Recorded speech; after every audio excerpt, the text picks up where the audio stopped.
Candy, what a move. Truex in the outside, contact made. 56 slides it into 4. Who's going to be at the stripe? Dead even, give it to Ryan Truex. Truex is your winner over Tandy.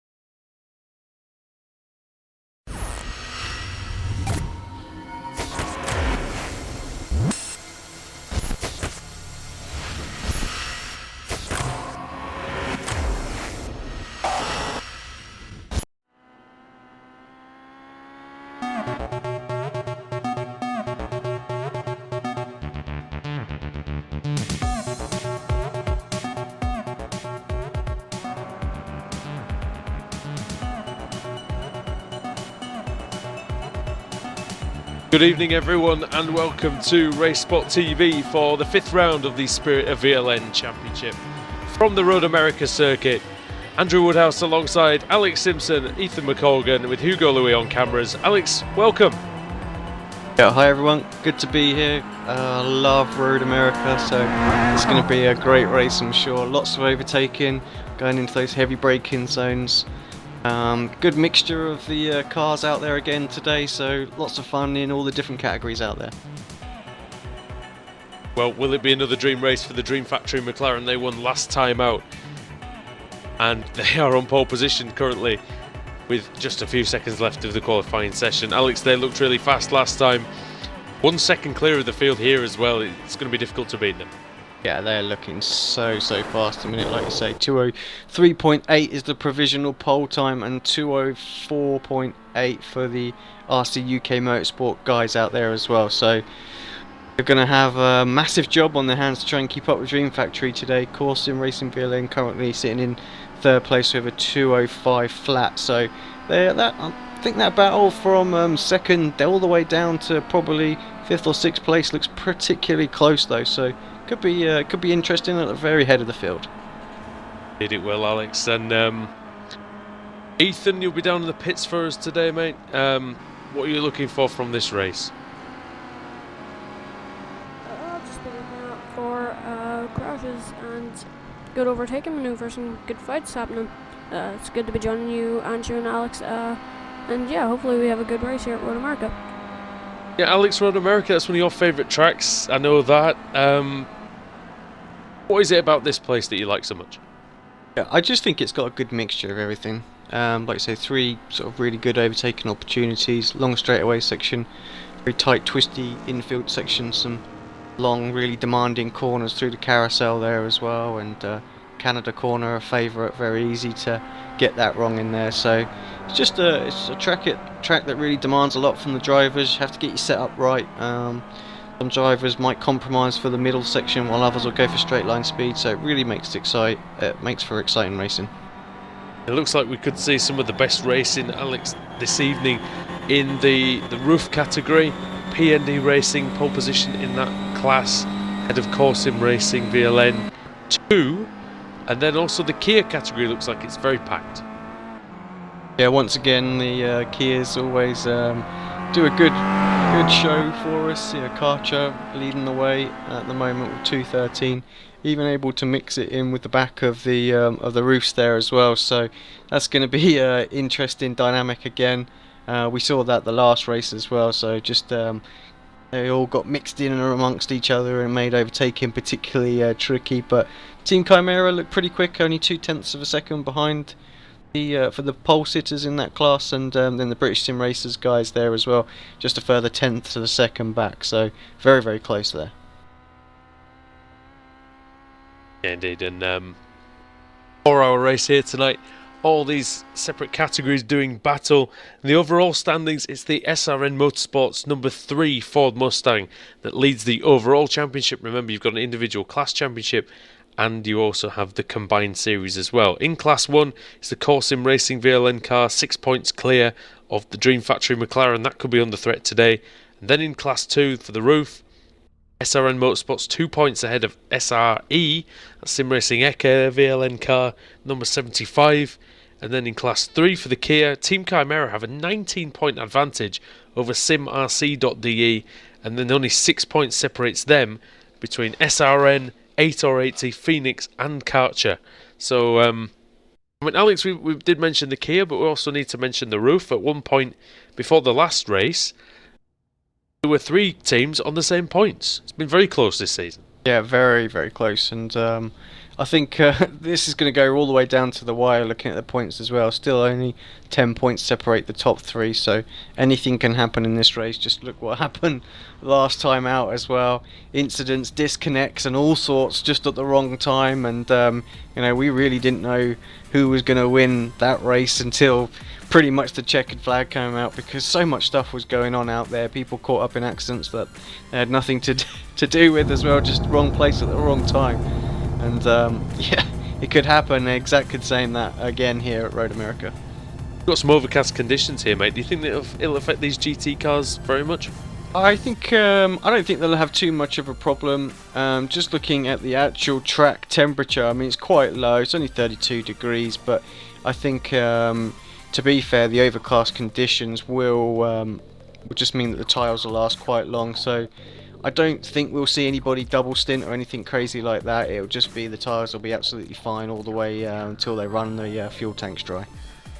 A little bit of information about this Road America circuit. It's a 14-turn, 6.44 kilometre venue that's hosted the United States Grand Prix among other big races throughout the years. Got a small wind here. It shouldn't really affect the cars too much. Will that help the slipstream, Alex, from your experience? Yeah, south wind, I'm just trying to see where that will come into an advantage. Like you say, it is very small. I don't think it's going to make any difference. We're only looking at 4 kilometers an hour at the moment, so I would think if that picks up to sort of say around 15, 16, anywhere where they've got headwind going down the straight, that's really where the drivers are going to have their best opportunity to tuck up in the draft and just sort of poke their nose out just as they're going into braking zones. Yep, and we're glad to be joined for the first time in a few months actually by Paul Smith. Paul, they've let you out of your cage. Yeah, yeah. I'm only going to be sort of like popping in every now and again. Yeah, it's looking like it's going to be a good race. Very competitive Kia class, that's for sure. We were struggling to keep up with the Karcher boys and the Chimera guys. As the safety car leads them round on the formation lap, how are you finding it out there? You've got overcast conditions. Is that going to be a problem in your category? I mean, it usually is, isn't it? And once you've got the tyres up to temp, it's actually better for us because it helps with the tyre wear on the front tyres. Blinking's like crazy. You can cause an accident if you start this road. What do you think? I mean, the Kias and the roofs, some of them starting together. The roofs tend to get off the line better and to get away on the first couple of laps better than the Kias? They're overall faster than the Kia over the long distance, but the Kia is faster in certain types of corners. It's better on the brakes as well as the Kia, so it's not going to be easy for them to get past. And Paul, we've seen that Green Factory McLaren on pole position again by 1 second over RC UK Motorsport. They were dominant in our last round at Suzuka, and is it going to be the same again? Well, I mean, running in the practice race yesterday we had, they were just absolute machine. They were just flying ahead of everybody else, so they do seem to be clued up with that car. They're able to set up the car well to work at each track, so they're going to be a tough team to beat. But there's a couple of fast guys there in the BMWs with the RC UK and the core sim racing guys, and not to mention Arcadia as well. They're always a strong team. Yeah, they're always there at the end. Thanks for your input there, Paul. We will keep coming back to you every now and again. I know you need to rest your voice a little bit, but we'll keep checking in with you as the first stint goes on. Thanks, guys. Alex, we've seen a couple of extra McLarens in that category this time, perhaps unsurprisingly given the result of the last race. It looks like though I mean the closest McLaren's 2.7 seconds off the pole position time. That shows how good a job that Dream Factory are doing with Alex Garcia and Jordi Clara. Yeah, they've absolutely hooked this car up the last couple of rounds now, and you know, I think a good race today. Let me just check the points very quickly. Could see them take the lead overall in the championship. It'll be very close. I think they'll just be a couple of points behind still, but it's going to go. They're going to take it to the wire if they can get a victory today. So we're beginning to see the leading cars start to back up the field slightly as the pace car is getting ready to come in, which will happen in 2 corners time. We're racing for 4 hours here at Road America. 42 cars in the field. We also mentioned the Mustang category as well, which is very, very closely matched. We will try to get to everyone at some point. So the 4 hours of Road America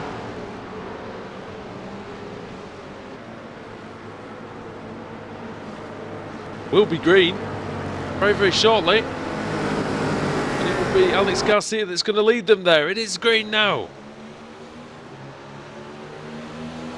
Pretty even start, Alex. We know how tricky it is into turn 1. It's quite fast in there.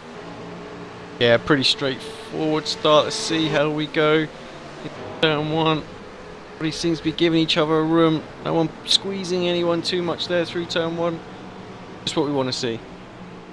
Yeah, we can see Arcadia Racing there trying to make a move on the... well, they have made a move on the core car, actually. The core car's got a poor start down from 3rd to 4th. And it looks like RC UK now going to be coming under a little pressure from Arcadia. Lucas Steeler, of course, a veteran of this series, down into the very tricky braking area in turn 3. Doesn't look like any moves there. You would be a bit daft though, Paul, I think, at this point in the race. Yeah, you've got to be sensible to start the race. It's 4 hours. You can certainly lose the race at the start, as we've seen from plenty of times, unfortunately, in the series. So, yeah, just be patient, be calm, as the front of the Kias are battling away. They've got a good start there with the British Sim Racers taking the lead over Karcher, which is a surprise, really, because Karcher have been the class of the Kia class. Yeah, Dan Kraft there, Alex. Obviously, we cover the Kia regularly, and Kraft ahead of Katz. And then ahead of Simon Trendell, and Trendell with Team Chimera well ahead at the top of the standings with only 2 races to go. Yeah, they had a good outing last time around as well, so again, just actually tucked up behind one of the roofs right now, but I'm sure they'll pan out a little bit as this race goes on. Talking about the roofs as well, they had a pretty clean start as well, no issues whatsoever out there. They're all pretty much single file going down the back straight now towards Canada Corner. Yeah, it's PND Racing who are in the lead of that category at the moment. Alessandro Bacialega. He is teaming with Fabio Guglielmon, and they actually had a finish of 5th place in the last round, and that's the first round that they've entered.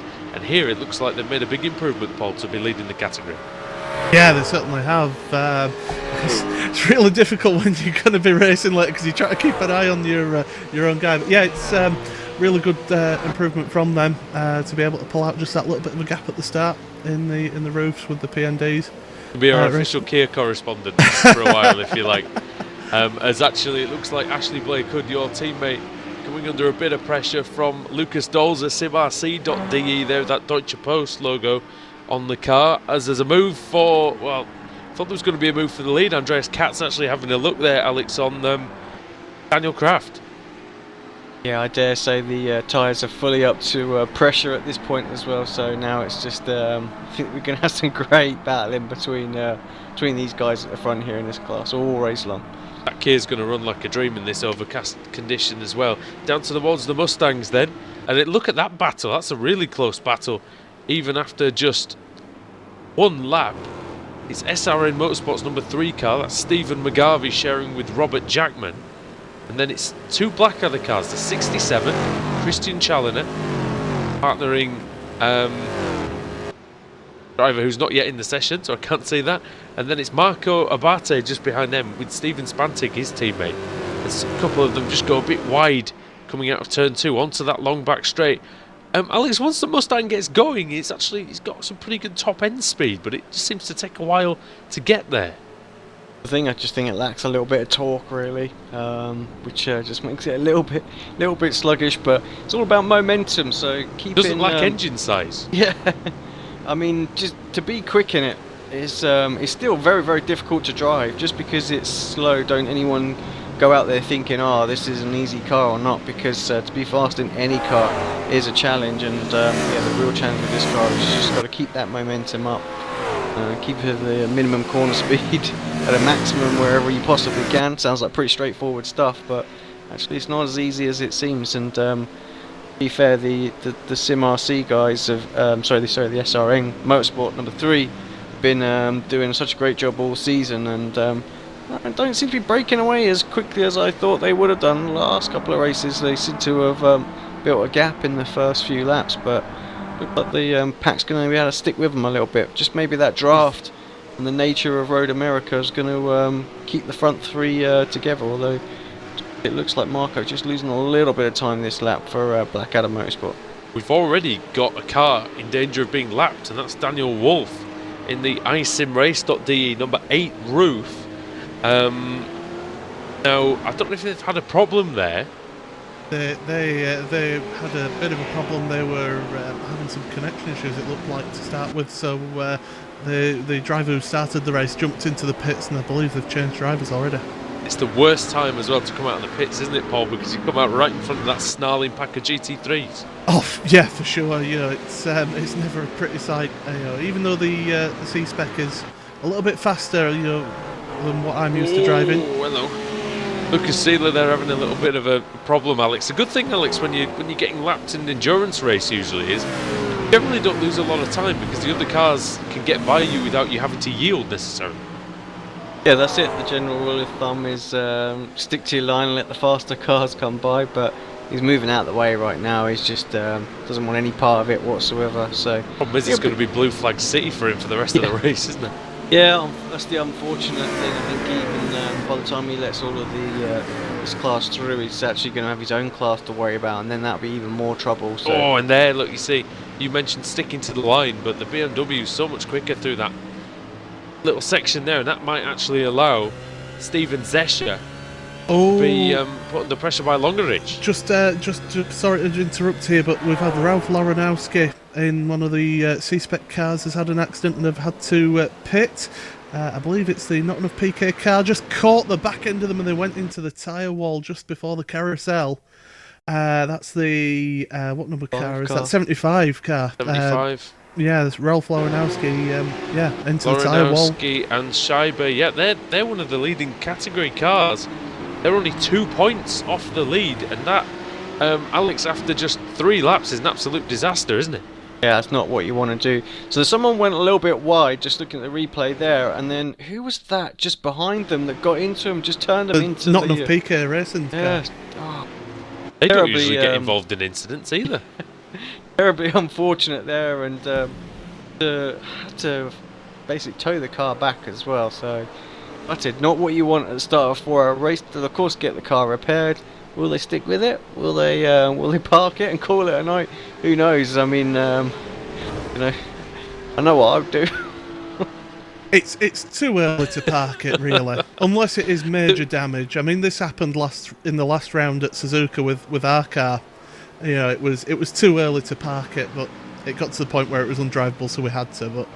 But you never want to give up so early in the race.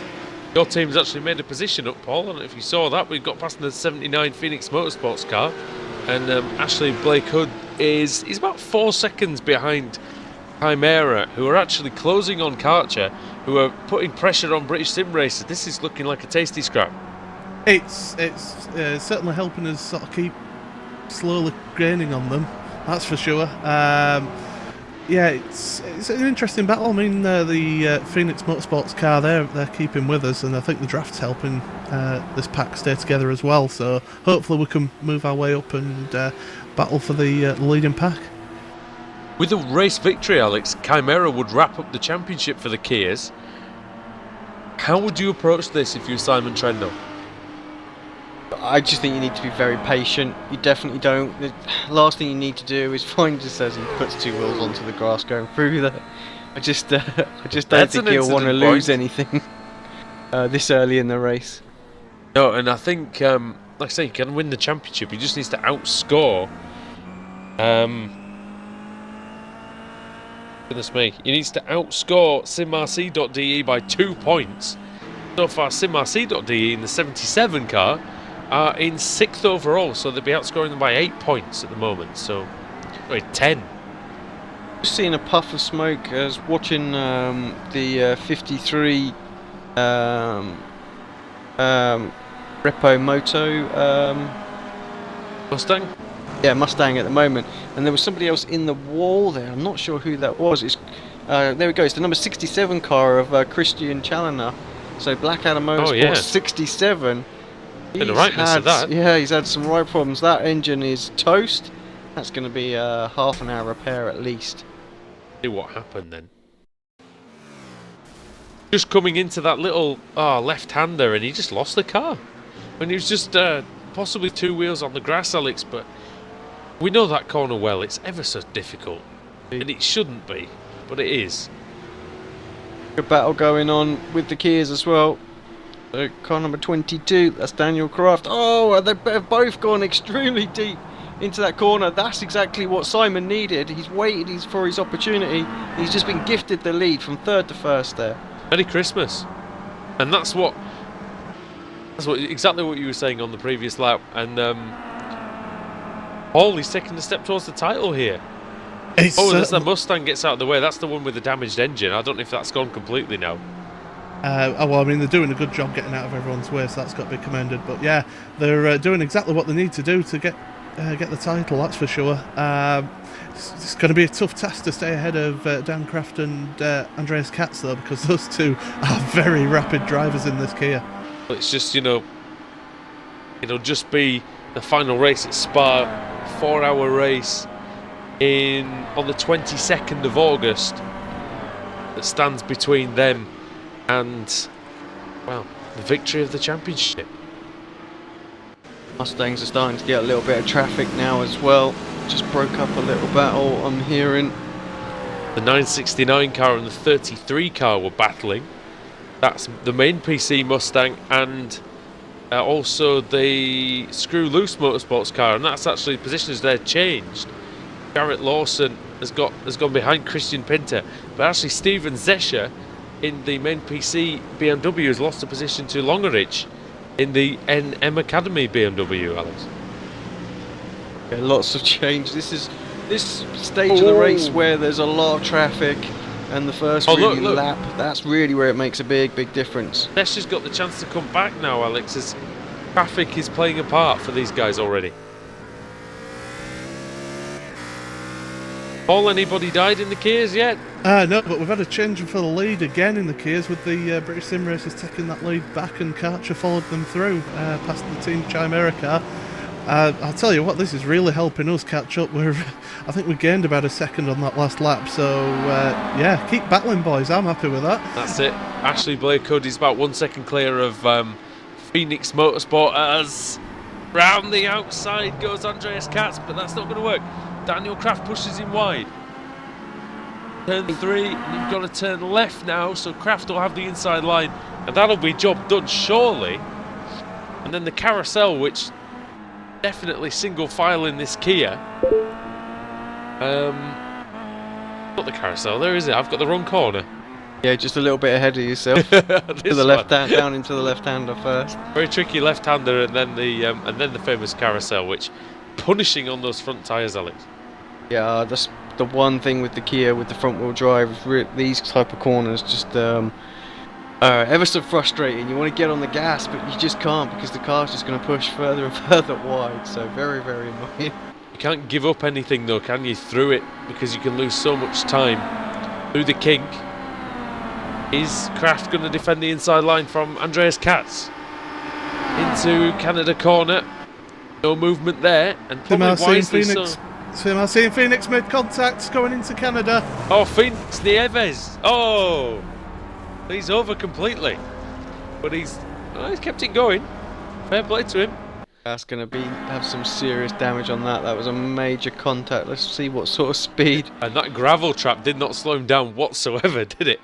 Piling into the tyre wall, Alvin Nieves. Yeah, Phoenix 120 kilometers an hour when he hit the tyre wall there. So Goodness me. if he hasn't got some, well, maybe not. Maybe 90 when I have a look at it back in slow motion there. Still about 60 miles an hour. But yeah, that's going to be enough damage on there. Phoenix were in 5th overall in the championship, level on points with Karcher, and now that's going to be a struggle for them. They were still in with the shout of the championship, but I think that one is well and truly gone now. Ethan, you're in the pit lane. Phoenix Motorsport coming in. Tell us a little bit about the state of their car.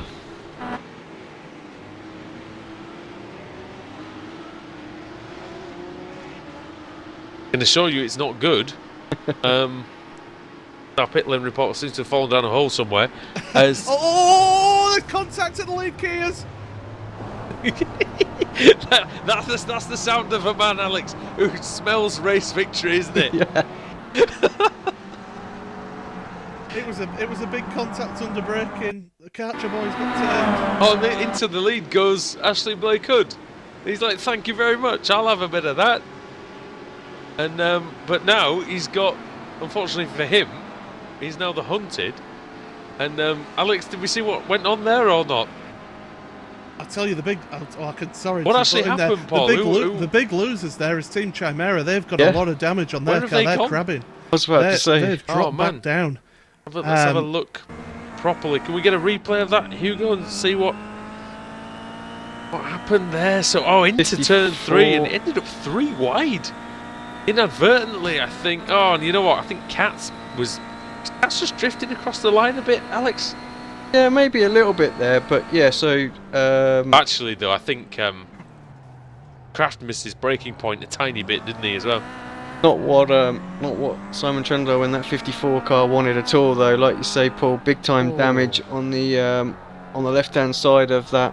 Cat's got away with that, as that could have been just equal damage to his suspension, and brilliant awareness by Blake Hood to just sneak by and into the lead. And actually pulling away now, Paul. That must be a sight for sore eyes. Well, it is, but like we say, it's a long race, and the draft here has a really strong effect with the long straights, as the Karcher boys looking down the inside of British sim races. But it'd be interesting to see how much sort of aero damage that those two cars have got as well, because it can affect the top end speed of this Kia. A little bit of front end damage. You guys might be laughing on the straight here then.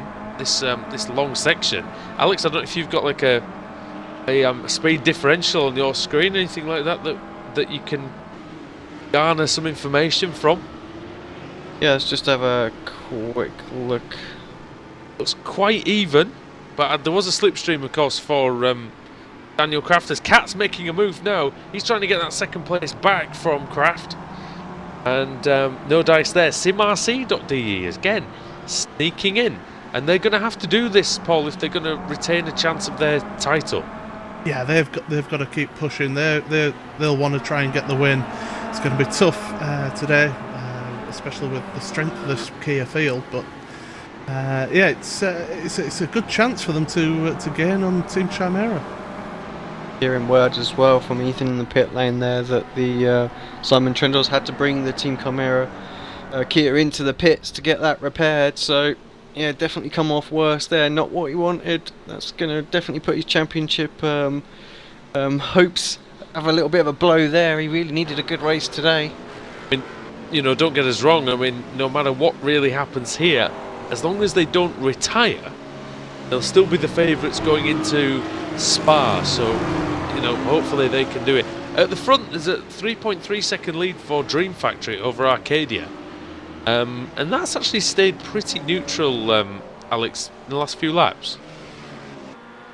Yeah, I don't seem to be building too much of a gap. Maybe a couple of tenths here and there, that's about it. Really, drivers seem to be dealing with the traffic pretty evenly out there, and haven't had all that many retirements, and I think that's really where we'll start to see the pace of this Dream Factory a bit later on in the race, when the field really starts to spread out and they can set those sort of blistering lap times that we saw in qualifying.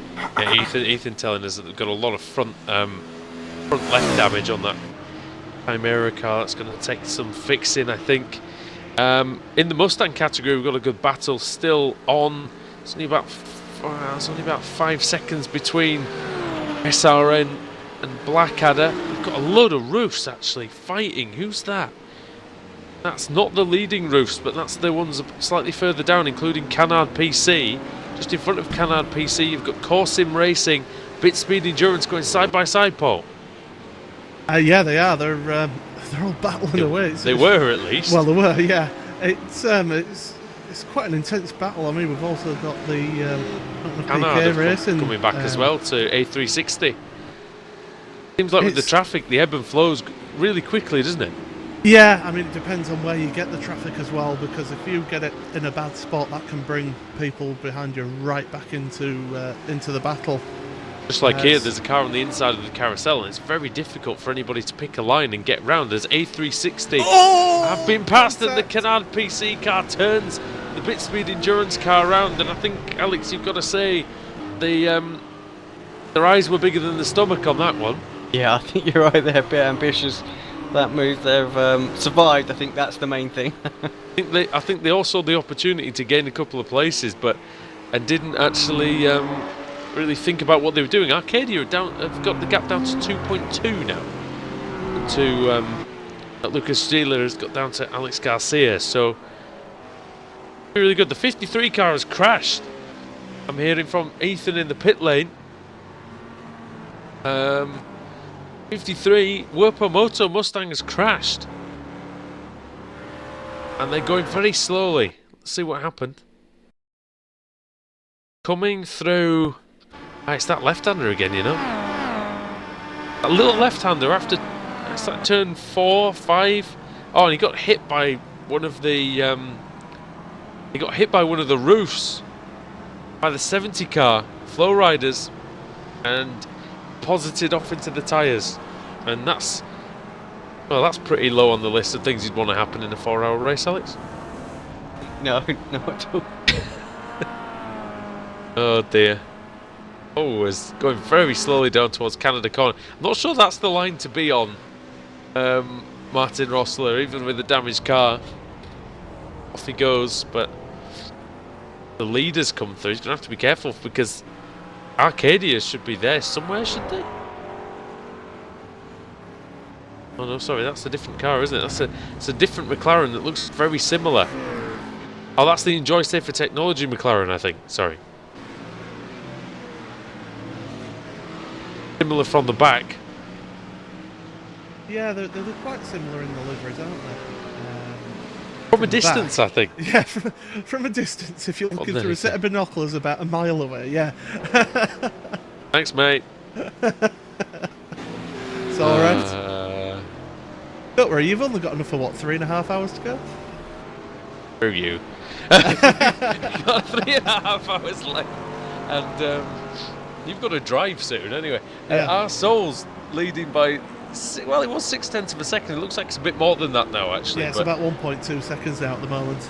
You've got to wonder, I mean, you'll be hoping, but I'll be wondering, does Daniel Kraft have significant enough damage to mean that he's going to have to take a longer pit stop as well, which will also work in your favour if everything runs smoothly? With the amount of time it takes to refuel this Kia, they'll get the car as fixed as much as they can. Do you think they'll be able to do it in the time that they can pop those jerry cans up? Yeah, it's about 1.5 minutes, 1:40 to do a pit stop in this car. So they can surely do some repairs on that car to make this it looks like a good lap from Blake Hood as well, isn't it? Yeah, he's on it. He's trying to just pull out that gap, but like I say, that draft it's helping keep the others in the grasp of Ashley. It'd be nice for you if Katz decided to get a bit feisty with Kraft, wouldn't it? Oh, that would help us immensely. I mean, if all the Kias could crash, please, just to make my stint easier, that'd be great. That's it. I love the complete and utter honesty, but it is true. It is true. Yeah, you never wish bad luck on your competitors, but you wouldn't say no if it happened, basically. Looking at the GT3 class again, RC UK, they've now taken about a 3-second lead over Corsim Racing VLN, so about 3-second difference there. I think we've misplaced our pit reporter again. But Alex, it's quite status quo there, isn't it? 7 seconds separate third and sixth. Yeah, I mean, I'm just having a look. Sorry, just catching up as well. Just step away for a second there, but still such a long way to go. Traffic really is going to be the main factor now. But like you say, 7 seconds is nothing when we've still got 3.5 hours to go. So, as Paul gladly reminded me. No, I must admit, the race needs to sort of liven up in some ways here, but usually does, doesn't it? Coming into the middle of it, and actually we've got a good battle in the roof class. SRN just ahead of NEPK Racing, so it's about 0.4 of a second. Tim Klassen's there, and Daniel Grolte battling. It looks like the roof's got reasonable pace around this track, Alex, and you know the leading drivers, especially getting quite close to a couple of the GT3s. Yeah, not a million miles off on the lap time. What are we looking at? Probably 1.5 seconds to the back runners there in the GT3, but about 4 seconds. Yeah, about 4 seconds back on the leading GT3. So not, like you say, not a huge amount. Actually, you mentioned obviously the NEPK. P&D. Sorry, P&D are already 16 seconds ahead.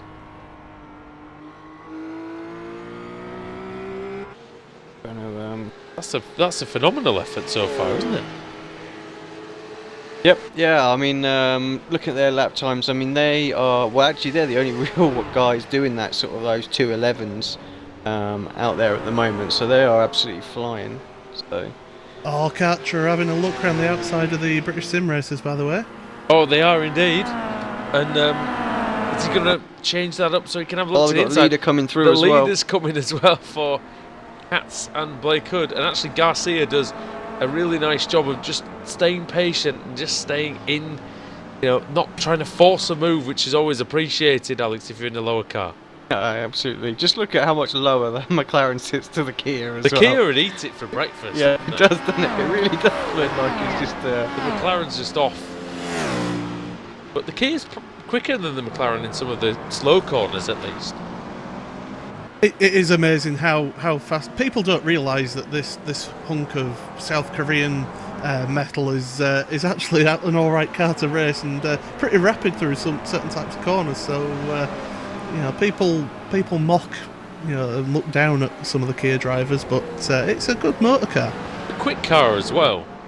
You know, it's very fast in a straight line. I mean, on some of the tracks, you're doing 170 miles an hour at the end of the straight, aren't you? With a tailwind downhill, with a good toe in front of you, yeah. you're doing 230, 240 kilometers an hour on a lot of these tracks. You know, it's a serious machine, really, in terms of power. Yeah, I mean, it's got 450 brake horsepower, so it is going to shift. It's just getting all that power through the front wheels that's the issue. Yes, and keeping it in a straight line. Also, straight line's easy. Well, straight lines are easy. I've just given myself the curse of the commentator, by the way. Yep. Alex, we need to remember that for later when he ends up in a heap. Yeah, somewhere 3 wide or something like that, straight line, and starts banging in between the two of them. We saw that the other week. We don't need him to do it again. Yeah, oh dear. Sorry, Paul. We love you. The Assholes car.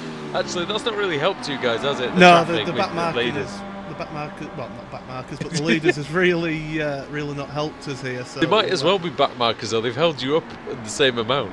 Yeah, absolutely. Yeah, it's really intense as this battle, as it always is with the Kias. It's always a close battle between the leading guys. How hard is it when in a race like this trying to stay within that incident limit? Is it something you're thinking of, or? Well, I mean, Ash is doing an excellent job of that because he's only had 1 incident point so far. So, well, that's good. After all the controversy we've had, we don't need any more incident-related controversies. They're looking. The BSR car's looking, but they decided to duck back in. But as 77 car misses braking point, nearly slams into Karcher, but Lucas Dolzer there doing a very, very good job to avoid it. Looking a bit further down as well, the 8 or 80 car. Sort of in no man's land, Duljon Baldrin, and then it's got McGarvey in the SRN Kia being lapped by the core car, and then Huiskenveld, and then it's PowerMax 42 car as well. Are they out? They had a problem? Laura Bond? They had a crash or something. Yeah, what's happened to them? Figure out. Alex, it looks like they've been in the walls there, Laura Bond and Ellie Stevens. Yeah, dropping down now, just disappeared all of a sudden. Laura lost it at Canada corner. She just put a wheel on the grass on the brake in the Kia. The back end of the Kia is light enough as it is. And, well, that's torn it for them. That's it for them. They're out. Fortunately, missed any of the GT3s that were around her at the time, but yeah, straight into the wall, major damage on the front left there. Laura will be disappointed with that. Yep. Hold it up and left already as well, so yeah, I think she just thought that you know, she might have been able to get quite a good handover for Ellie Stevens. So at the front, Dream Factory leads by 5.1 seconds ahead of RC UK Motorsport. There, about another 9 seconds behind, and 6 seconds ahead of Core now. So RC with Simon Povey, they're shifting along quite well actually. They've gone into another gear in this sort of second 10 laps.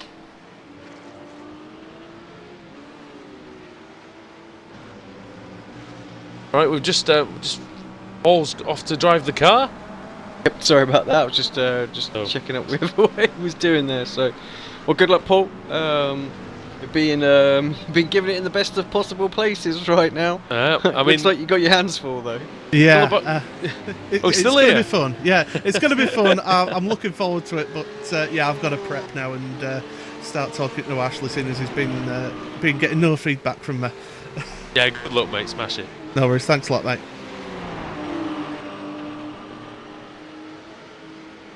Hopefully he doesn't take that literally, as Blake Hood continues to lead. Tim Klassen's there as well. Still closing in the roof, on Daniel ahead of him. These guys have been separated by, well, just about this much right now through pretty much the whole race. Tim's made some good progress out there. Definitely looks like the roof that's a bit racy at the moment. Wants to get himself up and into that P2 position. Just the back marker just in the way at the moment. Here he comes. Pulls out the slipstream. It's going to be a long way around on that outside line for Tim Claessens. Come over the line without anything separating them. And EPK Racing, they were in the Kia last season. They've made a great transition up into the Roof C spec. And round the outside in turn one. Can he keep the momentum going? He might be able to make it difficult, Alex, for his competition here. Daniel takes to the inside. Tim gets a run. There's traffic there. Oh, that's very close. Yeah, still this move is very much alive right now. Have a little look to see how this is going to pan out. There's not a great deal of slipstream coming off of this as well. I'm surprised. If anything, Tim's probably carrying a bit more wing level on the back of that, because just doesn't seem to have the straight line speed there, even in the draft. Does look like he's got superior handling on that C-spec though, and yeah, you know, he might only be a matter of time, but it might have to be a late move from Classen, so we'll keep an eye definitely on that one. That's probably the best battle on the track. The only one that's getting close-ish is the Corsim racing car, Claudio Klima, who is about 2 seconds ahead of a NM Academy car, Daniel Longerich. So, and there's actually a move for the lead behind them in the Kias. Blake Hood coming under pressure from Kraft, and Kraft's taken it. Good move from Kraft there as well. Nice and clean. Timing that with the traffic and everything else that's there. Just nearly chopped the nose off that BMW though that was just coming through behind him, which is the main PC car. Steven Zescher sharing with Heiko Mellinghaus. Goes through. Blake Hood will be fighting back. Paul Smith will be having kittens. These guys are going to be set to scrap for pretty much the whole race, aren't they? I think. I think you're right. We know these guys really well, and we know that how evenly matched they are as well. So Yep. I can't see them breaking apart much at all. It's really going to come down to pits, I think. You know, if anybody tries to do something a bit different on pit strategies, we saw that at the last race as well. A couple of the teams were going really long, and then they were able to have short stops at the end, and then others were having sort of consistent even stops throughout the race, so pulled away towards the start. So that's going to be the interesting point when we hit close to that hour mark and we see these guys start to pit.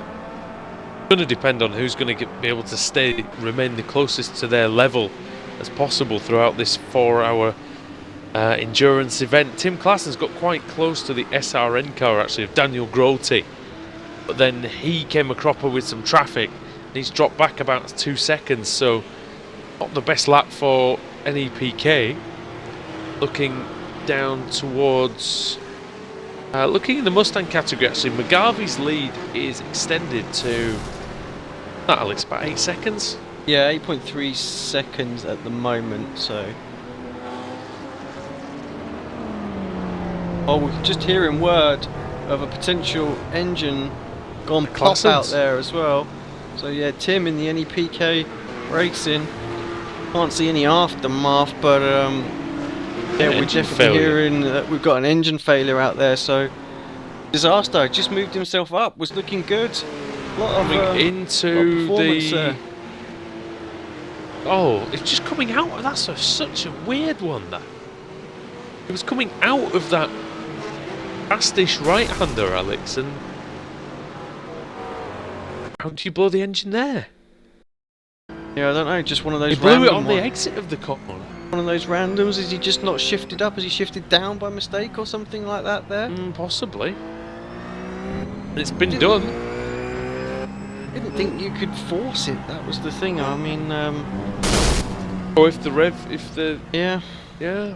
Maybe. Maybe. I mean, it is an adapted road car, isn't it? Yeah. D-spec as opposed to the. The GT3 car is a bespoke racer. I guess it goes in whatever gear you tell it to, or not in this case. Yeah. So Tim Klassen's out, at least for now. That'll be an engine change. We'll get it back to the pits, but yeah, it won't be going anywhere fast. Oh, it looks like we've got some casualties already then. The 42 Powermax car, the 54 Chimera car is back out actually, Alex. 5 laps down now, but back out, and it's looking pretty good. Looking pretty decent. I mean, they're doing decent times actually. 2 seconds quicker than the leaders. Well, that's all they can really do at this point. Actually, Katz is having a look round the outside of Kraft in turn 1. And Blake Hood's down to 3rd, but it might be 2nd in a second because he might be able to get a little run on Dan Kraft into turn 2. And now, will we see Andreas Katz just easing away from this pack? Yeah, well, we know how quick Katz is, so there's maybe. Oh, hello. Don't move across there, Dan. Oh, that's tight. Goodness me, 3 wide at one point. And that is the P1 TV Motorsport BMW. Sebastian Wilms, who's in 8th place. Yeah, Seb just working his way through the slower cars ahead. He's being very patient about it actually though, so he didn't push too much there. It's the gears hitting the BMW nearly. Having to slow down for the faster car as the McLaren rolled the way through. That was very tight. Yeah, I'm not sure that was a good move. No, I think in complete contrast there was an absolutely ridiculously late move. Fortunately, I think both drivers were wide awake and could see him coming there. That was crazy late. Could have easily been a pretty sizable pile up there. That was once again the ironically named Enjoy Safer Technology McLaren. Direct Peter van Alderen. I'm guessing his brakes are particularly good, so Safe Technology was able to brake even later than normal. So, but he got it. I'll tell you what, it's a change of underpants for Daniel Kraft, wasn't it? Oh yeah, absolutely. I mean, he could have turned in then and had a whole chunk of that. I'll be honest, I would have done. I would have But- turned in at that point, I think. I can understand why they're trying to get by the traffic like that. I mean, they're back within 9/10 of a second of Wims there. As, Oh, now then, look, our Souls and British Sim Racers pitting at the same time. First of the pit stops. Yeah, let's keep an eye on this actually, just for a second. Although these gear pits can take a little while, but it'd be good to see if any of them are going on a different strategy at this point. That really helped Andreas Katz, though. That Really. little exchange, didn't it? Yep. Yeah, indeed. This could really break apart this battle. Oh, we've got Ashley's missed his pit, so. Oh, Paul's not going to be happy. Oh, that one. Oh dear. He definitely commentated cursed himself, because it's not really gone well since he said that, is it? So we'll see what he can do anyway. Paul Smith, the 8th Paul Smith on iRacing, Alex. Well, what can you say, poor Paul? He's either got 7 other accounts, or yeah. We're only teasing him because he's not commentated for 3 months, and we're glad to have him back. That's all it is. And now he can't defend himself either, as well. No. Well, he might have to, depending on how he does out there on the track. I know why Van Alderen was pushing so much, actually, though. He's only 0.8 of a second behind that P1 TV BMW, so he was really trying to steal a match. Oh, and well, he will now, because, oh dear, Wilms has gone off at the carousel. He must have been listening to me. We're at it again with all this cursing, I think. Dear. But I'll be cursing in a minute. Wilms off, and oh, there's just in and around them as well. One of the oh, the roof! Oh, into and the wall. And the P1 TV BMW nearly went in the wall trying to avoid him. Who was In that? That was the Sim Race drivers Team 2 there as well. Was, and they I'll just have a quick look at where they are in the standings. Actually, I think that car's changed, actually, hasn't it? Oh no, they're bottom of the table. Only raced once this season, actually. Hilo Bonkowski and Noah Nevi, one of the league admins. And in comes Andreas Katz. Look at the amount of time that they lost there as well. So almost identical strategies, I think, then for Pete Newman, who's taken over the British Sim Racers car, and Paul Smith. They're pulling away at the same time. But that cost nearly a lap. Yeah. That pit stop, absolutely crazy. So if there's a way of eking out and one less pit stop, you're going to want to do it here at this race. That's just crazy amount And of missing time. his pit box has cost Ashley Blake Hood about 3 seconds. That's it. Paul will have him later. At least. You wait. He will. And Smith's now going to get on it. But you would think, you know, Smith's a good driver. Would you say that Pete's just got a slight edge on him on pace? Yeah, I would say so, actually. I mean, he'll probably admit that himself. Yeah, I don't Paul, think but Paul would say anything more about that. I'm just tracking another battle that's starting to form up as well. This is between the main PC sim racing team, the number 69 Yes. car there, and Enem we've got Academy, isn't it? Enem Academy just ahead of them as well. So that gap has slowly been coming down, a couple of tenths of a second for the last few laps, and just 1.1 seconds separating them. So we're getting into the point where we can start to get a little bit of a slipstream going on, I think. They're actually not that far behind Core either. It's only about 2.5 seconds, 3 seconds to Core. But Claudio Kleeman, are you surprised that Kleeman's not really had the pace so far? Yeah, I mean, consider how quick they were at the the second half of the last round.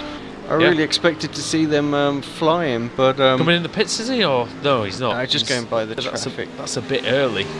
But what I want to point out as we go down the pit lane, just watching at Claudia at the moment, just keep an eye on all the Kias that are in the pit box at the minute. It's pretty RC are much in, yep. 90% of the grid is all stationary, looking at the live timing at the minute. And So- where is Pete Newman? Pete Newman's coming round Canada corner. Dave Baker's just jumped in the car as well for Karcher, so Baker probably just got a little bit of legs on Smith as well. Smith definitely has the Sim tough job RC are out out. there. Look. They're out already. They're out actually ahead of Karcher. Look at Yeah, that. so perhaps going for a little bit of a short stop, 100, Justin Hickman. 100 seconds, so 1 minute 40 in the pits there. minute 4. It's for going to be Dustin. close-ish with Newman, you know. No, maybe not. And Newman, yeah, fairly. Just having a look. So Baker was 1 minute 47 in the stops, and then Newman was that's what 1 minute 51 there. So quite a bit slower, really. Yep. And then Blake Hood missed his box, but it looks like SimRC.de. You know, that's why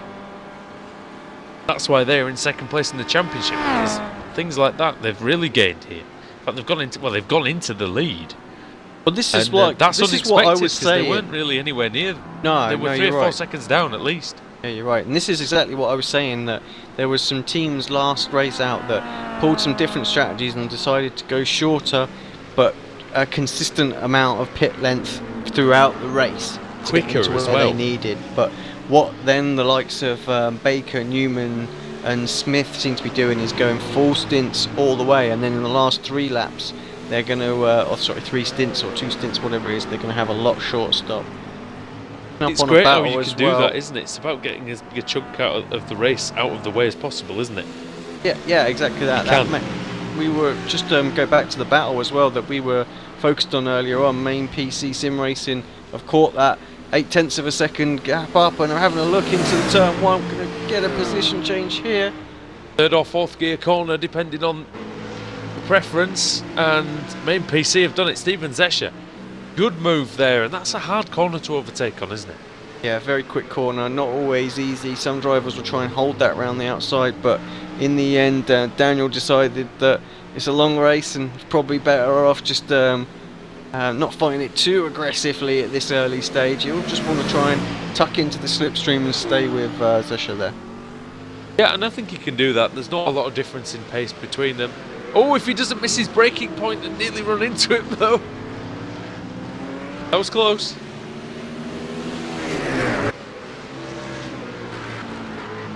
Yeah, all good in the end. I think that's the main thing. Indeed. And now the Kias are quite equidistant, so we've got RC.de about 2 seconds ahead of Karcher, who are about 2 seconds ahead of British Sim Racers, who are about 5 seconds ahead of our Souls. You have to be careful with how you say that name, don't we? Yeah, indeed.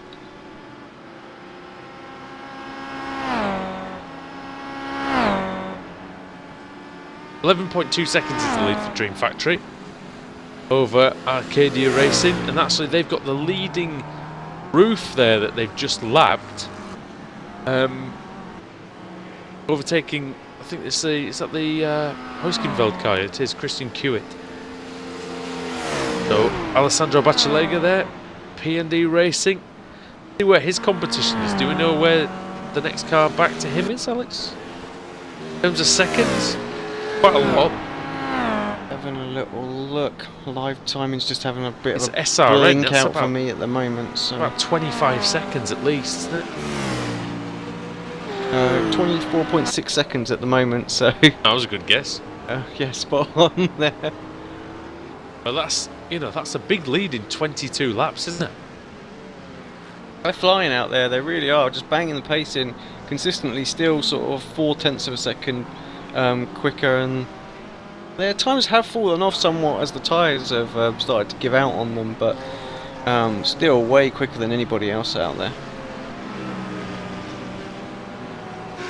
Yeah, I mean, got to be consistent as well and keep the tyres in good shape, so you don't lose a lot of time throughout the stint. That's the key, really. You don't necessarily have to be the fastest at the beginning of the stint, do you, Alex? You need to finish it well, generally. Yeah, I mean, you can really go for that. I know where tyre degradation is a problem, I always try and focus myself towards the middle to end of the stint to be as quick as I possibly can. And, some drivers will want to break away at the start and have that sort of clean air and different approaches out there. And, the car that actually is quite quick at the moment in that class really is the Core Sim Racing VLN-2. They definitely seem to have good pace and lapping as quick as our leaders right now. Caught up 0.3 on our P2, although just made a little mistake there. But yeah, they seem to be perhaps set for the long run out there. Yeah, I mean that's got to be your mindset, surely, hasn't it? In this this sort of format of races. Should we try and get a word with Ashley Blakehood? Indeed. Bad show. Ashley Blakehood, welcome to the commentary box, my friend. You there? Not there. Well, he can come and have a chat with us when We'll he's grab ready. him in a minute. I'm probably going for his tea. We'll get him in a minute. His team in 4th place overall in his category, and 24th overall in the race as well. So, who's the movers and shakers so far? Have we got anybody who's really climbed? Arcadia, really. I mean, they were only 4th in qualifying, 2nd now. Sim Racing Ake VLN-2. Ben Beckman. They've moved up 4 positions. Lowriders have moved up 7 places as well.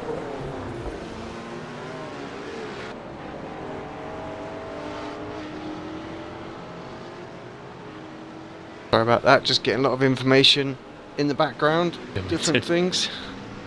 So much going on actually in all of the different classes. Just to switch back to the Kias as well, David Baker closing in on Dustin Hickman out there. So this is almost a repeat of what we saw in the previous round. Every time, And there's a Beamer there that's just gone through. yeah, every time the I can't remember, was it SimRC.de that were doing the short stints at the last round? I can't remember if it was or not now. They only finished 5th, so I'm not too sure.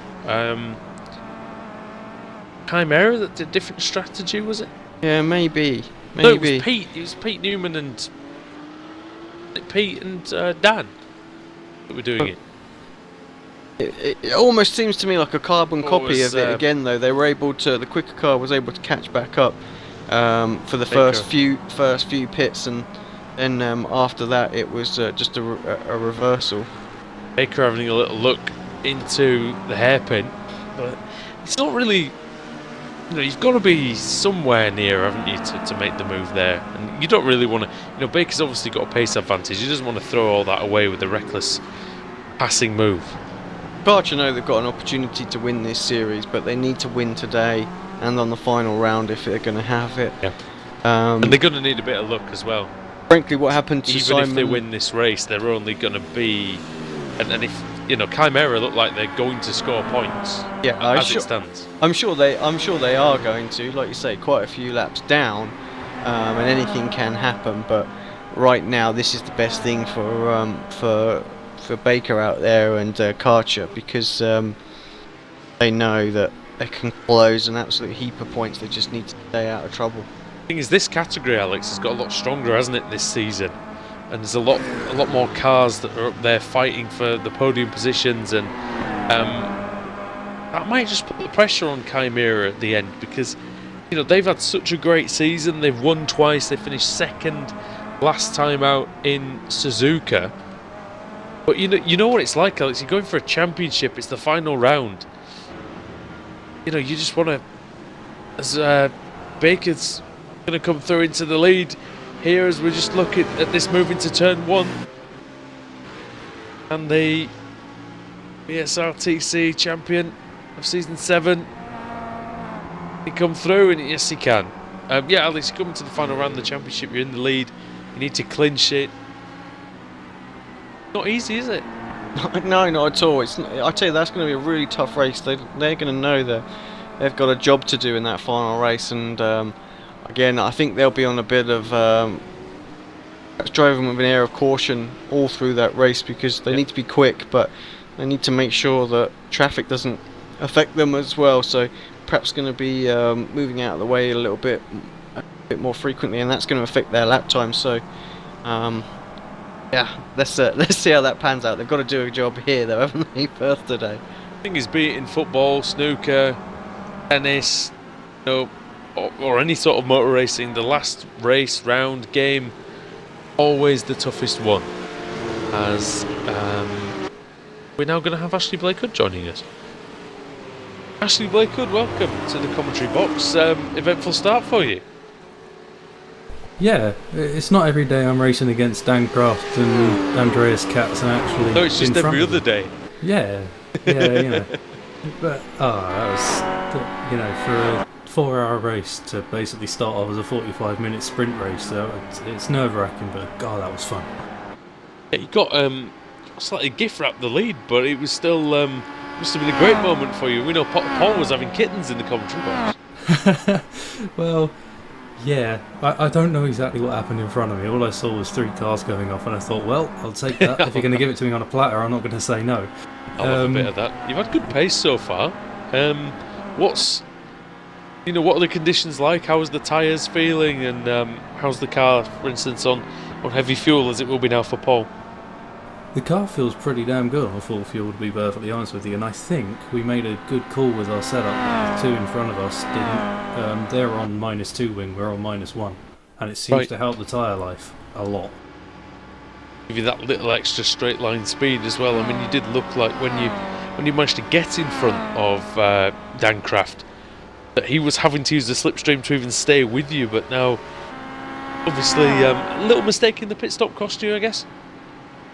Yeah, I was paying more attention to Pete in front of me than I was on my braking point for the pit stop. Try not to hit him, or yeah, I was trying. Well, I couldn't actually see where my pit box was to start with, so I went right to get into the pit boxes so I could see, and then when he pulled in front of me, I just got in all a kerfuffle.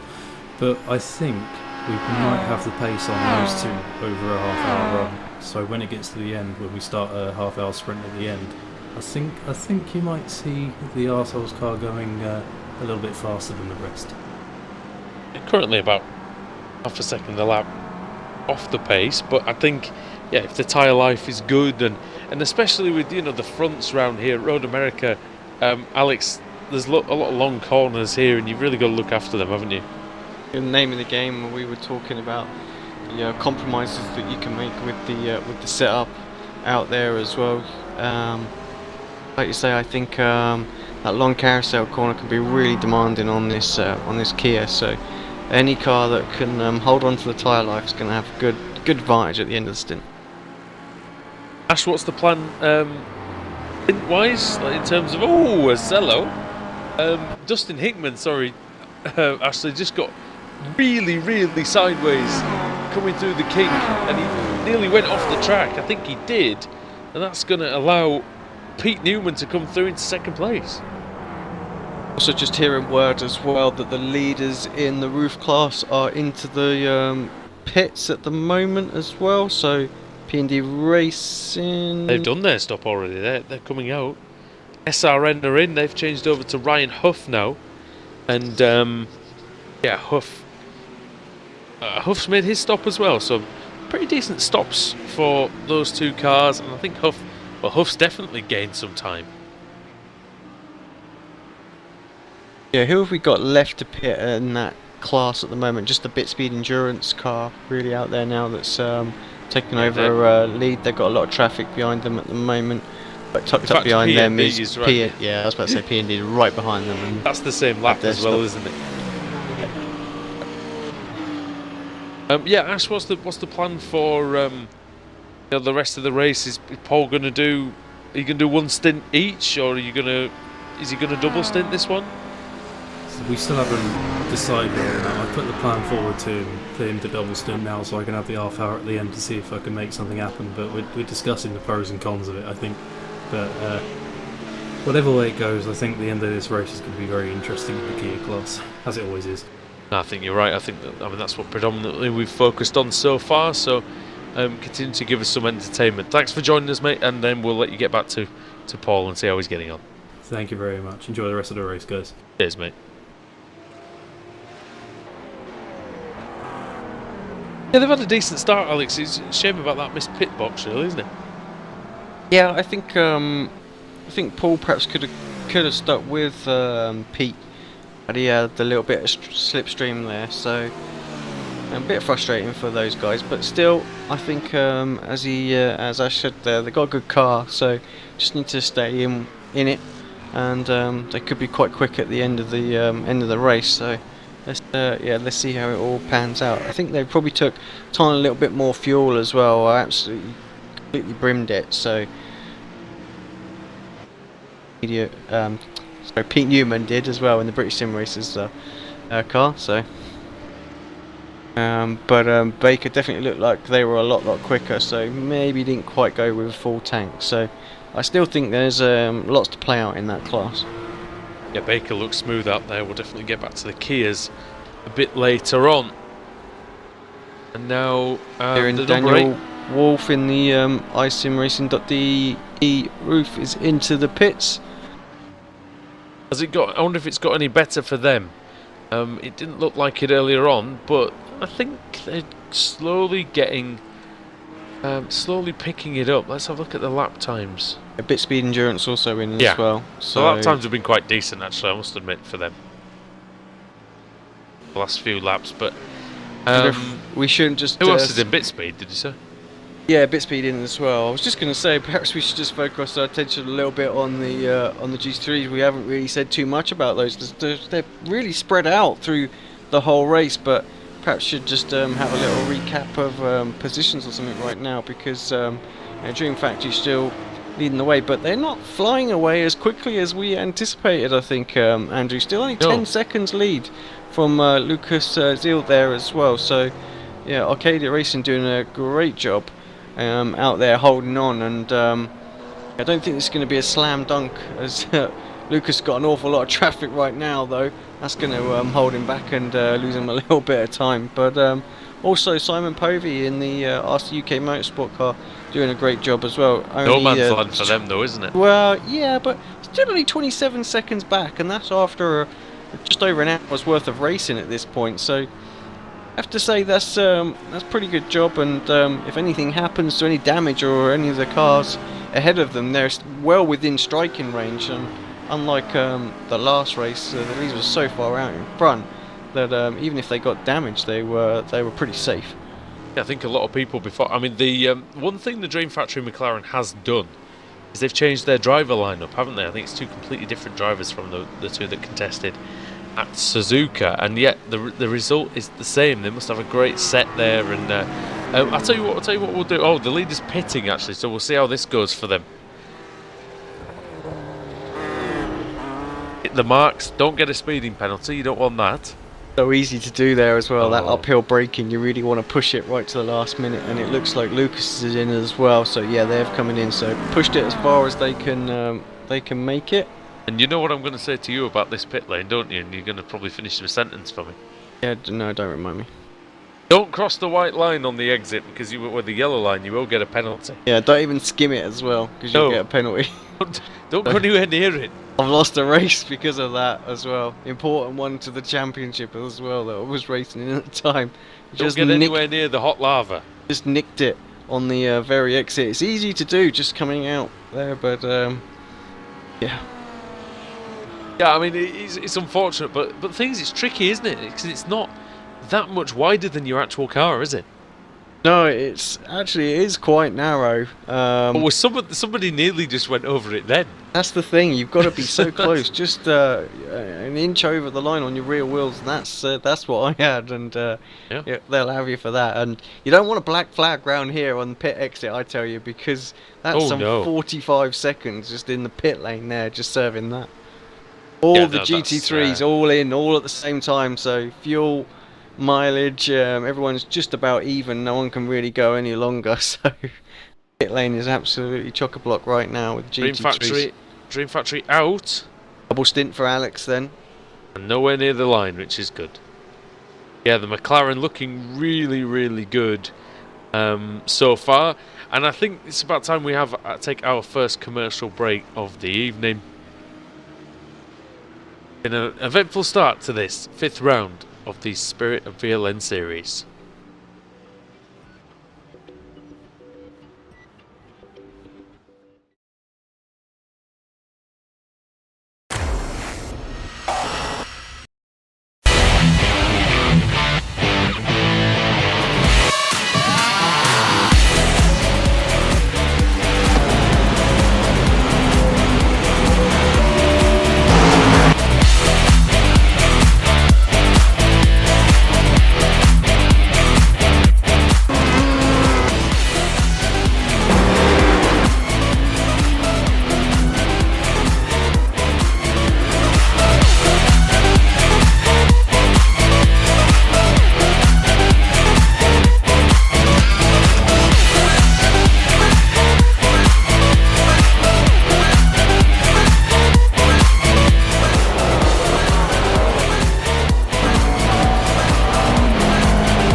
Simulated racing can be awesome, but it can also be kind of a free-for-all.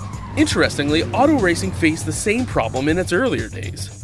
Whether it was on the back roads, the beaches, or the city streets, the racing was fun. But there was always a certain level of chaos and danger, until some folks came along and put some order to all of this.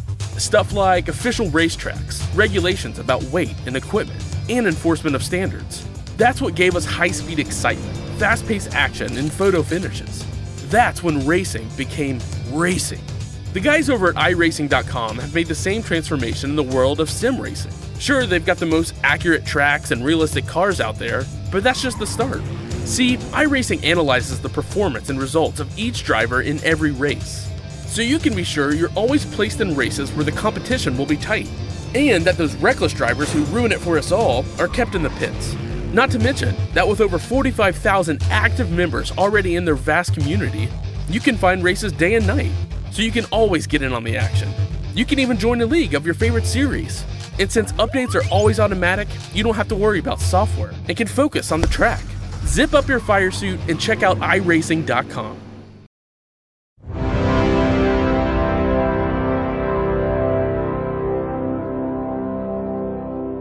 Race fans, it's time for those most famous words in motorsports. Drivers, start your engines!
Michael Conti comes up at a corner number 4 in the checkered flag. He wins his first NASCAR iRacing.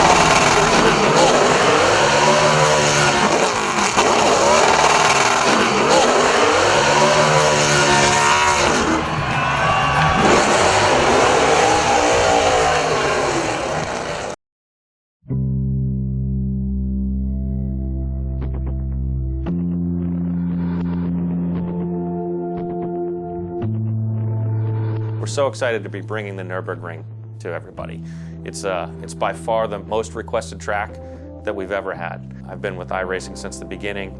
I can't tell you how many people I've met at trade shows or racetracks and demos that we've done all across.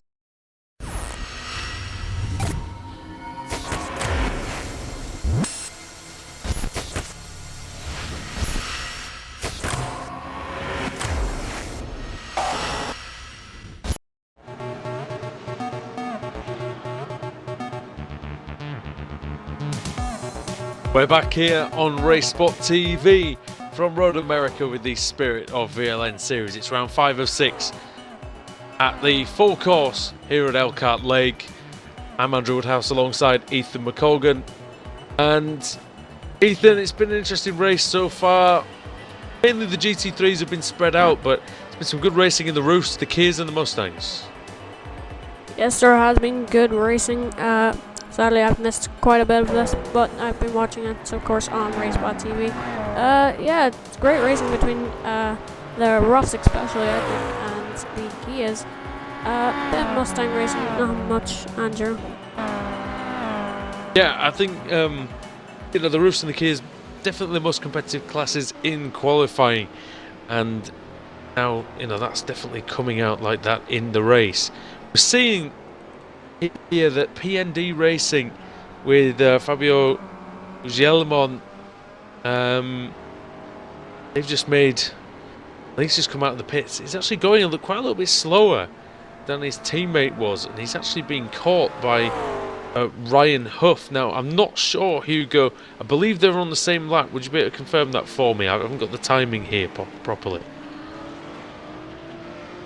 Yeah, so they are on the same lap now. I wasn't 100% sure. There was a 25-second gap before PND, or before both drivers made their pit stop, but it looks like now SRM with Ryan Huff really closing in. They've eroded that lead massively, and Huff now coming under a lot of pressure.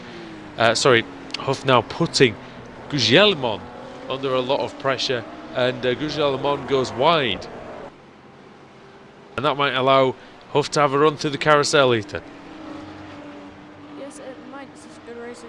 Hopefully no contact will be made, but yeah, hopefully it just stays like this. See where Ryan Huff can make a move. I wonder if he's going to do it into Canada corner. He got much more speed through the kink, closing in exponentially now, and he may actually do it under braking. Into Canada corner, very tricky braking areas on the inside, and he makes the move stick. That's a great move by Ryan Huff. That's the best overtake we've seen so far. Catches out Gugelmon, and yes, into the lead goes SRN Motorsports. That's good for them. That's good for their championship as well. They are leading that as we stand, and now they're back into the lead of this race. In the GT3s, Alex Garcia for Dream Factory leads Lucas Zeeler's Arcadia Racing BMW by 8.9 seconds. That gap's been floating around between 10 and, well, between about 7 and about 12 seconds over this race. And Zeeler looks like he's displaying a lot more consistency at this point in the race, as Noah Neves had an off at Canada corner, it looks like.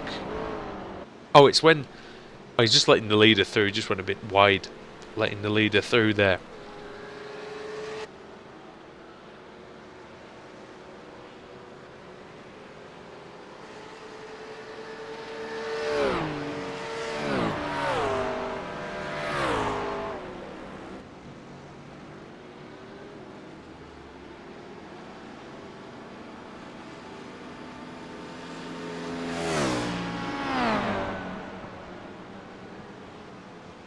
Yeah, sorry about that. Just choking a little bit on fresh air, I think, as the Kias are having a battle for the lead. It's Dave Baker's Culture Car ahead of Pete Newman in the British Sim Racers number 22 car. He's sharing that with Daniel Kraft.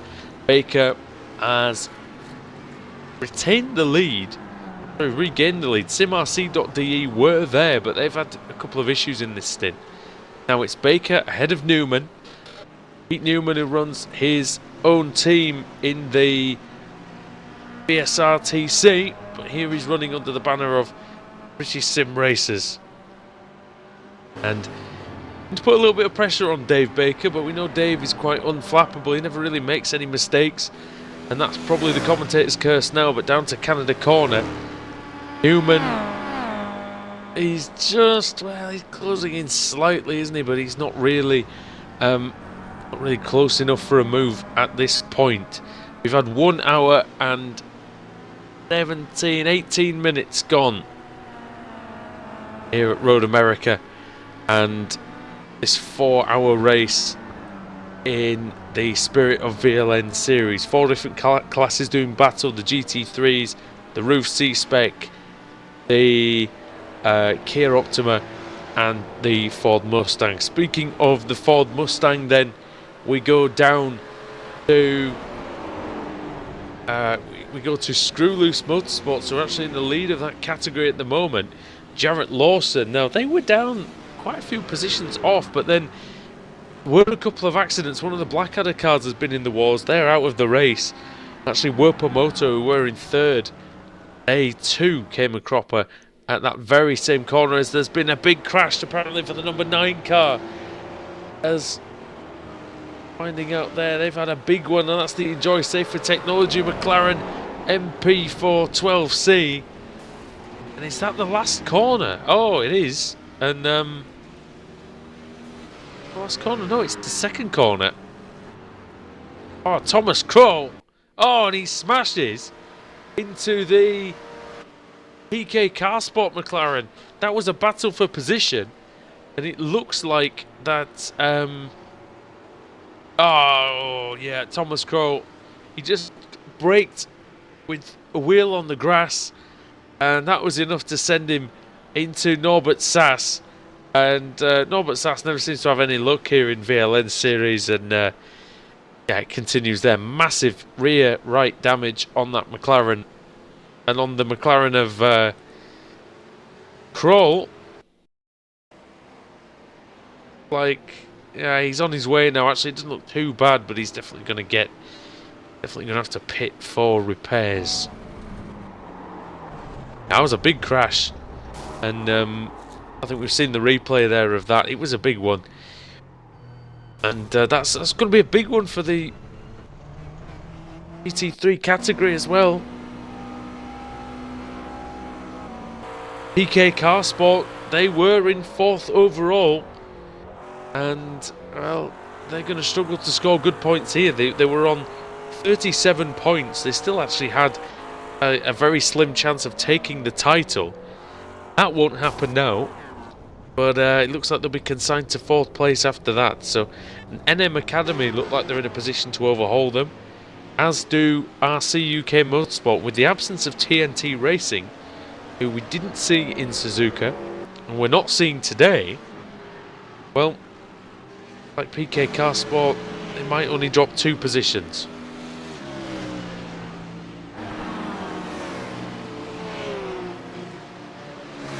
The lead at the front has gone up to 11.4 seconds now. Alex Garcia pulling out 1.8 on that lap over Lucas Zieler, who, like, I don't know if he had any traffic, but Zieler, that's one of his poorest laps so far, actually. I wonder if he's starting, well, I was going to say, he can't be starting to lose the tyres because he's only been on that set for 7 laps. It's going to be extremely difficult for to get some consistency in that car back in order to close in on the Dream Factory McLaren. In the rough category, SRN Motorsport then in the lead now, ahead of PND, just about 1 corner in front, just going through the kink, and PND taking to the carousel, lapping the lead Mustang. He's going to soon lap the Canard PC entry that's in 7th place in the category, last in the roughs, apart from actually, well, there's actually 3rd to last at the moment. Traffic jam there, that's the PK Car Sport McLaren. That's been in for, I don't think that has been in for repairs actually. Let me see how that's affecting the lap times. We'll see when Norbert Sass comes through this time. Is he going to take to pit road? The answer is no. Across the line, he was doing 2:10s and 2:11s. That last lap was 12.8, 1.3 off what he was doing before the crash. Might well be enough, enough to warrant a pit stop, though it might be a couple of minutes of repairs there. You've got to really weigh that up in the early stages of a 4-hour race, and you've got to figure out whether exactly, you know, what the time loss is going to be versus the advantages of fixing the damage. So that's that to consider. But he's definitely got aero damage, as a P1 TV Motorsport BMW looks to take the position away and very nearly squeezing Bernd Kohlrode. He's missed his braking point. He's going to collect the roof. Oh, that was the leading roof as well. Awful mistake from Kohlrode. And into Ryan Huff. And that's just not a very good move at all. We see the replay here. Under braking. And he didn't need to go that deep on the brakes, Bernd. And hitting just slightly the roof. Rear-engined car, rear-wheel drive as well. Yeah, just been a cropper there, unfortunately, for Ryan Huff. Not his fault at all. He does retain the lead, but only by about 2 seconds now. So he's going to have to build that up again. And actually, Fabio Guglielmon, he's actually getting on the pace of Ryan Huff. So starting to just find his footing there, Gugelmon. There's Alex Garcia just behind them in the McLaren, double stinting. He's done 37 laps. This is lap number 38. Garcia looking really good, to be honest, at this point. 11.4 ahead of Arcadia. We'll see what the gap is when he comes across this time as he takes the PND Racing roof over the line. 2:05.8. Goodness me, that's an excellent time. And Lucas Giela's going to come over 2:05.6. That's also a great time. So actually 0.2 of a second quicker for Arcadia Racing that time. So excellent driving from these two. It's a duel here at Road America, and we're definitely seeing a good head-to-head battle. That's going to continue, I'm sure, for the next 2.5 hours. PK Car Sport, they don't look like they're going to come back to E1 TV. Excuse me, I'm struggling with my voice a little bit tonight, but Daniel Longerich is now 4.4 seconds ahead of Steven Zescher. Someone's been through the gravel trap in the last corner. A great big cloud of dust. I believe it was either the Blackadder, I think it was the Blackadder 68 Mustang. Could have been the 8 or 80 Kia as well. Looking back to the Kias, British Sim Racers continue to lead. And actually Andreas Katz in the pits, and I believe that's a scheduled stop for Karcher. And yeah, we'll see. It doesn't look like there's any damage for Karcher, so Karcher were about 2 seconds ahead of British Sim Racers. British Sim Racers continuing on. This will allow Karcher to potentially get an undercut here as well, because that car's definitely quicker, the Kia, at the start of the stint as opposed to the end of it. So maybe by almost a couple of seconds. Of course, front wheel drive, and the front tyres take an absolute pounding in a track such as Road America. Has medium and fast corners, constant radius bends like the carousel, constant pressure, constant temperature in the tyres. And as Ashley and Paul were saying, our souls, they were supposedly better towards the end of the stint. It looks like Paul Smith had some traffic at the end of that previous stint, so he's dropped back slightly here. Pete Newman's actually in for British Sim Racers. So Newman, everything going well with the stop there, Ethan? Yes, it looks like he is just in for tires and fuel. No driver swap though. Oh no, I stand corrected. Daniel Kraft is now in for Pete Newman in the 22 Kia for British Sim Racers. And Kraft then into the car. They're just fitting the right side tyres and probably opening up the lid on that second jerry can.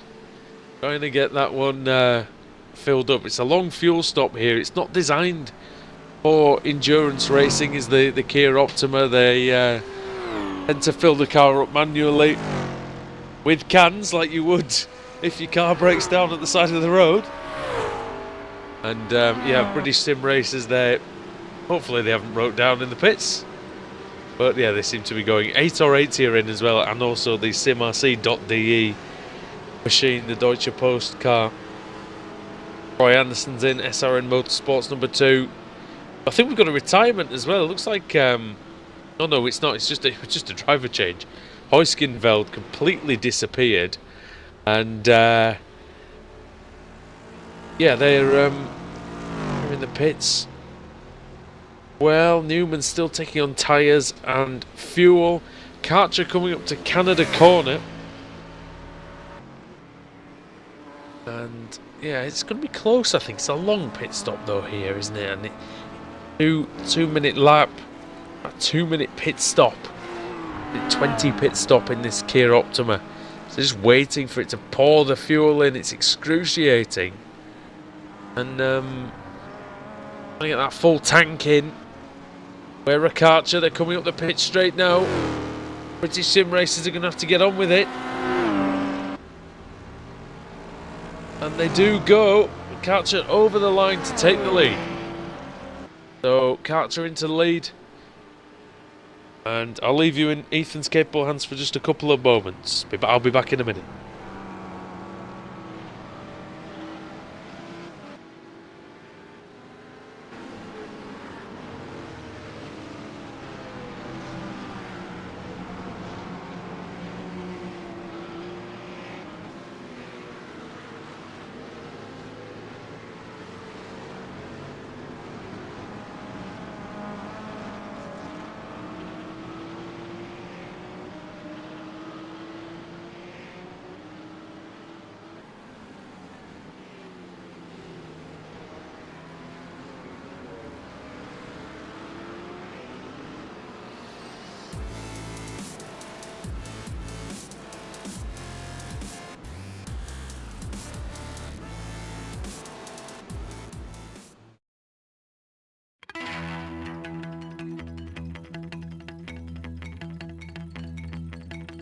It's been a very long off-season. Teams have changed, sponsors have changed, colors and all, but one thing that hasn't, they like to mash the loud pedal.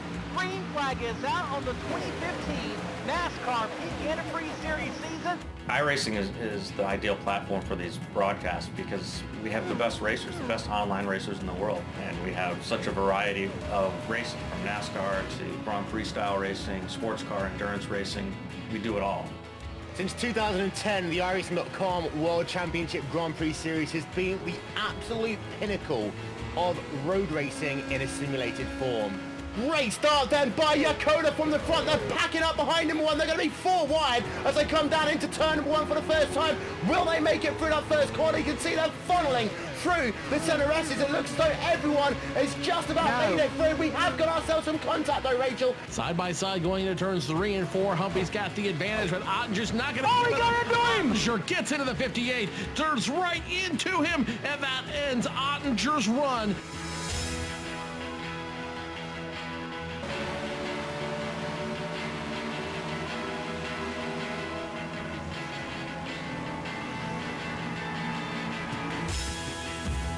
We do a lot of live broadcasts now. Every Tuesday is NASCAR night, so on alternating Tuesdays we do the Peak Antifreeze Series, and on the other Tuesdays the B-Class Series, which is the Xfinity cars, and sometimes we'll even do some short track racing depending on the schedule. Every other Saturday we do the iRacing World Championship Grand Prix Series, so the best road racers we have.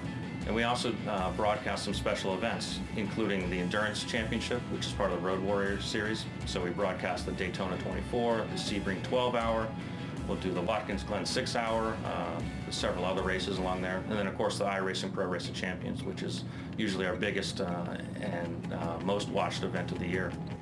That is short track racing, and that's how awesome this sim is, Joe. That's something you see on TV on highlight reels, and we just saw it here, live. We invite iRacers who are real-world racers.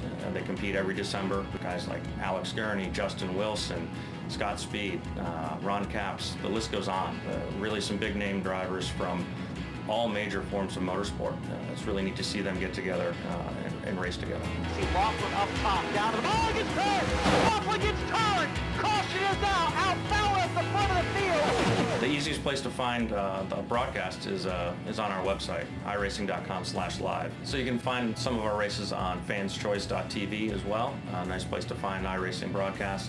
You can also find it at mrn.com and peakauto.com.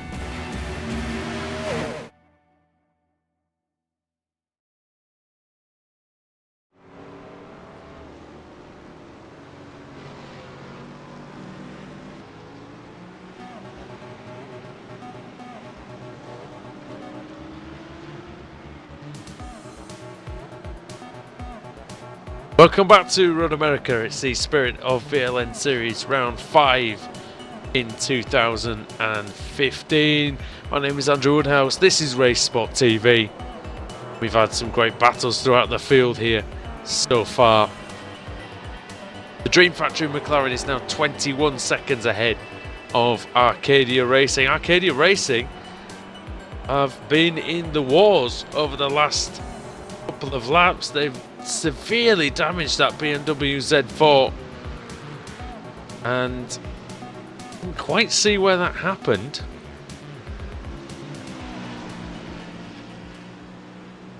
Yeah, they've had an incident a couple of laps ago while we were in commercial. And where have... Oh, goodness me, out of the... So... I know which corner that is. 3... Turn 5. Lucas Seeler smashed it into the wall. You know what, I think he's got away with very little actual handling damage. But he, yeah, that car looks awful at this point.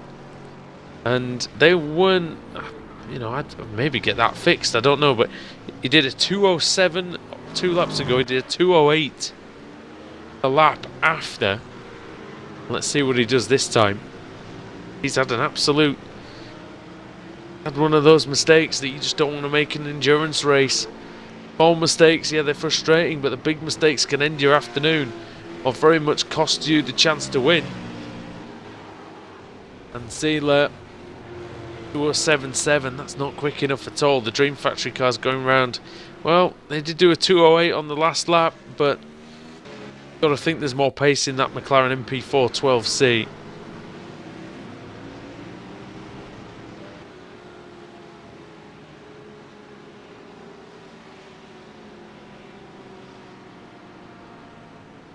Have a little look down the order here into the rough category. SRN Motorsports,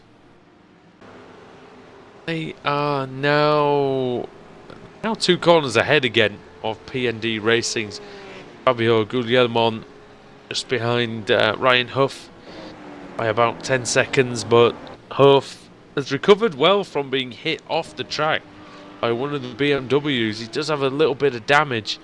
That wasn't from that incident, that was from an earlier one. So Huff going along nicely in the lead of that category.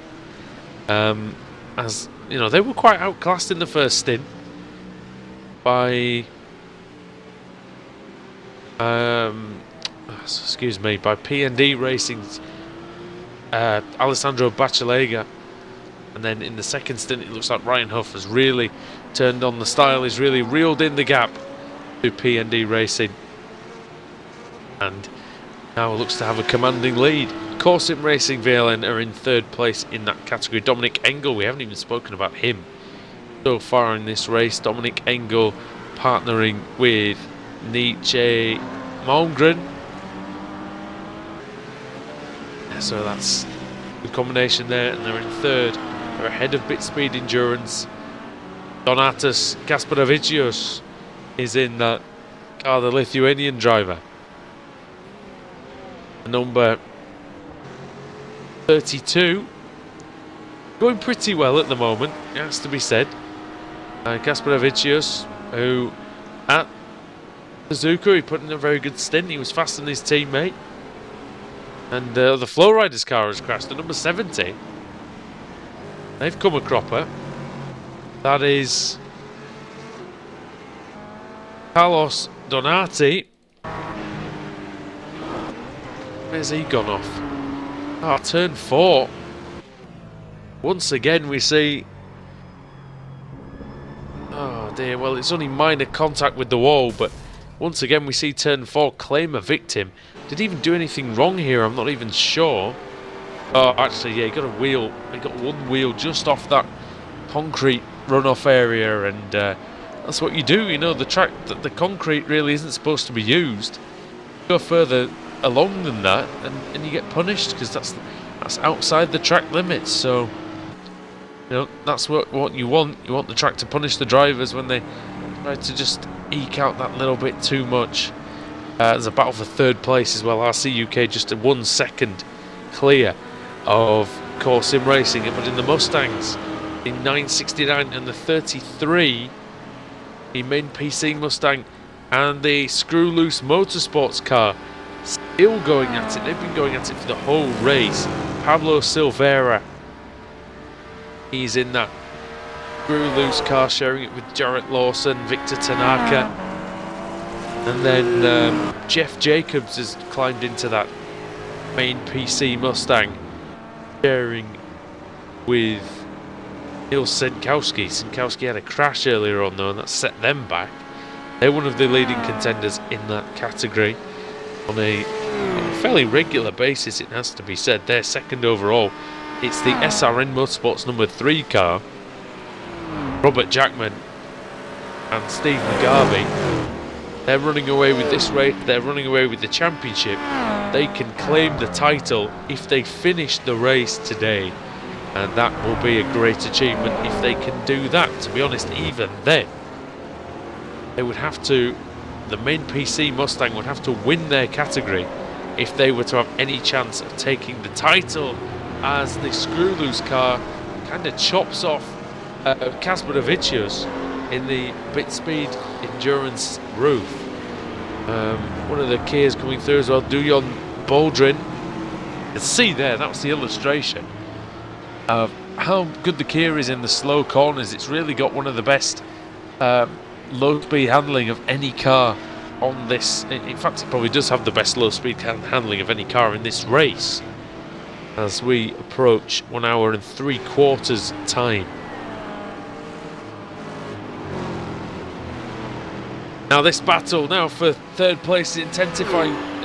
George Gregor Thompson defending from Mike Pallock. Pallock pulls out of the slipstream into turn 3, takes the position away, but Thompson's going to fight back, and Pallock chops the nose off. He closes the door. He says, "No chance, son, you're not coming through there." Good move by Pallock, and now we'll see how good he can be. We've seen him do some fantastic stints this season, and the RC UK Motorsport car demoted to 4th. But that's no shame at all. Mike Pallock is a star in this series. He's extremely quick, and he is away. Go and check in with the Kias. Archer, they lead by around 10 seconds from Daniel Kraft, and Kraft he's pushing hard, 2:14.812, only 0.05 of a second faster though than David Baker. That's Kraft's best lap since lap 3. He's really flying. He's done an 8:54. Sorry, that's his best lap. He did 2:14.3 on lap 38 actually. So this stint, since coming out of the pits for the second time, has been excellent for Daniel Kraft. 2:14.3, then a 2:16.1 with a bit of traffic, then a 2:14.8, then a 2:14.8 again as he just goes past the leading Mustang. He had to get out of it quite badly in the carousel. Did Daniel Kraft. That's not going to help his pursuit of David Baker. Of Andreas Katz now, sorry. Katz has now got into the Karcher car. I missed that in the pits. Lucas Dolz is back in the SimRC.de car, and Ashley Blake Hood has got back into the R-Souls machine. 8R80 driven by Dujon Baldrin, and then it's Heuskenveld, Henry Gross behind the battling Mustangs there. Jeff Jacobs, Pablo Silveira, they're fighting hard, and Silveira with a nice line through the carousel. He's going to get a good exit, able to straighten up that corner just a little bit more. He did hold slightly up the Kia, but that's not really a problem. Up to the faster cars to find their way around cleanly and efficiently. Silveira for Screw Loose Motorsports. Well, driving a very sensible race, contrary to the team name. There's a bit of a traffic jam there, and the roof battling Noah Nevi and Björn Lader. And that's extremely close. Excuse me, Nevi is 7 laps down for Sim Race Drivers Team 2, and then Bjorn Ladder, Sim Racing Eke, their second machine. They are in SRE in 16th place overall and 6th in the category.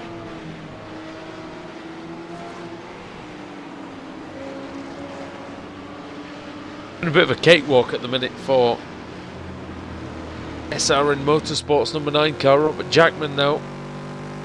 He's taken over from Steve McGarvey, doing similar times to what McGarvey was putting in. Tiny bit slower, but not really by much.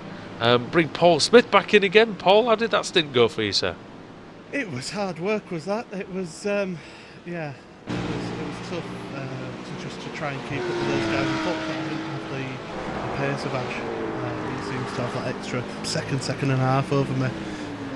So the others were able to just pull away a little bit, but we're keeping it clean. The car's still in one piece. That's the main thing, really. Is it to do with sort of the pace difference there? Is it to do with, are you not that big a fan of the course itself, or? Sorry, I'm just choking myself here. Alright, I've done that already twice, so it's fine. I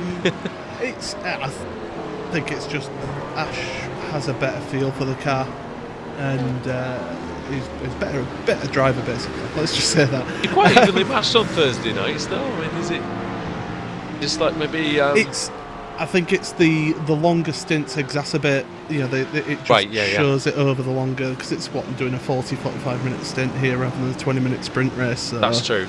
That's true. So it just shows a bit more over that time. I mean, I get a lot of, that happens to me quite a lot, to be fair, when, you know, I'm in longer races, you know, like one lap pace, I can usually get fairly close to a lot of people, but then, over a race distance, they annoy me, and it's quite embarrassing, but that's the difference, isn't it? And, Blake Hood's come out and not only setting the world on fire with his lap times at the moment, but they're pretty decent ones. And how was the car feeling for you? It's like new. We've luckily so far been able to. That was great. That's still echoing. I can still hear it. That was great. Whatever you hit was great. Yeah, it was the desk. It's a sturdy desk, as I tell you.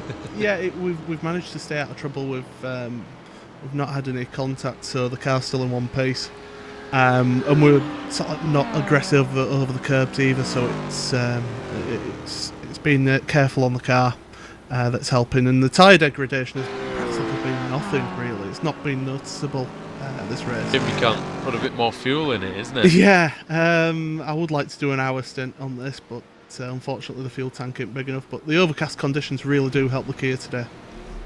Where are you? About sort of 15 minutes away from pit stop? 20 minutes? We're about 9 laps away.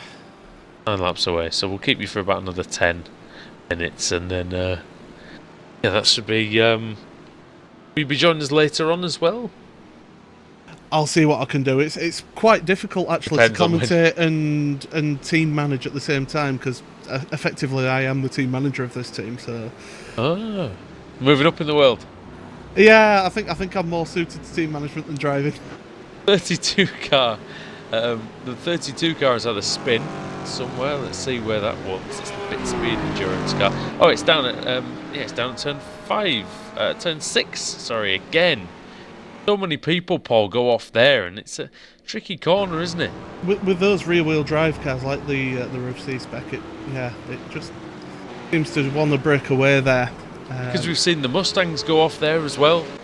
A couple of the Mustangs just spun off there under no real sort of stress, but it just looks like you get. And as well, we saw somebody trying to just coax a little bit too much out of the exit of that corner as well, and they came a cropper. Yeah, it's just maybe just. I think with that incident, it just went in a little bit too fast. Carried a little bit too much speed through the corner, and it's meant that the back end's just broken away. And luckily they didn't hit the wall, so they're able to carry on.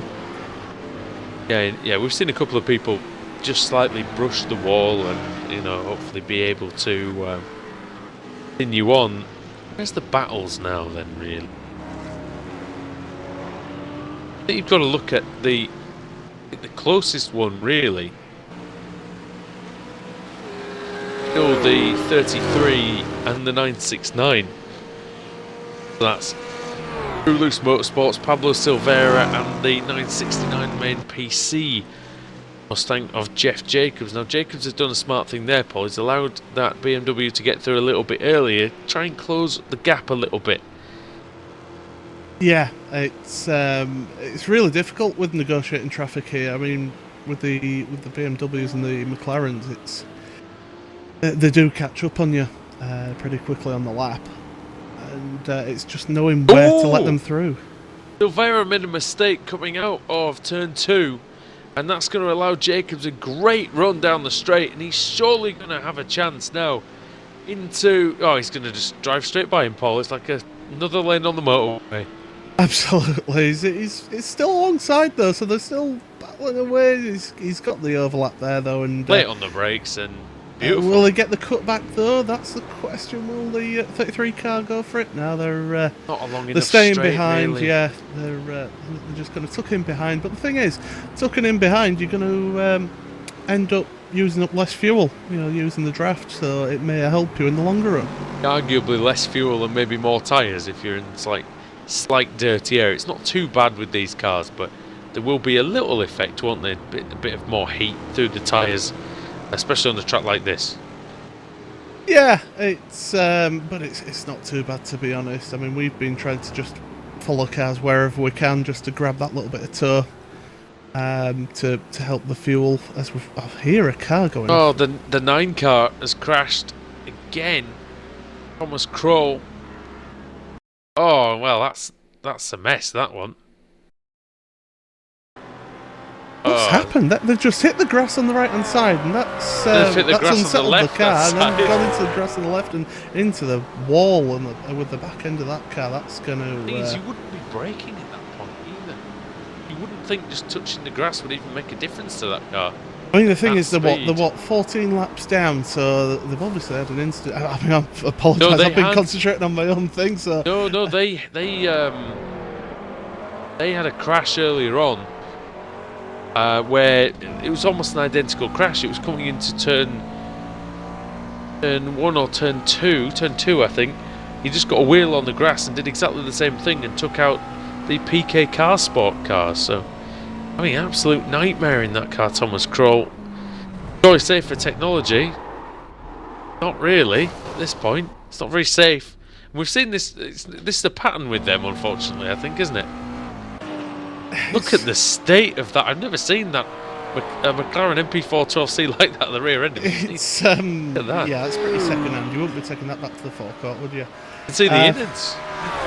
It's yeah, I've not seen a car that bad actually before, so they just seem to have a bit of bad luck this season with Although that car. This is just mostly mistakes tonight, and I think they'll be glad. We're definitely glad to see the back of this race. Goodness me, yeah, not good for them unfortunately at the moment. When's your pit stop coming up then? We're looking at around 7 laps for our pit stop. Just keep me posted when you need to. When you need to shoot off. That's fine. Ethan, the number 9. Well, the number 9 car is in pit lane again. I was about to ask you how that car was looking after it had been repaired, but I guess that's academic now. Yes, it is. No engine coolant system there, I think he's using. I've never seen a McLaren look that bad. So these rear brakes aren't going to overheat, are they? With that there, it's a nice ventilation system he's got, but you're going to have to get a very large hammer, I think, to sort that one out. Large hammer, new bonnet, new driver. I think they've just. Oh no, yeah. Wait, no, he has come back. They've made a driver change. I thought they were going to just call it a day. I wouldn't have blamed them, to be honest. They've had 2 massive accidents. Paul, that looks like one of those jet-propelled cars with the engine sticking out of the back. Yeah, it's certainly got to take a bit more than a bit of panel bashing to sort that car out. That's for sure. Bit of duct tape and that. Might take a week. Might take a long time to sort that one out. Now, Mike Pallock's going along pretty well, but he's not really making any inroads into the leaders. But what is happening is Arcadia going on with, and the state of that car, Paul, while you were driving, Arcadia had a right royal smash into the wall at turn 5, just of Lucas Zieler, just of his own accord. And now, unfortunately, they're losing 2 seconds a lap due to damage. I mean, would you pit that car, or would it just cost too much time to repair it? You want to keep it on strategy as much as possible. So you want to keep the bonnet on it, but that hasn't worked. I mean, it's very difficult because on the one hand, you don't want to lose too much time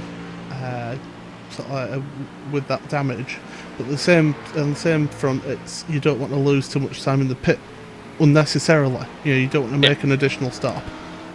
So it's a tricky one. If you do 45 seconds of repairs and you only go a quarter of a second quicker, it doesn't really help you, does it? Yeah, exactly. So if you do it in your own pit, in your main pit stop when you were gonna pit, then that's fine. It works out better in the long run. It's just a bit very second-hand looking, though, isn't it? He's got damage to the rear wing, which will be unsettling the car and just unbalancing it aerodynamically. He's got front suspension damage potentially. He's got a lot of bodywork damage. He'll have a nice, cool engine, though. Oh yeah, engine will be fine for coolant, so it's not a problem. But we saw he's getting into the back of the roof there, I think. We saw one of the roofs actually below the engine on the exit of a corner pole. Is that something that can happen with the GT3s and with the roof itself?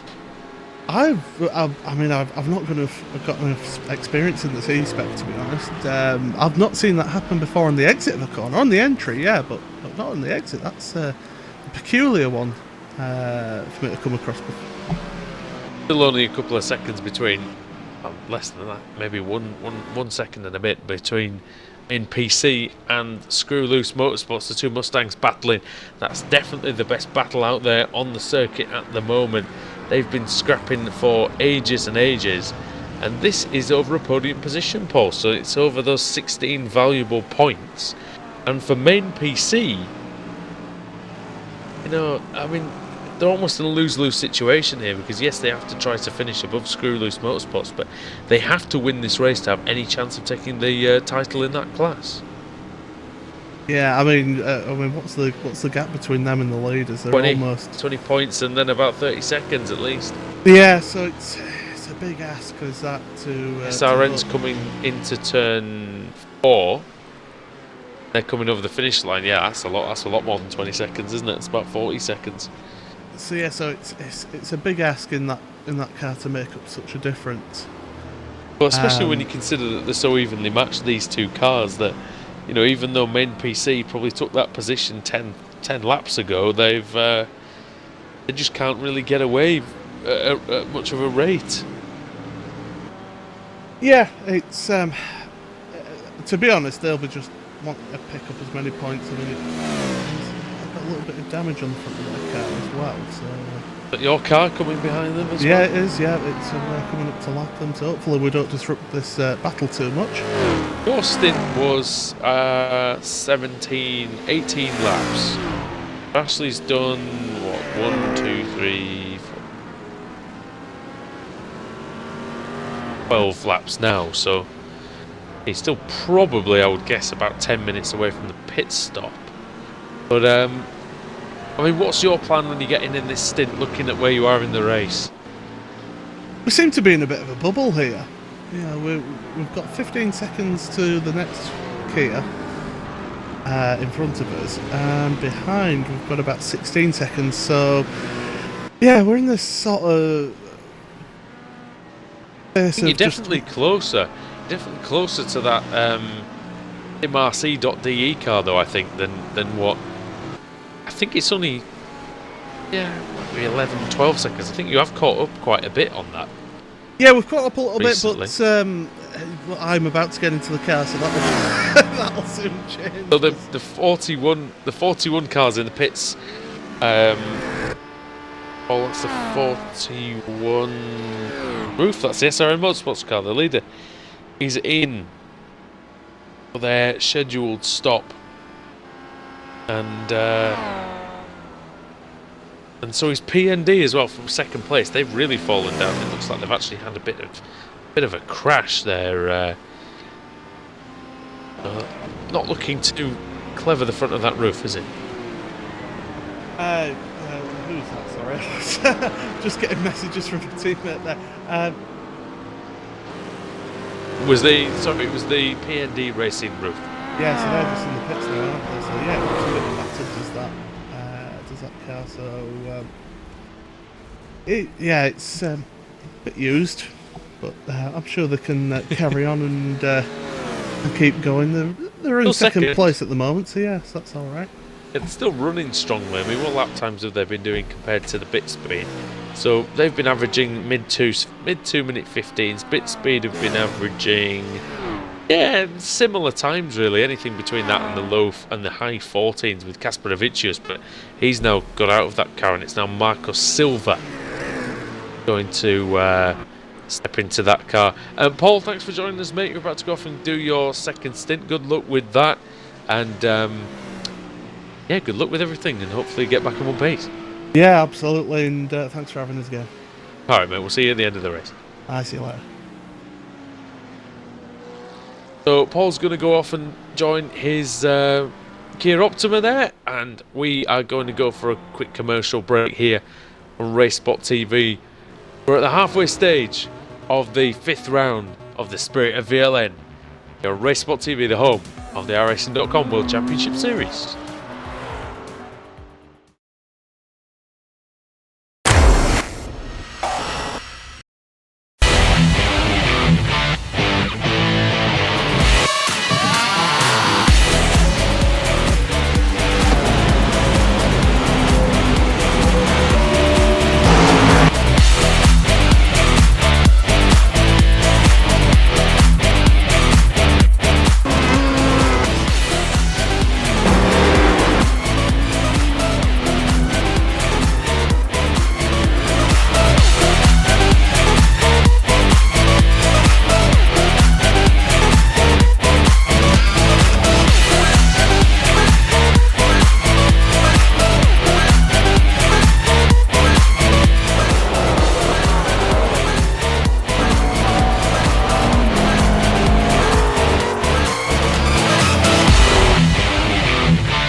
For iRacing to get Le Mans is huge. I mean, this is a unique event, a unique track where, you know, half of the track is public roads, so you can never test on it, you never get experience on it, and it's 8 miles in length, 4-minute lap time in a GT car. So, you know, even if you're here for an hour of testing, that's only 15 laps, and you're only going to see the corner 15 times that day.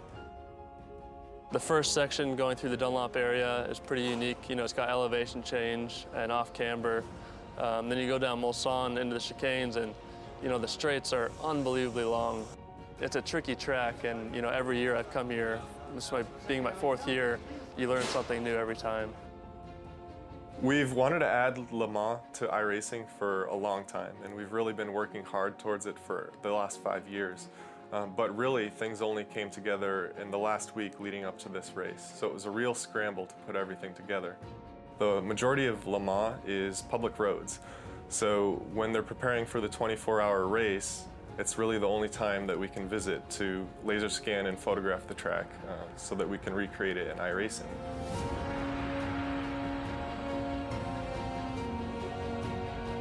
We work closely with the ACO to get essentially exclusive access to the facility and everything that we needed to get the laser scanning and photographic reference that we need to create the track. We were very fortunate to be at Le Mans at the most important time of the year and gain that experience of being there. And we're going to really do the best we can to put that into our work and making sure that the Le Mans in iRacing is the best Le Mans, the most exciting and accurate recreation of the track possible.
The NASCAR Peak Antifreeze Series powered by iRacing.com has officially begun.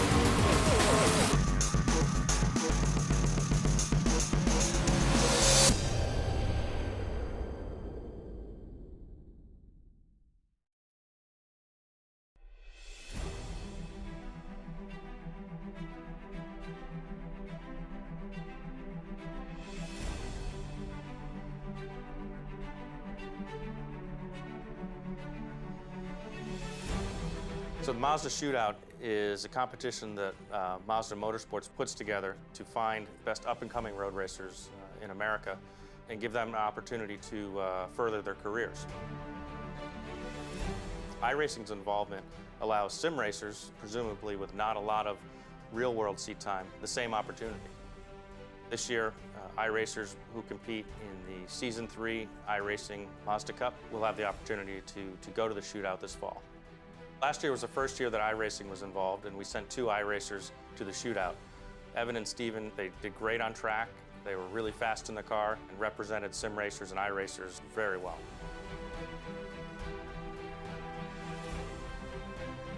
The way that iRacers will qualify is that the top 10 in finishing points will be invited to submit an application to iRacing. We'll review that with a panel here, and we'll pick 2 finalists who will then automatically go right onto the shootout. So this is a really great opportunity for any racer, and especially a sim racer. The winner of the shootout this fall wins a fully paid scholarship from Mazda to compete in the 2016 Battery Tender Mazda MX-5 Cup. It's a really great prize, really great opportunity if you want to have a road racing career.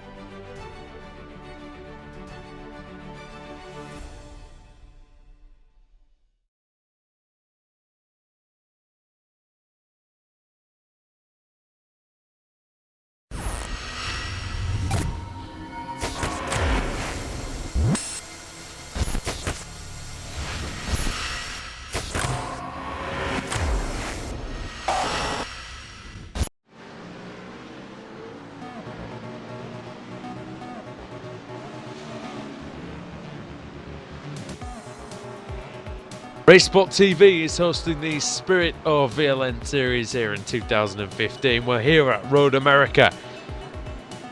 This multi-class event, Andrew Woodhouse here with you. Ethan McColgan in the pit lane. And we've just seen an incident with the car that was in second place in the Kia category. That's the number 22 British Sim Racers Kia Optima. Dan Kraft, it was on lap 52, 2 or 3 laps ago. Comes through turn 6 and finds the A360 roof and had its own incident just previously in the way. They just had a spin going off the track to avoid the Arcadia Racing BMW, and then trying to rejoin, made a horrible rejoining decision and damaged the car of Daniel Kraft. Kraft's still running, but taking a big hit there. Now into the pits for repairs. Ethan, how's that looking now, that car? Yeah, it has a bit of damage to it. Pit lane has been busy last while. Mainly the gears coming down, a few roughs, but nothing much. Yeah, pit lane's busy, and I expect it to be busy now for the coming about half an hour. Yep, I think you're right there. I think we've got the leaders coming very, very well. Leaders will be in soon. Let's have a look. When was their last pit stop? Arcadia Racing. They've just been in the pits to get some repairs on that. They've actually now got a bonnet on that, which is good. Looking a bit naked there. His cooling's not going to be as good, but I don't think he's going to matter too much. Having said that, he might have a little trouble seeing out of it now that they've put a bonnet on that. That doesn't look particularly great to look out of. I don't know, Hugo, if we can go on board with Lucas Zieler there, but definitely going to be some visibility issues with that, just coming slightly up. Any slightly blind corners are going to be quite tough for him. So, just having a little look. We're just on board now with him, and we can see that visibility is reduced as he's going through the carousel. He's having to be very attentive on the throttle. He wants to avoid understeer as much as possible coming through there. Now he's got the fast kink. 219 kilometers an hour through the apex of that corner. That's over 140.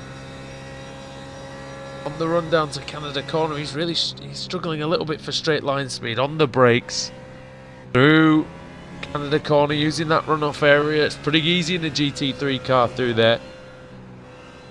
But over the crest, that's one of the corners he's going to have difficulty spotting fully, with that great big hump in the middle of the damaged bonnet. Oh, and that was very, very close with Wolfgang Wildenauer in the online simracing.de VLN Mustang, which is in 35th place. But Zieler comes across the line, does a 207.1, so there are some repairs that have been done to it. So it seems to have added maybe a tiny bit more pace in that car, but he's going to have to keep with it if he wants to trouble the leading McLaren, and in fact if he wants to stay ahead of Claudio Klima in the core sim racing BMW.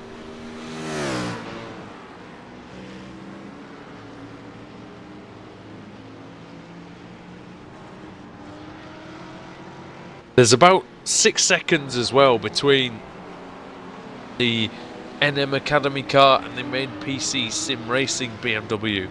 The Heiko Mellinghaus is the one chasing, and Martin van Ooyen is the one who's being chased, but he currently about 5-6 tenths of a second quicker, so he's providing a nice platform to work with, and he is definitely extending that lead slowly but surely. Let's have a quick look then. Battle between two roofs in the C-Spec, the 70 car, Flowriders car, and the 8 car, which is iSimRace.de, and the Flowriders car's made a mistake, and that is Igor Gysi, and Daniel Wolf is looking to make a victim out of the Flowriders car as Wolf comes through the final corner. And there has been an incident with the... We'll just look at this first. We're going to see Wolf pulling out of the slipstream pulling alongside the Flowrider's car and into turn 1. It's going to be a brave move here. He's not quite alongside. Pulls out of the move, Wolf. That's good driving, good attention there to detail. Knowing that this is a long race, he doesn't want to lose his nose. Doesn't want any potential suspension or aero damage that might hurt him.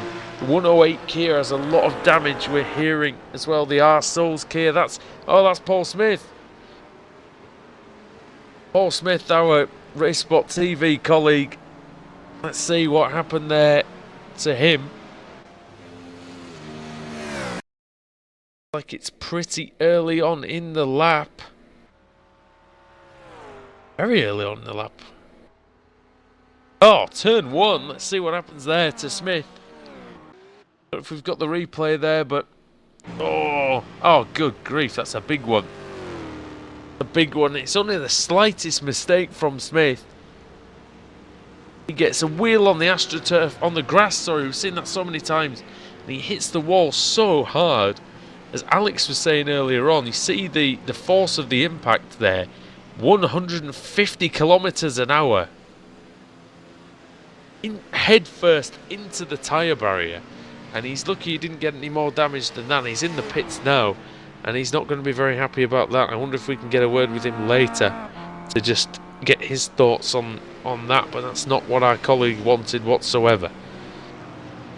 Just go back and see if the 70 car and the 8 car have resolved their battle. The answer to that one is no. But now the 70 car's got some McLarens. Oh, he's holding those McLarens up there. That's not really a lot he can do in terms of getting out of the way. He shouldn't really have to yield as such, but he just needs to make sure that they've got enough room. And actually now the 8 car is closing. Go on board with the 8 car now. We can see really gaining up the hill. See the McLaren on the outside now. This is the chance for Daniel Wolf in the 8 car. Over the curb. Takes a nice line through turn 1. Is he going to have a chance into turn 2? It's going to be a brave man that dies on the inside here. Wolf very late on the brakes. And he's done it. Beautiful from Daniel Wolf.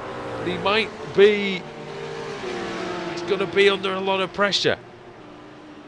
Down this long back straight. You can see the Flowrider's car with Geesey. And Wolf needs to defend the inside line, but that's too late, son. And, oh, he's done it, though, around the outside. Excellent move.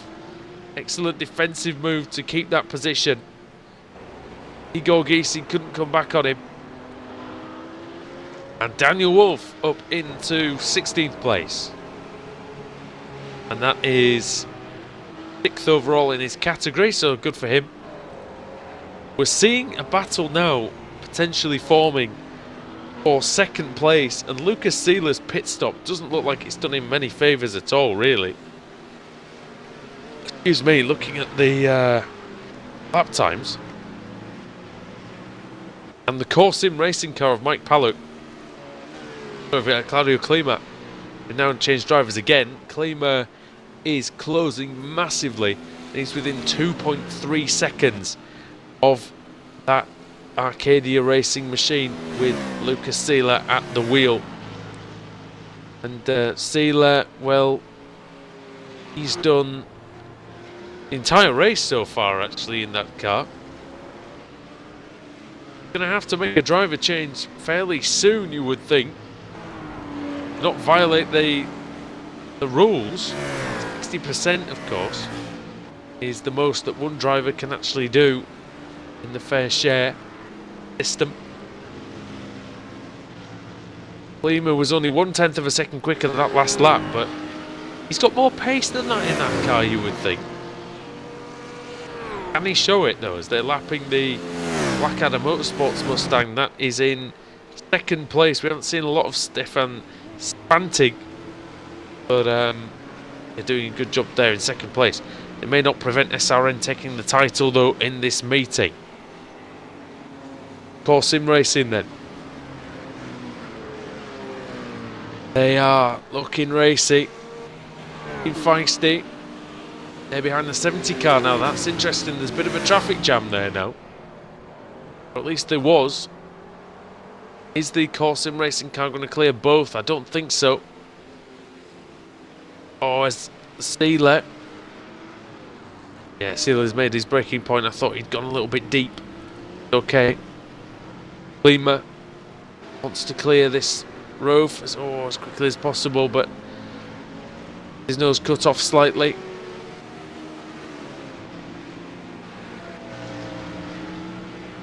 Means the gap is staying. It's actually opened up again to about 3 seconds, but meant that the gap was staying pretty much the same. The 77 car, that's the SimRC.de Kia, is fighting hard with British Sim Racers. Now British Sim Racers with Pete Newman closing in. And SimRC.de have done a really good job. I mean, they only qualified in 29th place. They were 1.2 seconds slower than Karcher. They were 9/10 of a second slower than British Sim Racers. But their race pace has been exemplary and really showing some good, showing a good level here.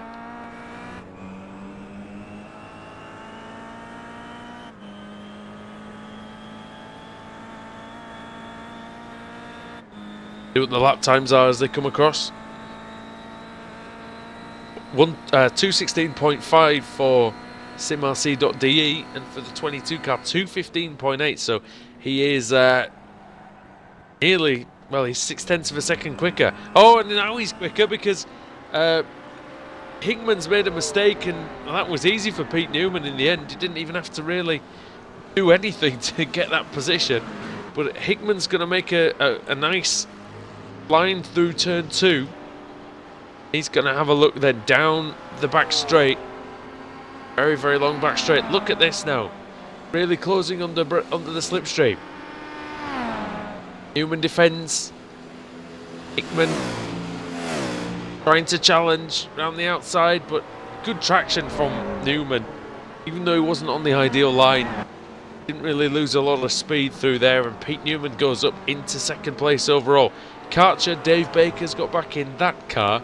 He's already at the King, so that's pretty good for them. They've stretched that advantage out massively, actually.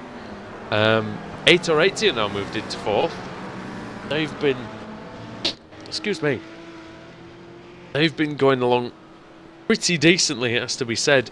Nothing spectacular from them, qualified in 28th place, but definitely, you know, they've had a decent. They had a very good start to the season. They took 30 points in the first 2 races. However, they've only taken 13 points in the last 2 rounds. That was the 6 hours of Spa and also the 4 hours of Suzuka. Sitting currently joint 3rd in the series with 43 points. The 88 car is in the pits. So that is Sim Race Drivers Team 2 car. And is there a driver change there, or is that a retirement? That might be a retirement for them. 51 car is in as well. That is a 360 Racing Team. So that is that's the car that won in front of Dan Kraft earlier on. Yeah, the 88 car, they look like they've had it, actually. Bonkowski was in the car. And that's a disconnection, but why? Is there an accident? Let's see.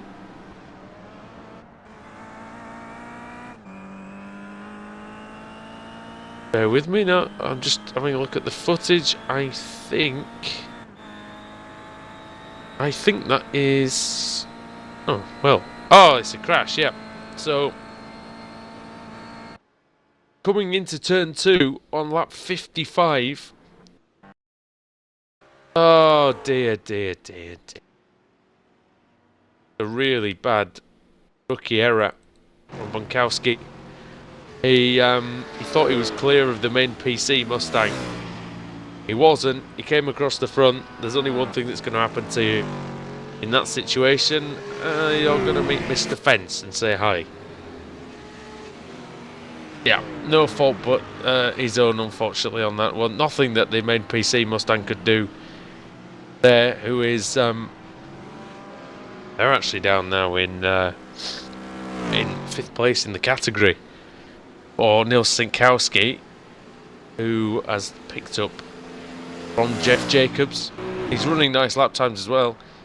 Sinkowski, very good consistency actually. All his laps since he's come out of the pits have been in the 2-minute 33s.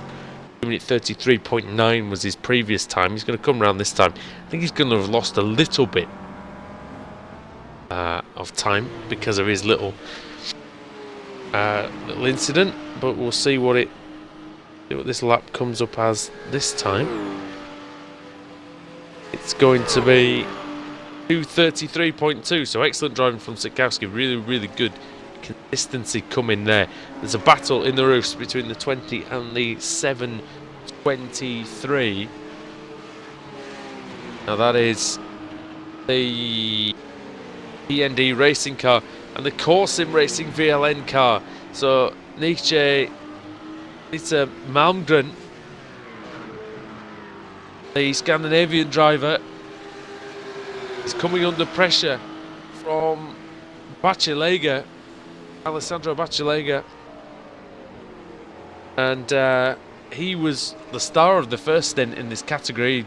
He was leading by quite a bit, Bacilega, and takes that position away. Beautiful, nice easy move for Alessandro, and he gets himself up into 2nd place. So very good there, position number 2. That's 12th overall in the race as well. But they're no match at the moment for Daniel Grote, who's about 4 or 5 corners and about 30 seconds ahead.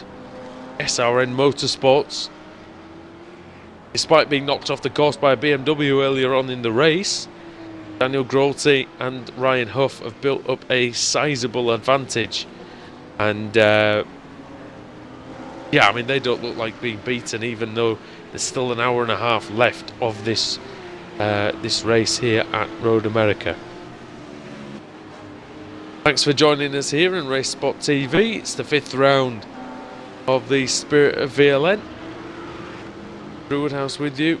Ethan McColgan, Alex Simpson, Paul Smith have joined us at various parts of the night.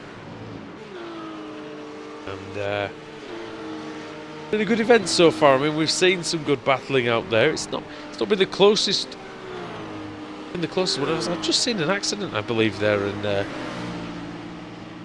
need to check who it was because I didn't quite get a good view. Oh yeah, goodness me! So that's the. Oh, of course it is.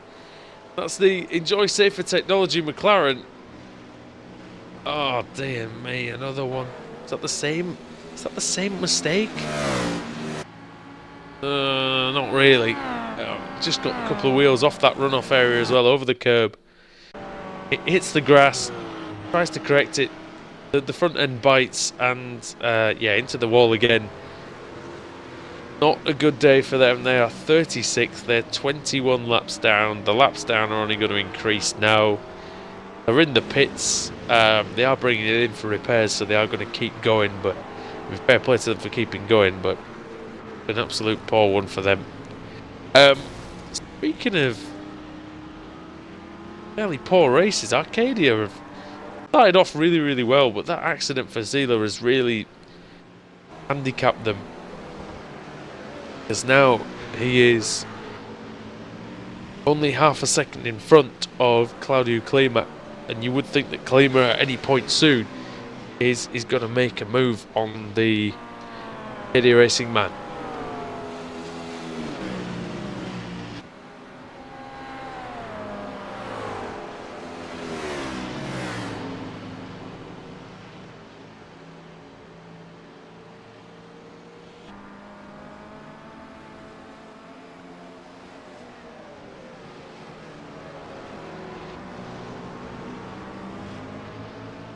Now there's a bit of traffic for these two BMWs to negotiate.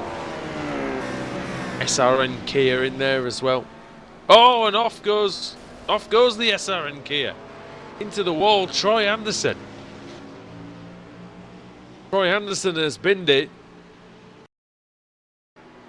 Let's see how he binned it.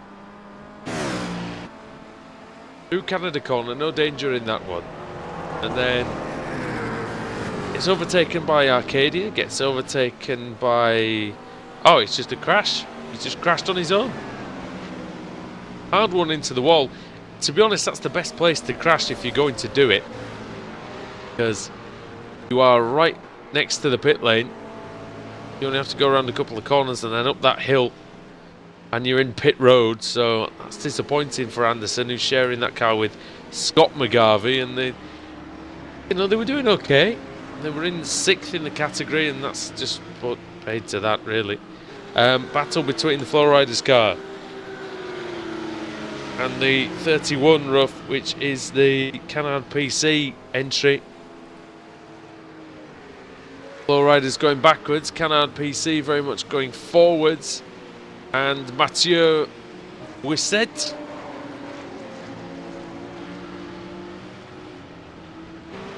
he's a bit boxed in there with the main PC BMW there coming through.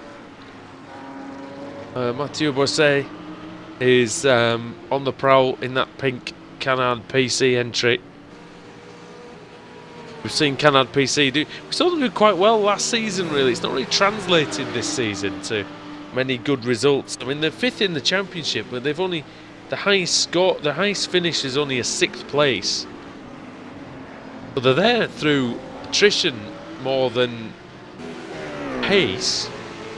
But, you know, there's some decent drivers in there, and you've got to think that if they can just up their game slightly, that they're definitely going to have a chance to finish in the top 3, maybe in a future season of the Spirit of VLN-series.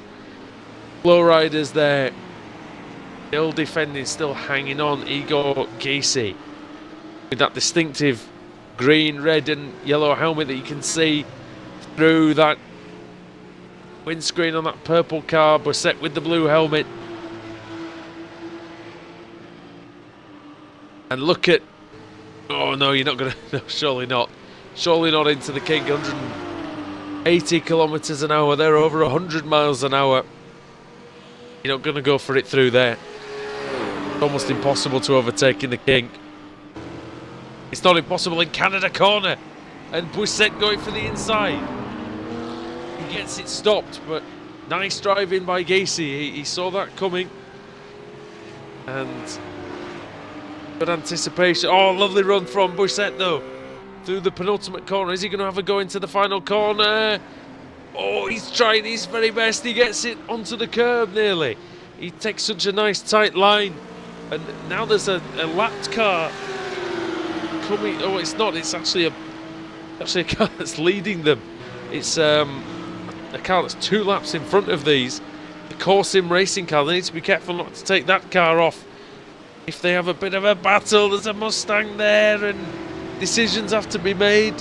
Good decision from Holmgren in the 20 car just to get out of that a little bit, not risk his car, which looks to be in great condition. It doesn't look like he's had any contact with anybody, and he still maintains that now. Now Canard PC would maybe be it would behoove them, I think, if they maybe let the Corsim racing car go, and they are doing, yes. So let the Corsim racing car go,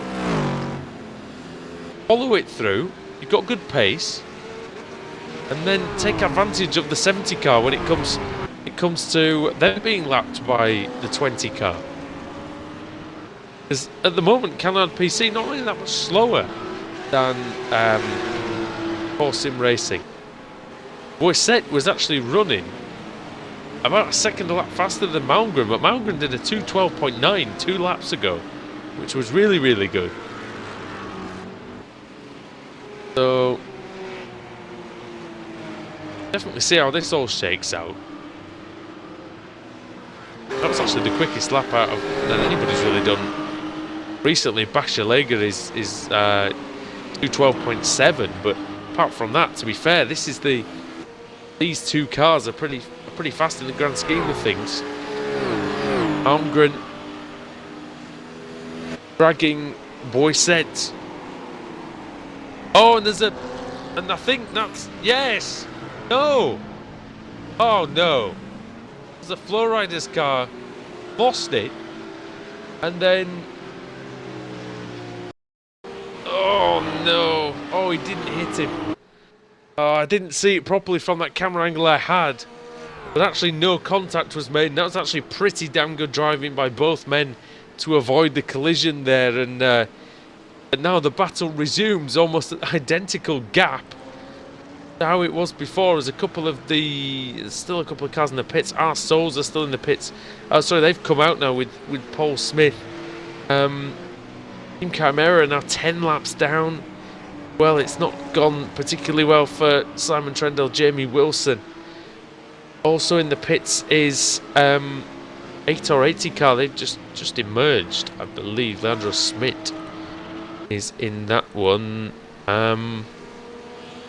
Sasha Rabe pitting from 8th in the P1 TV Motorsport 2 BMW. That's not the one that took out the leading roof earlier on. I believe that is the other one. That's sharing with Uwe Langer. Two great battles going on the track at the moment. That's Arcadia desperately trying to cling on to second place overall ahead of Core, and then also the battle in the roof class between the 70 and the 31. That looks like it's hotting up as well. Canard PC looking very quick, but I think we're going to go for the battle between Arcadia and Core. And Arcadia have gone around the Core have gone around the outside with Claudio Klima. Arcadia have the inside line for turn 2. It's going to lead onto that long back straight, then through the parkland, through the trees, under that distinctive yellow bridge. Alex called it a straightaway section. It's not really a straight so much as a couple of kinks, really. They probably call that a corner in America, but I'm not going to bother. It's a straight to me. Dealer on the inside, and both these guys positioning their car absolutely wonderfully, and Zila goes round the outside and maintains that position. Core are going to look, but if Zila positions his car well, he should keep that advantage. Brilliant racing in the GT3 class, outstanding. Still not over though, as Klima looking, and I mentioned to Alex earlier on, it didn't look like Klima really had the ultimate pace that he's had in previous rounds. Maybe not clicking with Road America. I know that that was my sneaking suspicion of what happened with Paul as well. Enjoy Safer Technology. McLaren is out. That's probably good for everyone else at this point.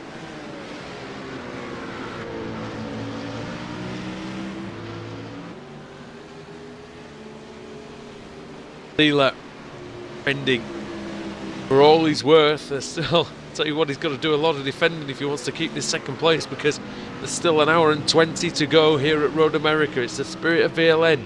It's the 5th round out of 6. Championships could actually be decided tonight here on RaceSpotTV. Lucas Zila, who's sitting at the moment, Arcadia, 14 points behind Corsim Racing, who are in the lead of this championship. So this is a really important fight for Lucas Zila to win if he wants to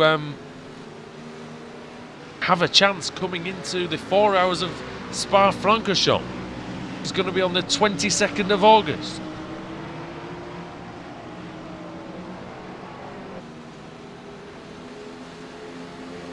And Zila, is he going to have to go defensive into this turn 4 at the bottom, turn 3 at the bottom of the hill? No, he doesn't. Klima stays there. They know that there's no realistic chance of catching the Dream Factory McLaren. They're gone. But what they do need to do, especially Core, in terms of immediate position, Core need to make sure that they finish at least in the top 3, so they can't make a rash move here on Arcadia, but if they do finish in second place here in their category, oh goodness me, if they do finish second in the category here at Core, then it will mean that they still hold a 4-point advantage going to Suzuka, and that would actually mean that if Dream Factory wins, Core would have to finish second to win the category championship. Because Dream Factory, well, this is assuming Dream Factory wins tonight. Obviously there's a long way to go, and we've seen things happen before, but they would have 3 wins. So on countback, they would be in a much better position. We won 3 out of the 5 races. Core have only been off the podium once this season, and that was here actually in race 2 of the season. And Klima's now going. He's got a good run round the outside. He's going to go, but he can't take the apex because the Arcadia racing car is still there. And Core, twitching all over the place. Zeeler nearly losing it. Good save. And now he needs to try. Oh, he's gone a bit wide there. I think that's that done and dusted. Has he got any damage there on that car? I think. Not sure he's got. Not sure he's got full control there. Looks all of a sudden like he's struggling with the handling of that car. We're going to have to keep up to date with that. Excuse me, it's easy for me to say, but yeah, it looks like Core have gone now, and now that that move has been made, that the fight's been sucked out of Arcadia Racing. NM Academy still only, well, they're only 3.5 seconds ahead of main PC sim racing now as well, so that's an interesting battle. And Canard PC have gone through on the Flow Riders. That must have happened a couple of laps ago, because Canard have gone quite a way in front of them now. It's about 5 seconds with Mathieu Boisset. I think it happened on that lap. Gysi had a very slow lap. We're gonna see if I can go back and find out exactly what happened. You been off somewhere? No, it was just a slow lap. 2:21. Oh, that was the previous lap, was it? Oh, it was that lap. So he just had a slow lap somewhere, Igor Gysi. But it didn't look like he made any mistakes, so it's very hard to tell really what had gone on there.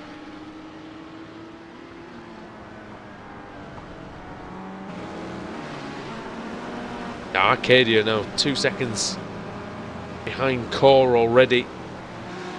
But that fight is done, but it might be a fight with RC UK Motorsport, who, to be honest, they're nowhere in the they're only 7th overall in the championship. They may actually be able to get up into 4th with a good result, but again, it'll be pretty tight at the end, considering that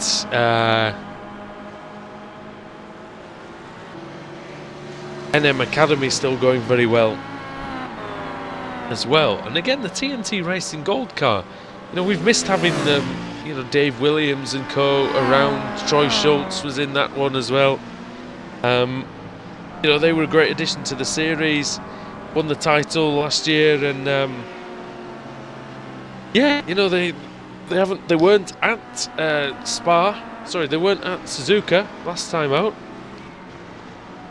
And not here today either, so a shame. I mean, they still would have had an outside chance of the championship, but for whatever reason, not being able to make it. One man who has made it, Simon Povey. He's about 10 seconds behind Lucas Seeler, but lapping 0.7 of a second quicker, so they might be able to come through very, very soon. I mean, you know, in about half an hour's time, you think that battle will be joined. Battle that is being joined at the moment is between the 29 and the 69. They're only about 2 seconds apart on the track.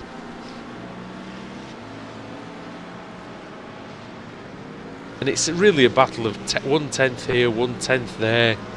You know, I mean, that lap it was a second difference, but you know, it all evens itself out usually with traffic and usually with you know, the ebb and flow of the tyres, and you really want to keep the tyres in good shape. Even in the GT3 car, you don't.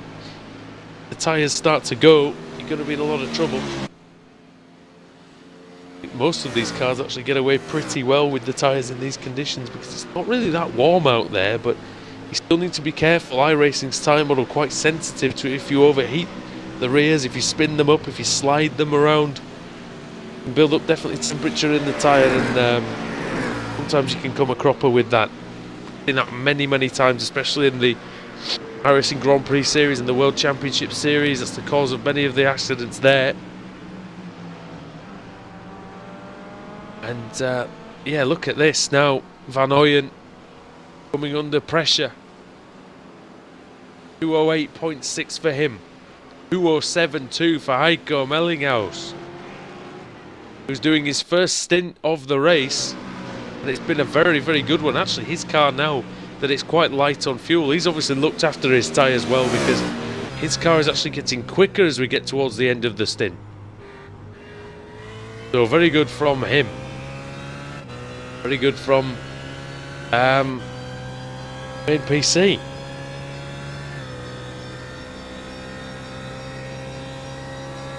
Main PC, of course, mainly in the Cadillac CTSR last year. This season making the move to BMW, and it's worked well for them.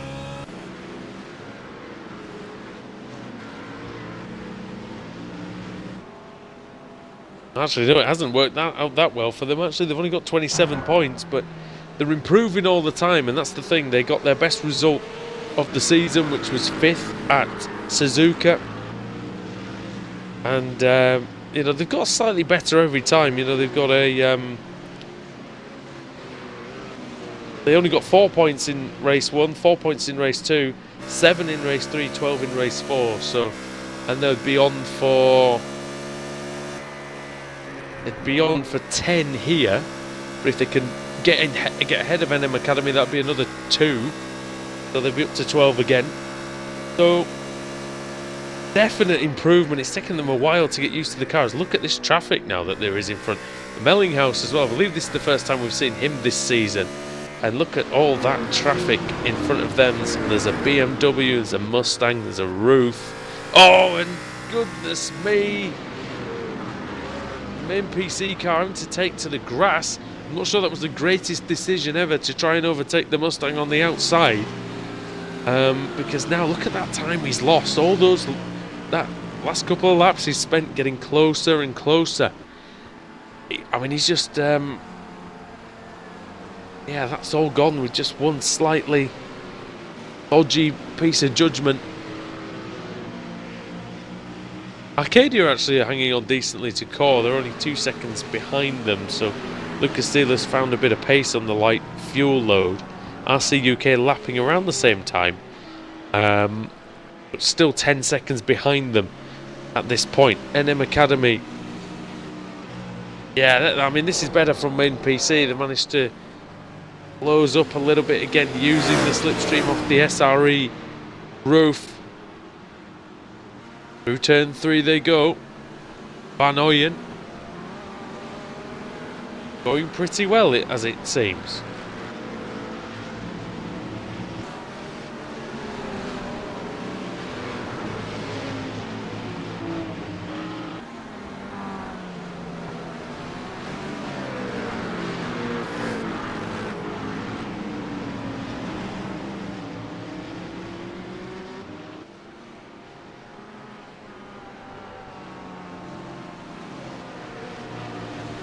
Yeah, it's looking very good for them, to be honest. Both of these two teams.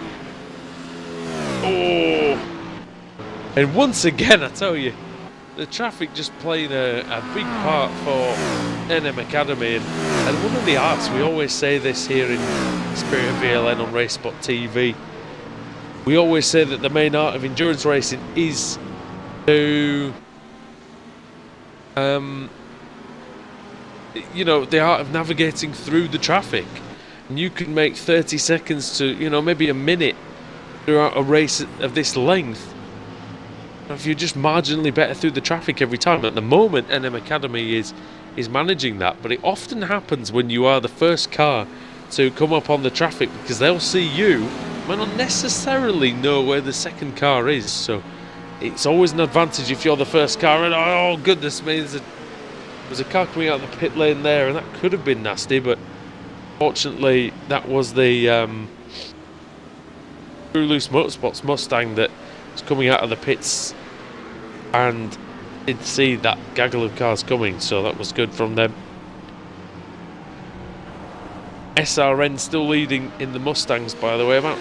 The gap is coming down to Stefan Spantig slowly. It's about 20 seconds now, but it was probably more than that now, actually 20-25 seconds.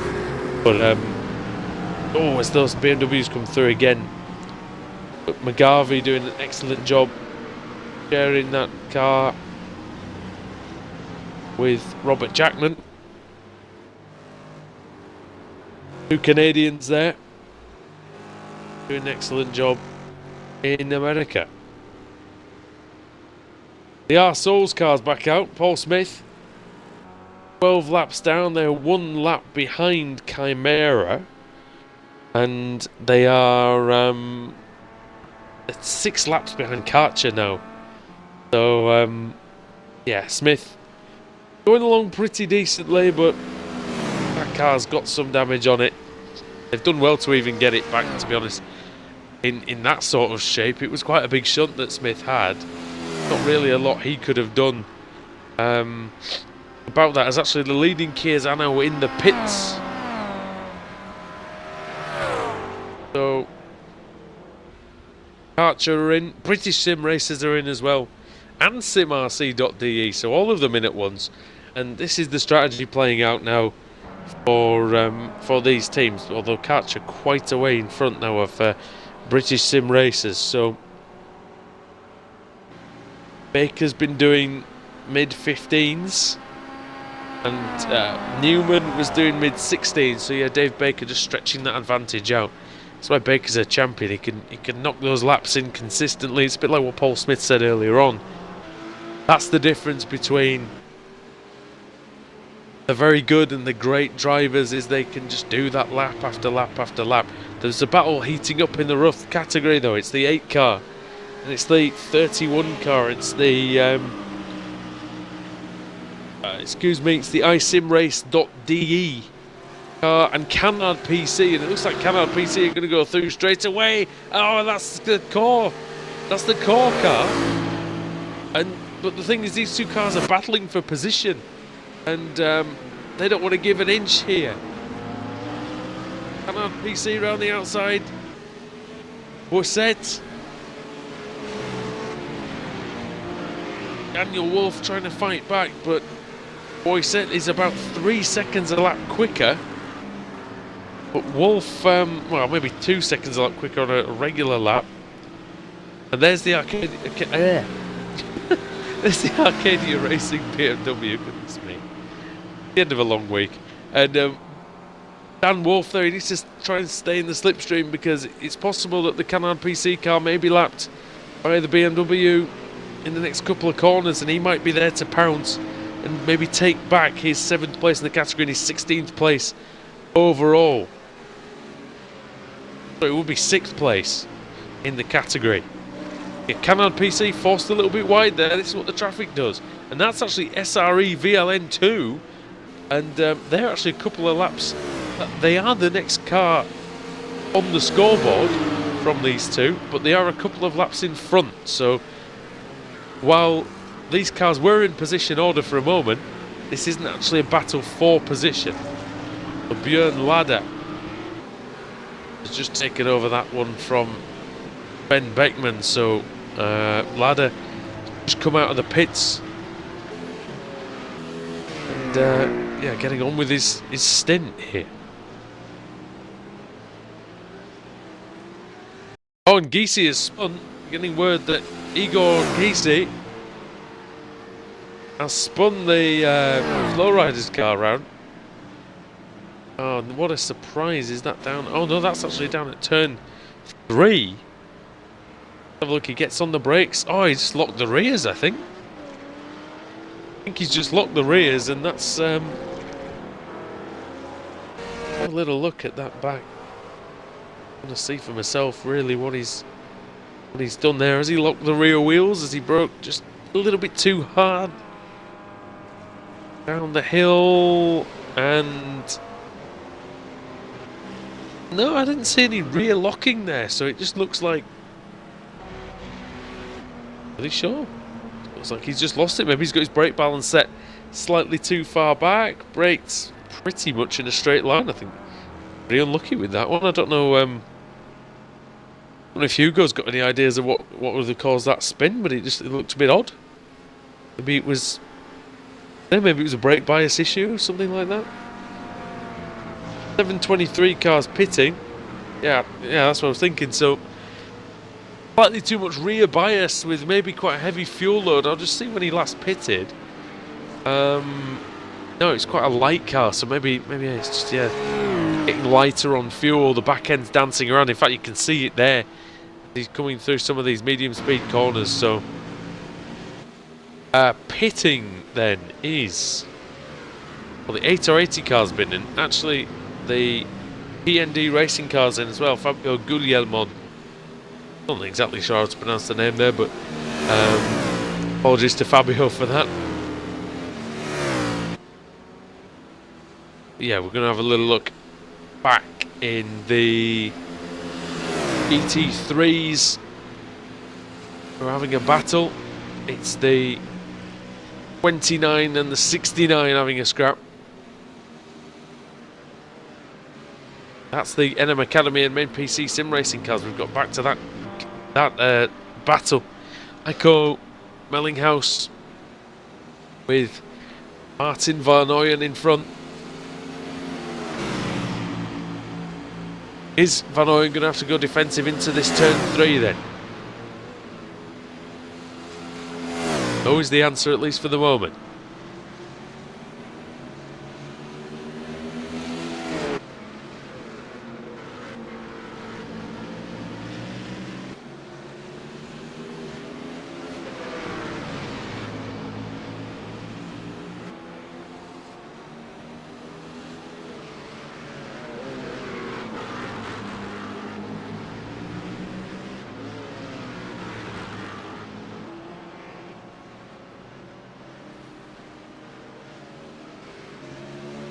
Sorry about that, ladies and gentlemen, just a bit of a technical hitch there. And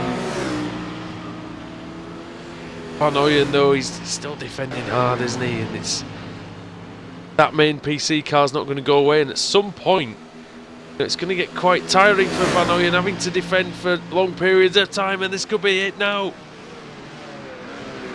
Yes! Through goes Mellinghaus. But he's not done yet, Van Ooyen. He is done now because, yep, beautiful driving from Mellinghaus. Up the inside, judge the braking to perfection. Canada corner. Alex said it was an overtaking place earlier on. It is indeed. He can just make a nice little block style pass there on the opponent. And yeah, but Van Ooyen now is definitely in the slipstream, and he's going to try and come back at Mellinghaus. Then you can't really overtake that well into turn 1, but he's not going to stop him going for it anyway. You might as well, boys. 40 seconds to the car in front, 1 lap to the car behind. Brilliant move by Van Ooyen. He's not going to take anything lying down here. And main PC sim racing again relegated to 5th. Relegated to 6th behind the NM Academy car. So great battle going on here in the last hour of a 4-hour race. Tremendous fight, and yeah, it's definitely the best one out on the racetrack at the moment.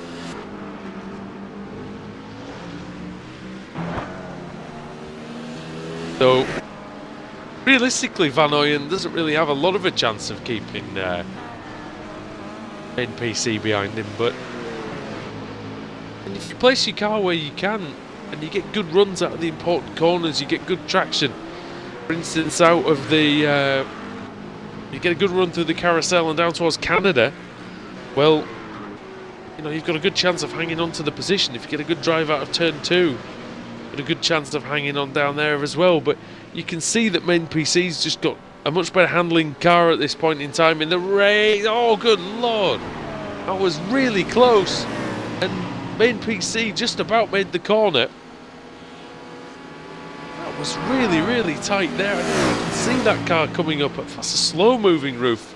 Not a roof at full speed. I'm not exactly sure what happened there. That's the SRE VLN-2 car of Björn Ladder. And has he had an accident somewhere? Oh yeah, he's had a crash. Turn 5, that's exactly where Lucas Zieler crashed earlier on in the race. Wasn't quite as hard a hit as what happened to Lucas. We get away with it to some degree because it's a rear-engined car, but... Oh, it's the BMWs now! Fighting through the traffic, don't chop off the P&D Racing roof. Down the inside, this is going to be bad, he's going to hit the Mustang, no he's not. Oh, good evasive action from Stefan Voldher there, who we've not seen so far in this race actually, in the online sim racing.de VLN Mustang. Didn't anything of Voldher yet. Van Hoyen now, is he going to try and take the place back down the hill? This is going to be the same. It's good. Oh, and he's very late on the brakes. He's going to do or die here. There's got to be contact. There is contact. Both men spinning out. And to be honest, oh, well, if you're Mellinghaus there in the Main PC car, you must know that he's coming there. You must know that he's coming. And I think you've got to just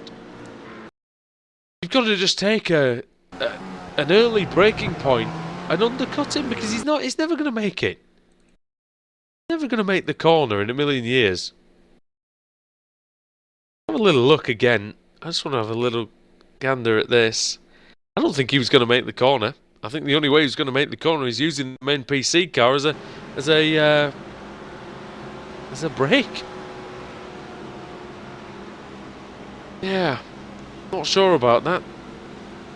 Not sure about that move at all. He made a great move on the previous lap, Van Hoyen, but that wasn't really that good. What is good is that Arcadia have managed to stick behind Core, and Klima only has about 2.5 seconds ahead of Lucas Zieler, and he's not really pulling away from him very much at all. So, and the RC UK Motorsport car is still only about 10 seconds behind. So, then he might be with these guys in about half an hour. I don't think he's going to get there at this rate. So Simon Povey there needs to pick up the pace a little bit if he's going to challenge. He was 1 second quicker on that lap. I wonder if he's just had some really bad traffic, because yeah, he's had in fact, yes, he's had a couple of 209s on the last 2 laps. So was on course to meet these guys in about a quarter of an hour's time, but yeah, again, that's a setback now, and it's going to take him a good 20 minutes to get back to close that gap at this rate.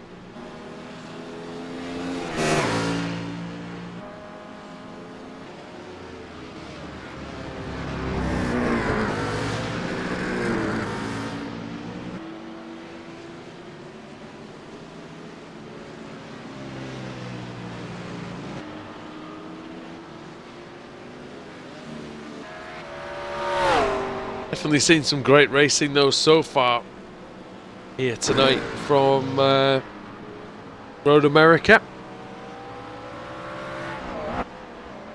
Over 3 hours gone in this 4-hour race,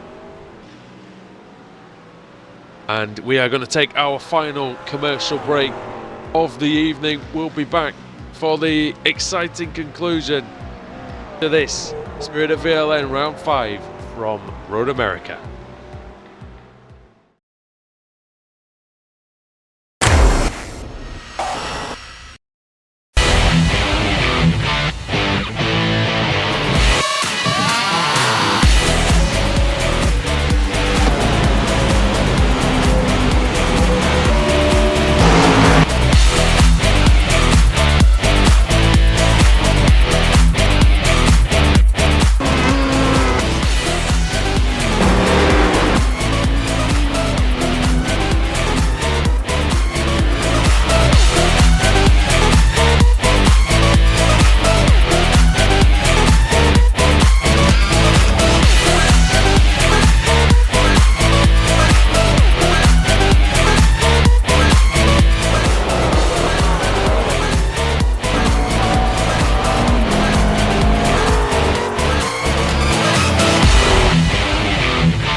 Simulated racing can be awesome, but can also be kind of a free-for-all. Interestingly, auto racing faced the same problem in its earlier days. Whether it was on the back roads, the beaches, or the city streets, the racing was fun. But there was always a certain level of chaos and danger, until some folks came along and put some order to all of this. Stuff like official racetracks, regulations about weight and equipment, and enforcement of standards. That's what gave us high-speed excitement, fast-paced action, and photo finishes. That's when racing became racing. The guys over at iRacing.com have made the same transformation in the world of sim racing. Sure, they've got the most accurate tracks and realistic cars out there, but that's just the start. See, iRacing analyzes the performance and results of each driver in every race, so you can be sure you're always placed in races where the competition will be tight, and that those reckless drivers who ruin it for us all are kept in the pits. Not to mention that with over 45,000 active members already in their vast community, you can find races day and night, so you can always get in on the action. You can even join a league of your favorite series. And since updates are always automatic, you don't have to worry about software and can focus on the track. Zip up your fire suit and check out iRacing.com.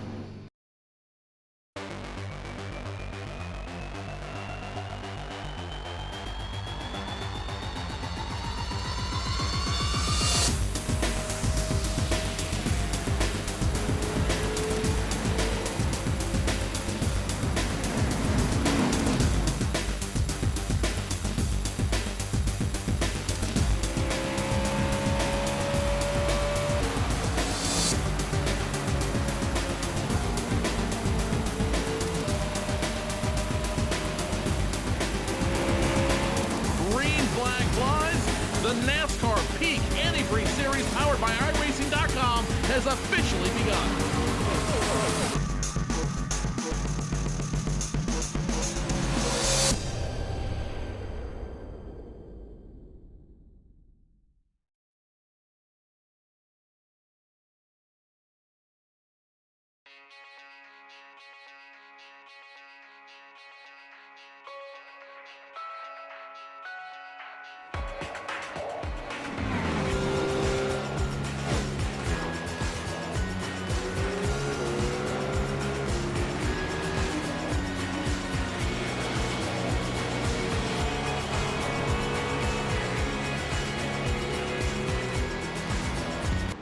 We're back at the Spirit of VLN from Road America, and we're just in a massive crash involving 3 cars on the pitch straight, and that's two of the top 5 in the BMW class as well. So that's Lucas Zieler, the Arcadia Racing number 35 car, involved with the 723 roof.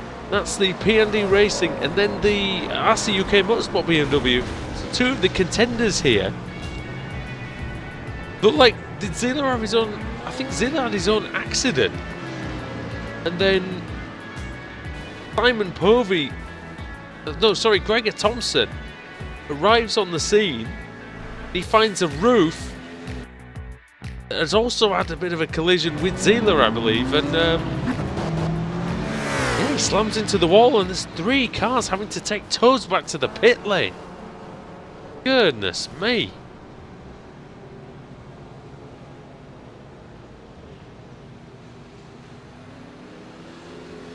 Wow, that's disaster for Zieler and for RC UK. Let's see what that means for the championship, because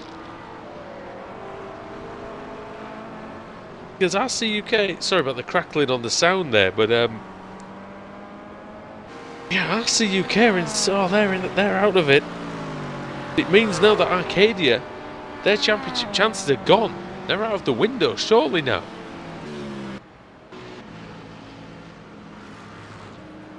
Massive one.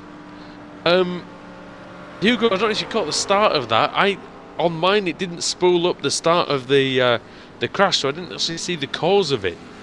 But it looked like Zieler had a coming together with the roof. I don't know if that's right. But yeah, honestly, my machine didn't actually spool that footage up, so well, that's changed everything. We're going to have to see what happens as the cars come round to complete the next lap, just to see what the timing and scoring says.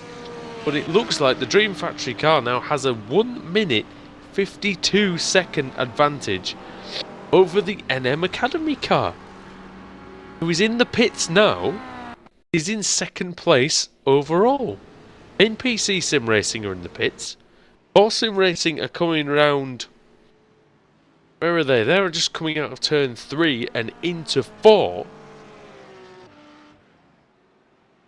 Yeah, I mean, this will all shake out after the pit stops, but that was such an eventful passage of play there that I wasn't even really sure what was going on. Yeah, the replay, we couldn't get the replay, unfortunately, but so apologies for that. Yeah, all sorts of craziness in this last hour. Unbelievable.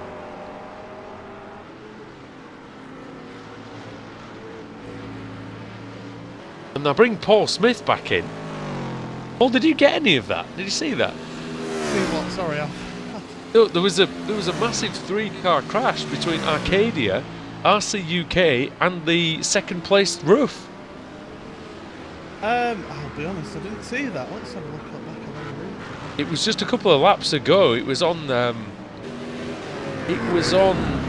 lap 85 for Lucas at the very end of the race, and we've got Alex Simpson back as well. Alex, you've just joined us at a crucial time.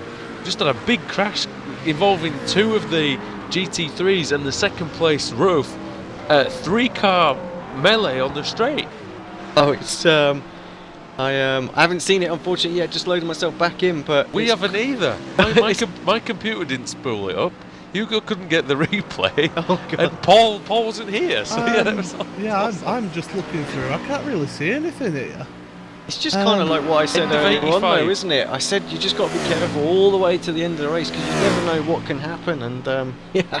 It looks like they came out of the last corner and had an incident between the Roof and the BMW. Again, I'm only assuming. And then the RC UK BMW comes piling in, goes one way to avoid the Roof, but then hits the wall on the inside and wrecks himself. I mean, wreck yourself before you wreck yourself. The only thing I can find is between 3 Roofs down at turn 3 a couple of laps ago. It was the final corner on lap 8. And again, if you're looking from the Arcadia Racing point of view, it's like I can't find this. It was the final corner of lap 85.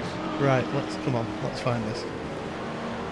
I don't know, Alex, if you're anywhere near finding that as well, but I don't actually know what happened. I just assumed that they crashed with the Roof, crashed with the BMW. Yeah, unfortunately I won't be able to see it because I'm only just rejoining now. So where was it then? I really don't know. I don't know what you're seeing here. No, unless it was the outlap. But they definitely crashed, Paul. Do you know what? I believe you because you're a respected broadcaster. No, they 100%, shall take your word for it. They 100% crashed. Oh! I've just found it. Sorry, the end of 86. Right.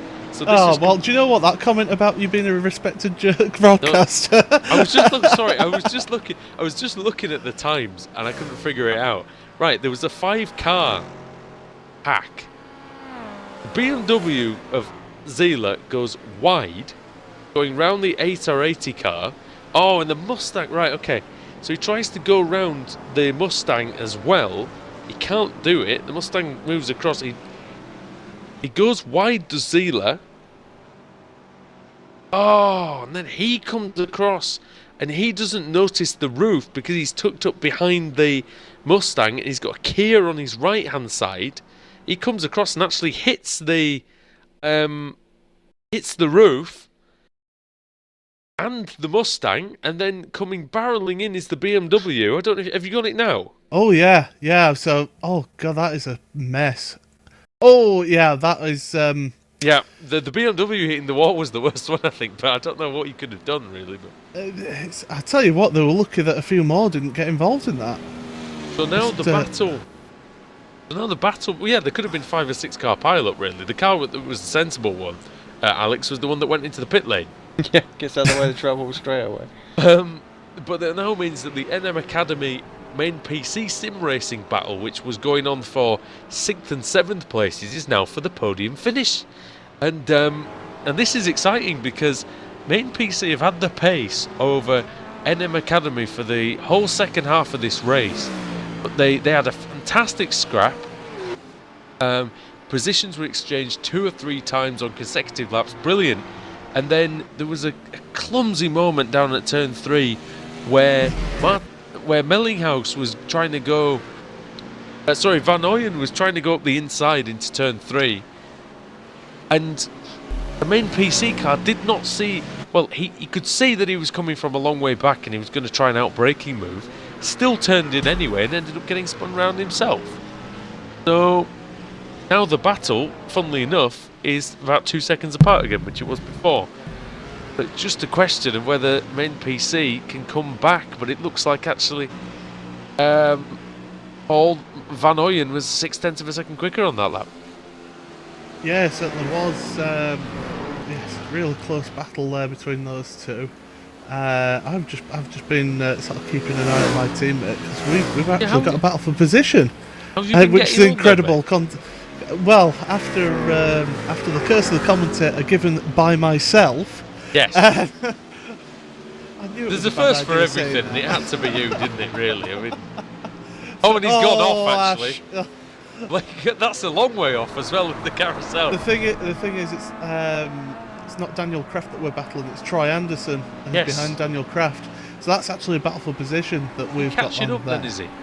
Well, he's just caught up then because of that mistake. But oh, yeah. I mean, the car surprisingly doesn't feel too bad considering the impact that I had with that incident. Your lap times were decent, to be fair, mate. Most yeah, of the race it was about 10.5 minutes repairing that car. But yeah, it seems to be handling pretty well. The steering's straight, so that's a good thing. And we haven't lost too much top end either, so I didn't do a good enough job on it. It looks probably worse than it is, I guess. Yeah. But Alex, there's nothing worse with that off that Ashley had. You know, you go off onto a gravel trap in a corner that keeps turning right and right and right and right. It just seems like it takes forever to get back. I was about to say, it just feels never ending. You're constantly having to keep slowing down in more and more and more. It just gets tighter and tighter. And you're like, oh, God, but then you're still understeering because you still can't turn. Well, it's like turn 1 and 2 at Suzuka. Before it had that big runoff area, it was just horrible because you just keep going wide and wide. Lime Rock Park, we saw that last week as well, didn't we, Paul? In fact, Blake Hood himself went off at turn 1 at Lime Rock, and we know how far off that can take you. Yeah, it certainly can. I've fallen foul of that. I'm sure everybody has fallen foul of that.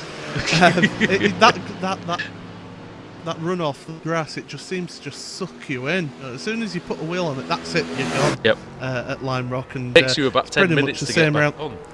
Yeah, and it's pretty much the same around the carousel here as well. And the flow rider's rough, really struggling there. That seems to have heated up main PC as well. Closed right in that last lap. So just 0.6 of a second back. I'll be interested to see actually what happens when they do actually reach each other because, like I said, this was a heated battle. This ended up in contact just about 20 minutes ago. So yeah, I'm excited for this fight. I'll let you two talk for a bit. I'm knackered. Yeah, what have I missed, really? I think that's the main thing. Just looks like well, you missed me crashing. That's about. Oh yeah, you missed Paul crashing. We saw that. What did you do? It was quite a good one, to be fair. Oh, you didn't do it properly enough by the sound of it, though. No. To be fair, Paul, that was a high-speed crash, considering that you only went slightly off. It dipped because of the going on. It was at turn 1 out. on the exit of turn 1, just over the curb, just clipped the grass and it just sent the car back end out, and I couldn't save it. Tried my best and hit the wall on the inside. So I was about 45-degree angle steering going straight. One of those, just one of those moments that catches everybody out. I think actually it's quite a tricky corner, and if you do get it wrong, that's always where you end up in that right-hand tyre wall as well. There just seems to be you just got no time to react to that round there. So that's a shame. But I mean, we've been seeing a few others caught out by that left-hander before the carousel as well. So yeah, there's been a few incidents there. One thing I will say, one thing I will chip in with is that Alex was talking about the challenge of Road America earlier on, and pretty much every corner has seen a mistake or two. It is just that sort of circuit, isn't it, where that's what makes it great, is all the corners are difficult. I could say I love racing here. I think it's a great. Fantastic track, yeah. It's a challenge, which is what you want, and it's a nice long track as well, so you can really get into the flow. It's got a good flow as well, which some tracks don't have, but this really, you get into the flow of it, and you can really push on. I never raced Road America until I jumped in it on iRacing as well. And, that was my first experience, and just loved it ever since then. First race was in the IndyCar. It was awesome. I remember I was pootling around in the rookies poll, and Alex was doing this IndyCar race at this place called Road America, which I'd never heard of. And he's like, "Oh, Woody, you need to try this. You need to try this. It's an awesome track. It's really, really long, and it's really, really good." And I was like, "Oh, it can't be that good." And I drove it, and I'm like, "Yeah, this place is great." Because it's so difficult, and the thing is, it takes you a while to learn, doesn't it? To get it precisely right. Yeah, it's a challenge, but it's once you get it right, then it's such a joy to drive around. What's your favourite corner, boys? What do you say on this track? I like the carousel in this Kia. Yeah.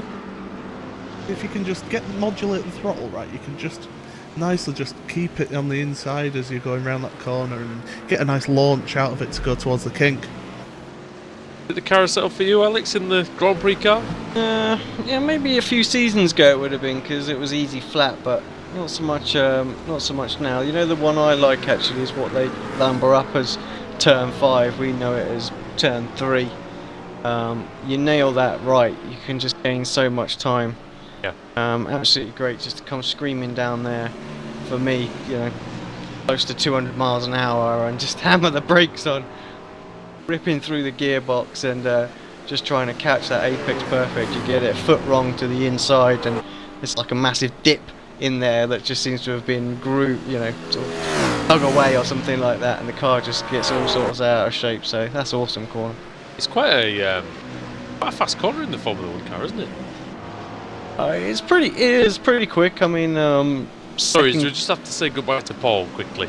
He's off to finish the race. Have you got just a 10-lapper plan, something like that? It's the last half-hour stint, so we're just gonna top it up, put some new boots on it, and just see how fast I can go, basically.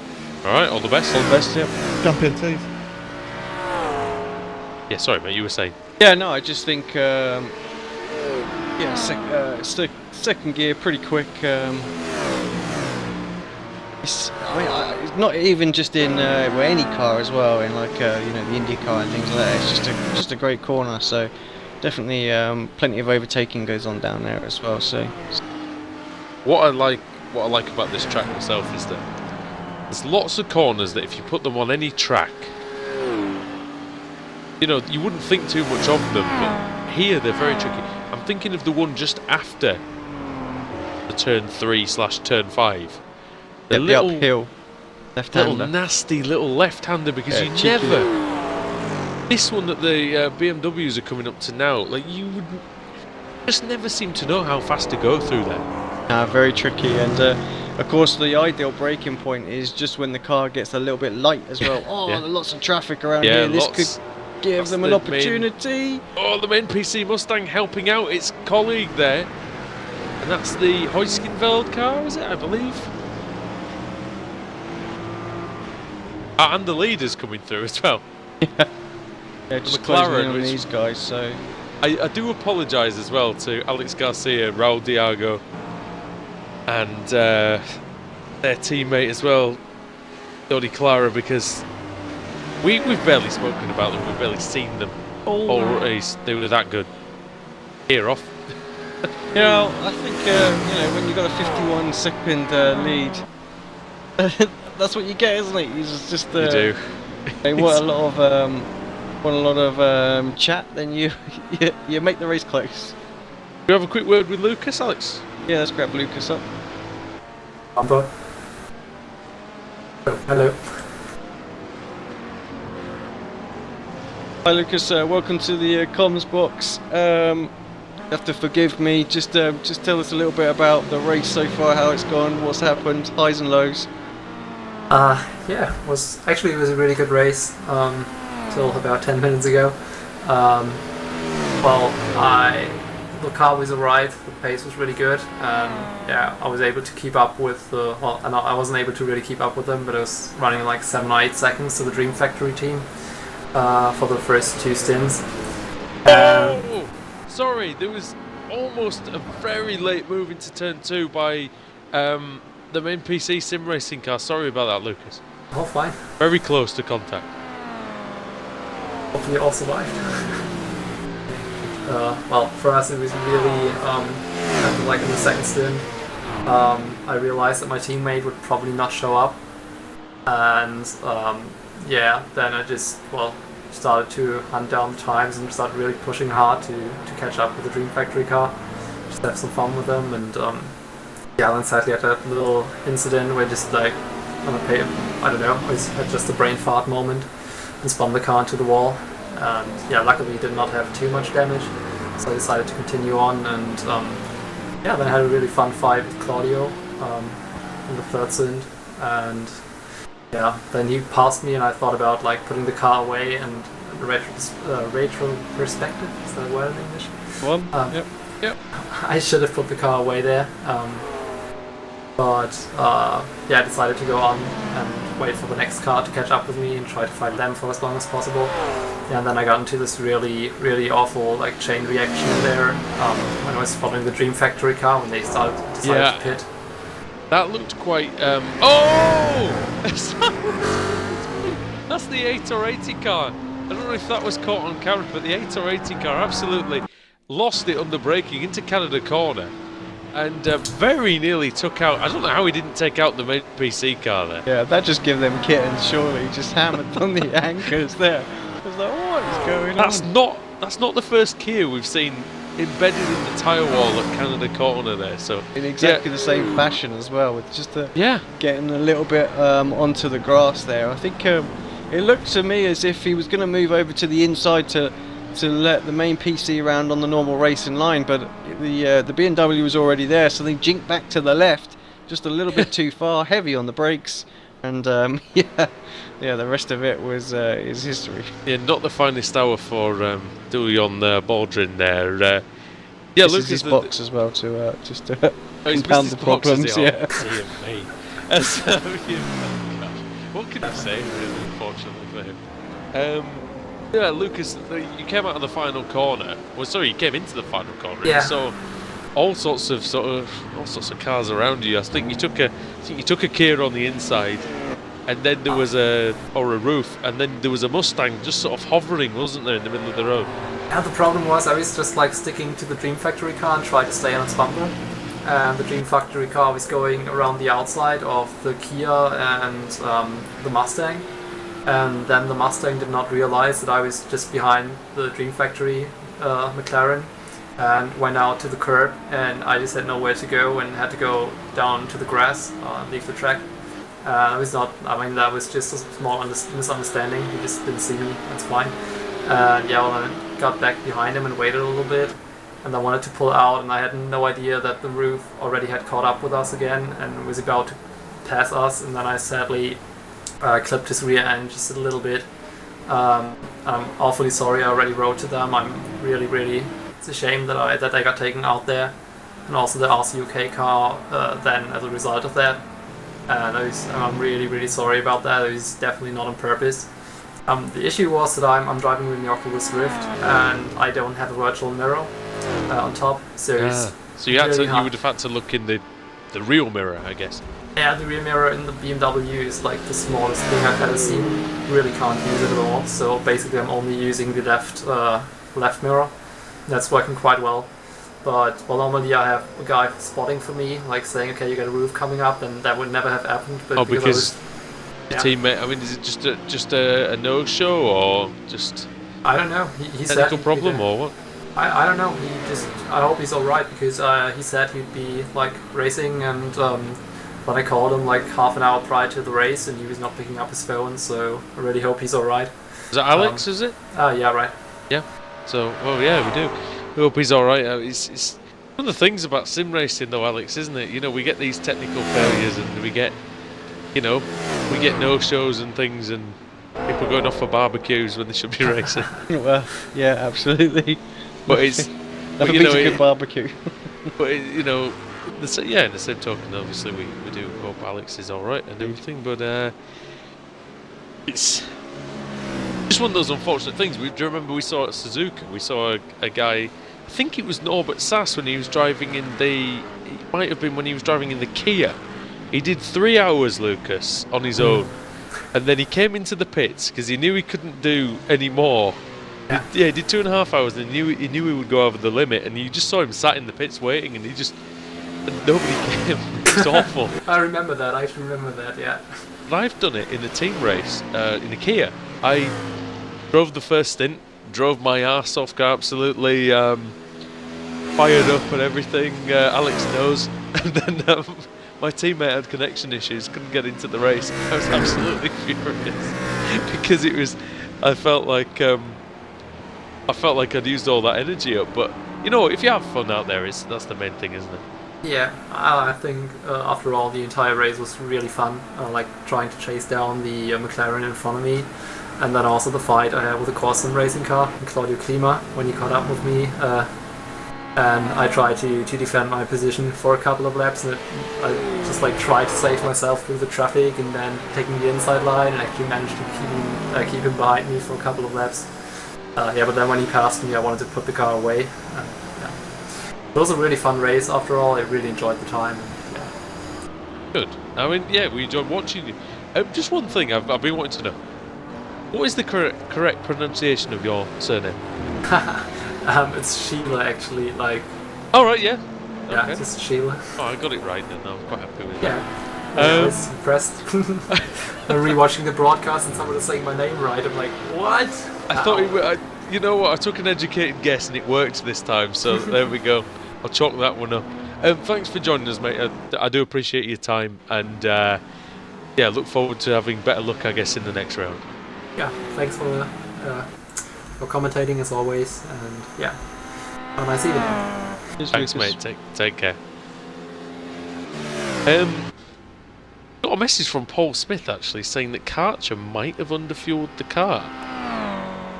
Yeah, just having a quick look at them. That's not going to be the best thing for them, is it? Yeah, just having a look at them now, see if I can tell what was going on. Have they pitted? Have they just pitted again? Yeah, they have just pitted, so... I'm guessing... Well, no, they might be short stinting as well, might they? Just like... Yeah, exactly like they did. They went long at the start, so... What our souls are doing, and British sim races have just been in as well. Yeah, and actually British sim races were shorter than what our souls were, so... Karcher have gone in front of them again, so... Yeah, I think they'll be alright, to be honest, actually.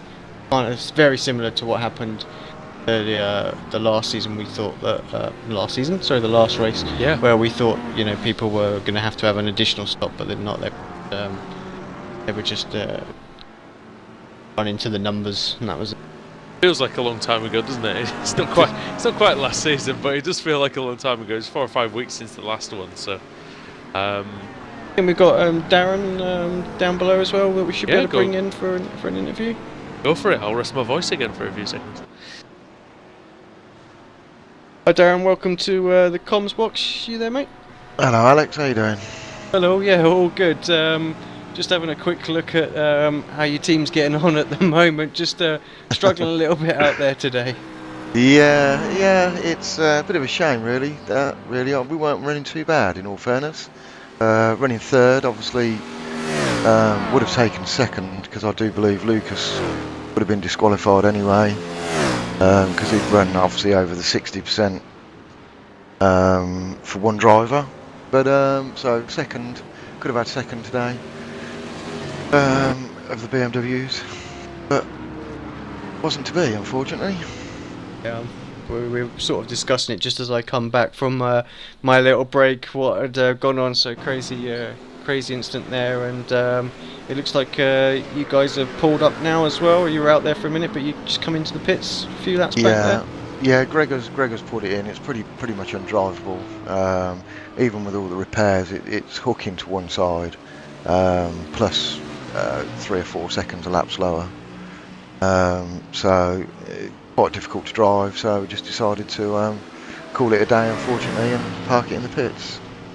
That's unfortunate, especially when, like you say, you were on for what could have been P2 there as well. Just I touched on it earlier. You've got to be on your guard pretty much all race long. You can't take a moment, can you, just to drop any kind of concentration. Anything can happen at any particular time. We've seen it in previous rounds, and again we've seen it here.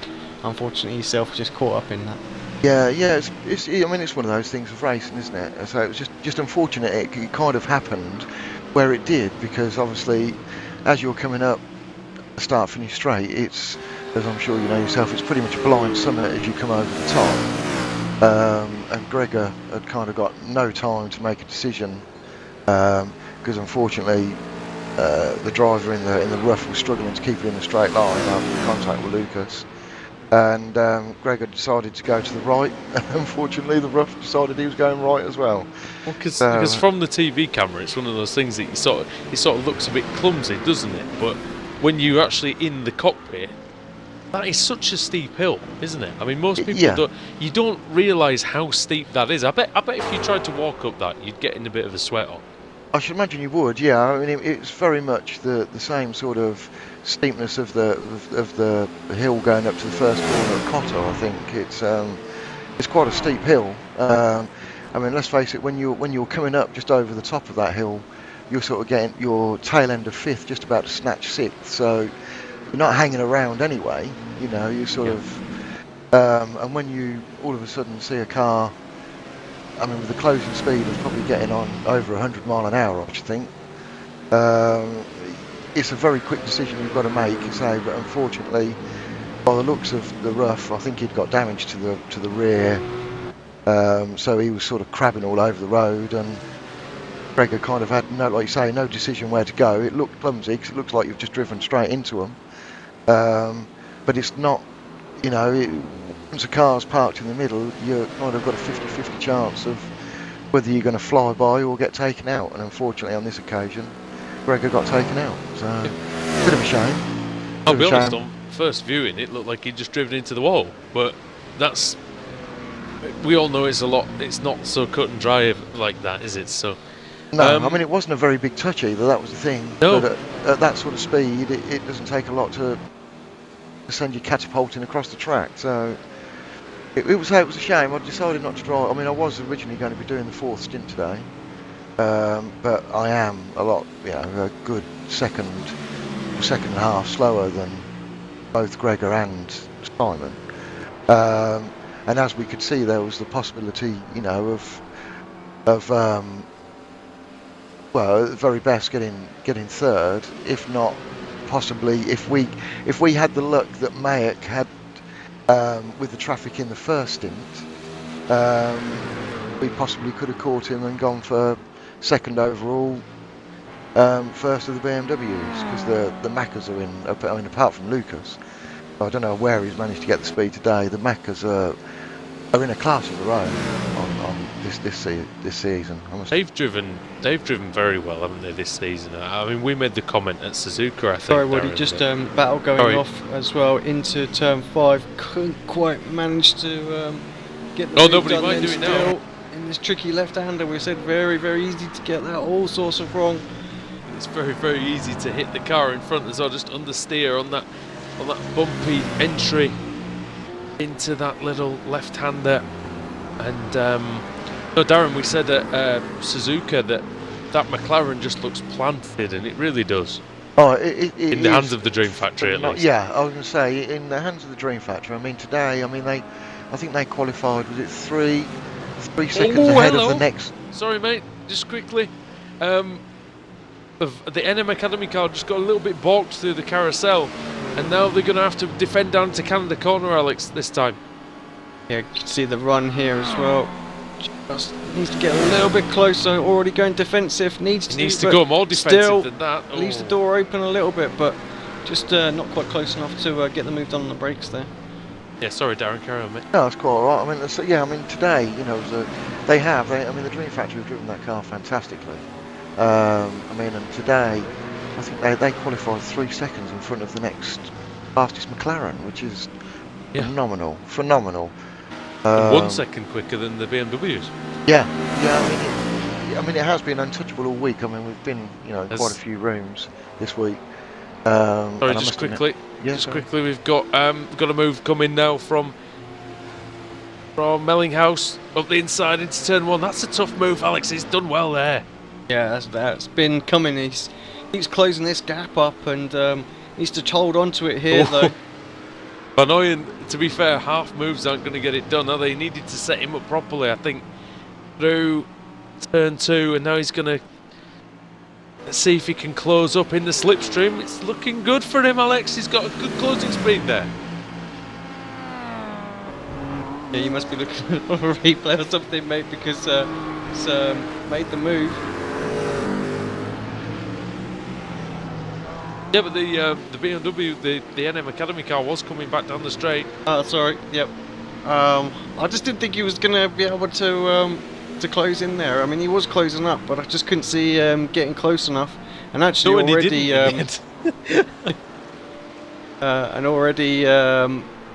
the main PC, they're just pulling a gap. He did have good closing speed, but he ran out of straight, I think. Yeah, Darren. I mean, is it the car? Is it the McLaren car? I mean, it doesn't necessarily look like it. But you look at the other McLarens that were in the race today, and they're not on the level of any of the BMW teams, really. So.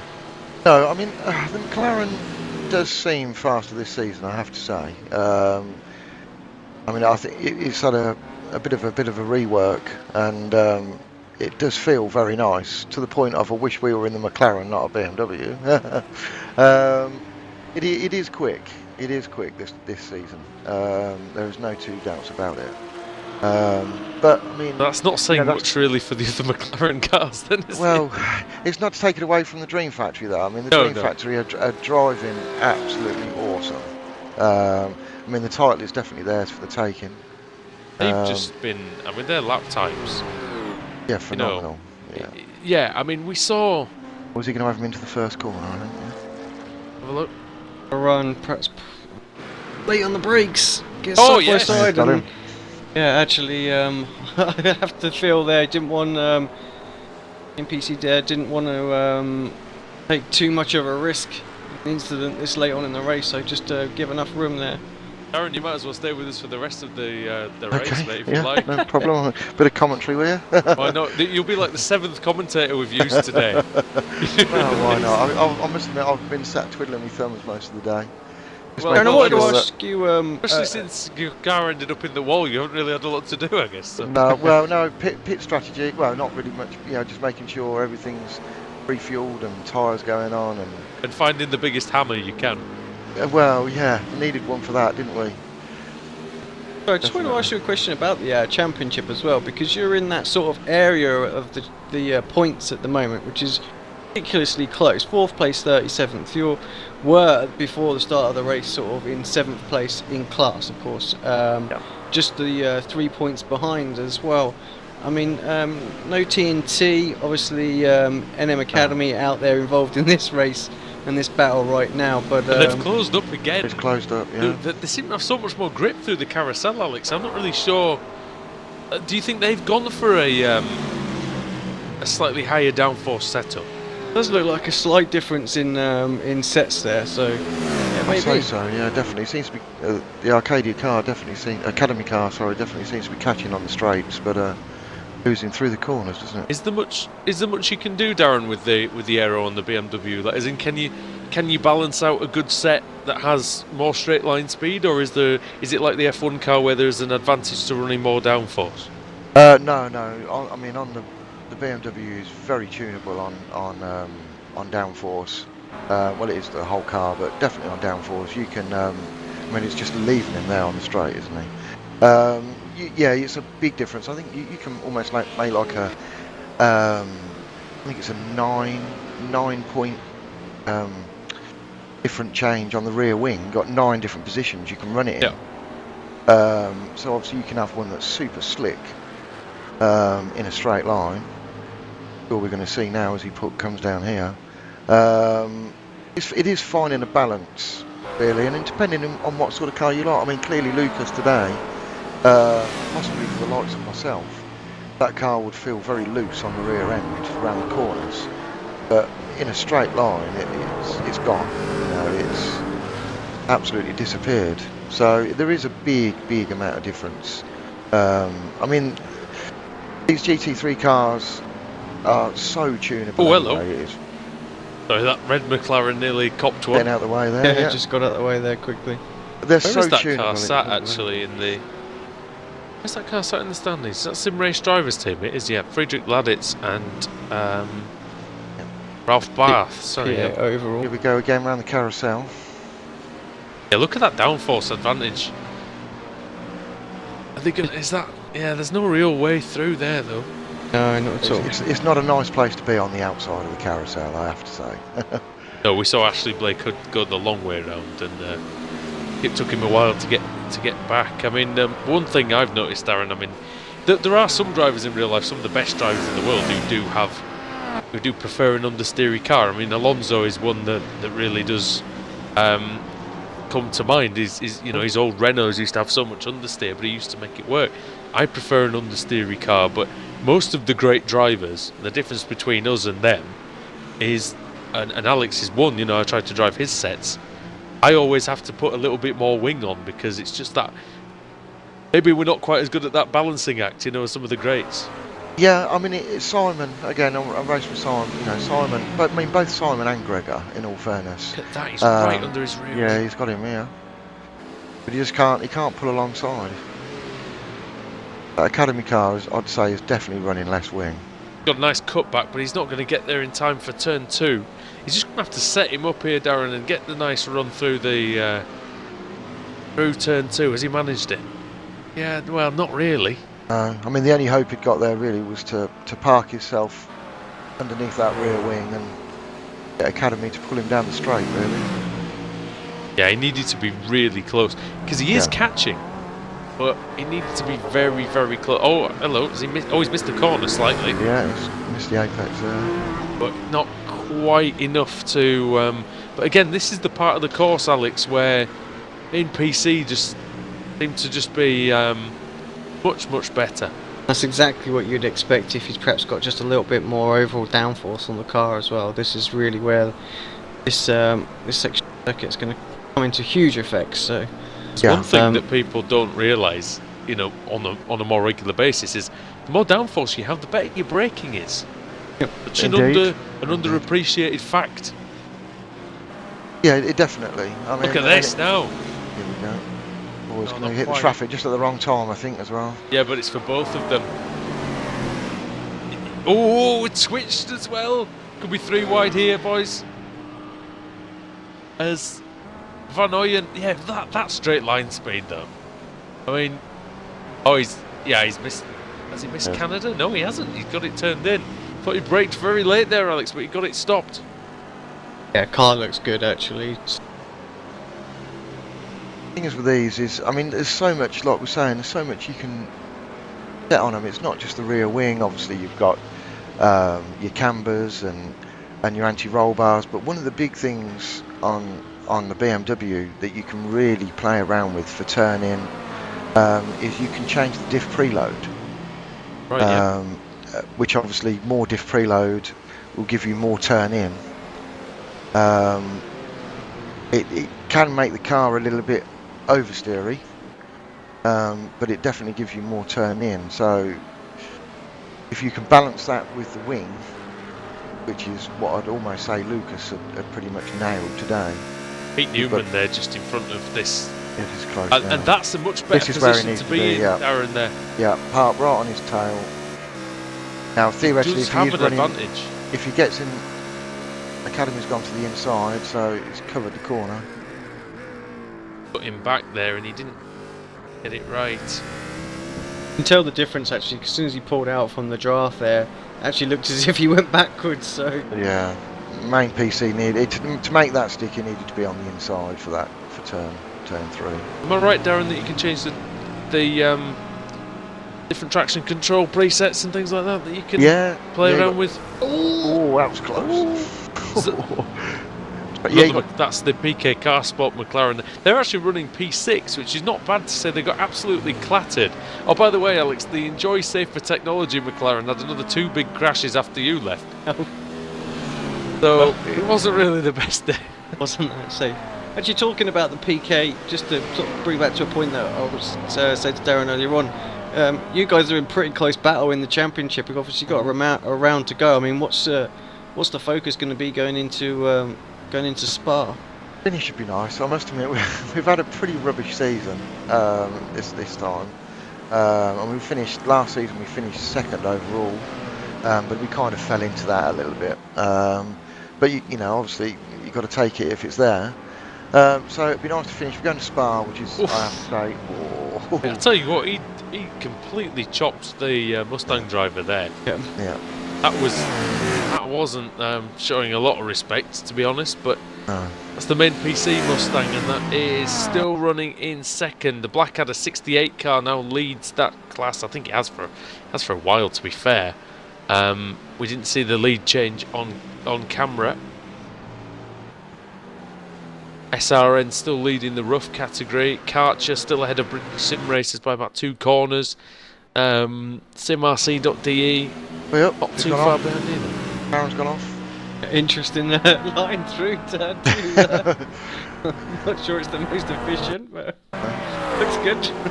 Who's that's gone off? Is that Paul? No, that wasn't Jeff, was it? Yeah, it was Norbert Sass. Oh, Norbert Sass, let's have a look. PK. Oh, that's an interesting. Yeah. He's in a different state there, I think. Not like his brakes didn't work. Do you think his brakes aren't working? Prep wish it was like every other track that was being tarmacked in the runoff areas, and it'd have been all good. But yeah, here at Road America, you try that, you're in a gravel trap or on the grass. I don't understand how you can brake that late for a corner where you don't really have to brake that much. No, and we're also in the period as well, obviously, where tyres have gone off massively. That's true. End of the stint. Everyone's trying to stretch the tyres out as well. Yeah. And but now look through. It's that carousel again, where Bellinghouse just has so much more grip. But he's always pushing it now through the kink. Alex, you don't want to have a crash in the kink. No, that's race over usually if you do this. Just no room. You don't want to push it here. That's one of the things. You've got to just be patient. I know there's only a few minutes left, but you've really just got to. You can't risk. You know, you've got a chance of claiming 3rd place. You can't risk a crash with another class car. And you know what? Van Ooyen's driven really, really well. Apart from, well, actually, yeah, he's gained quite a lot there. And quite a lot. See what going on. No, but Sass, has he gone off again? Has he? What happened there?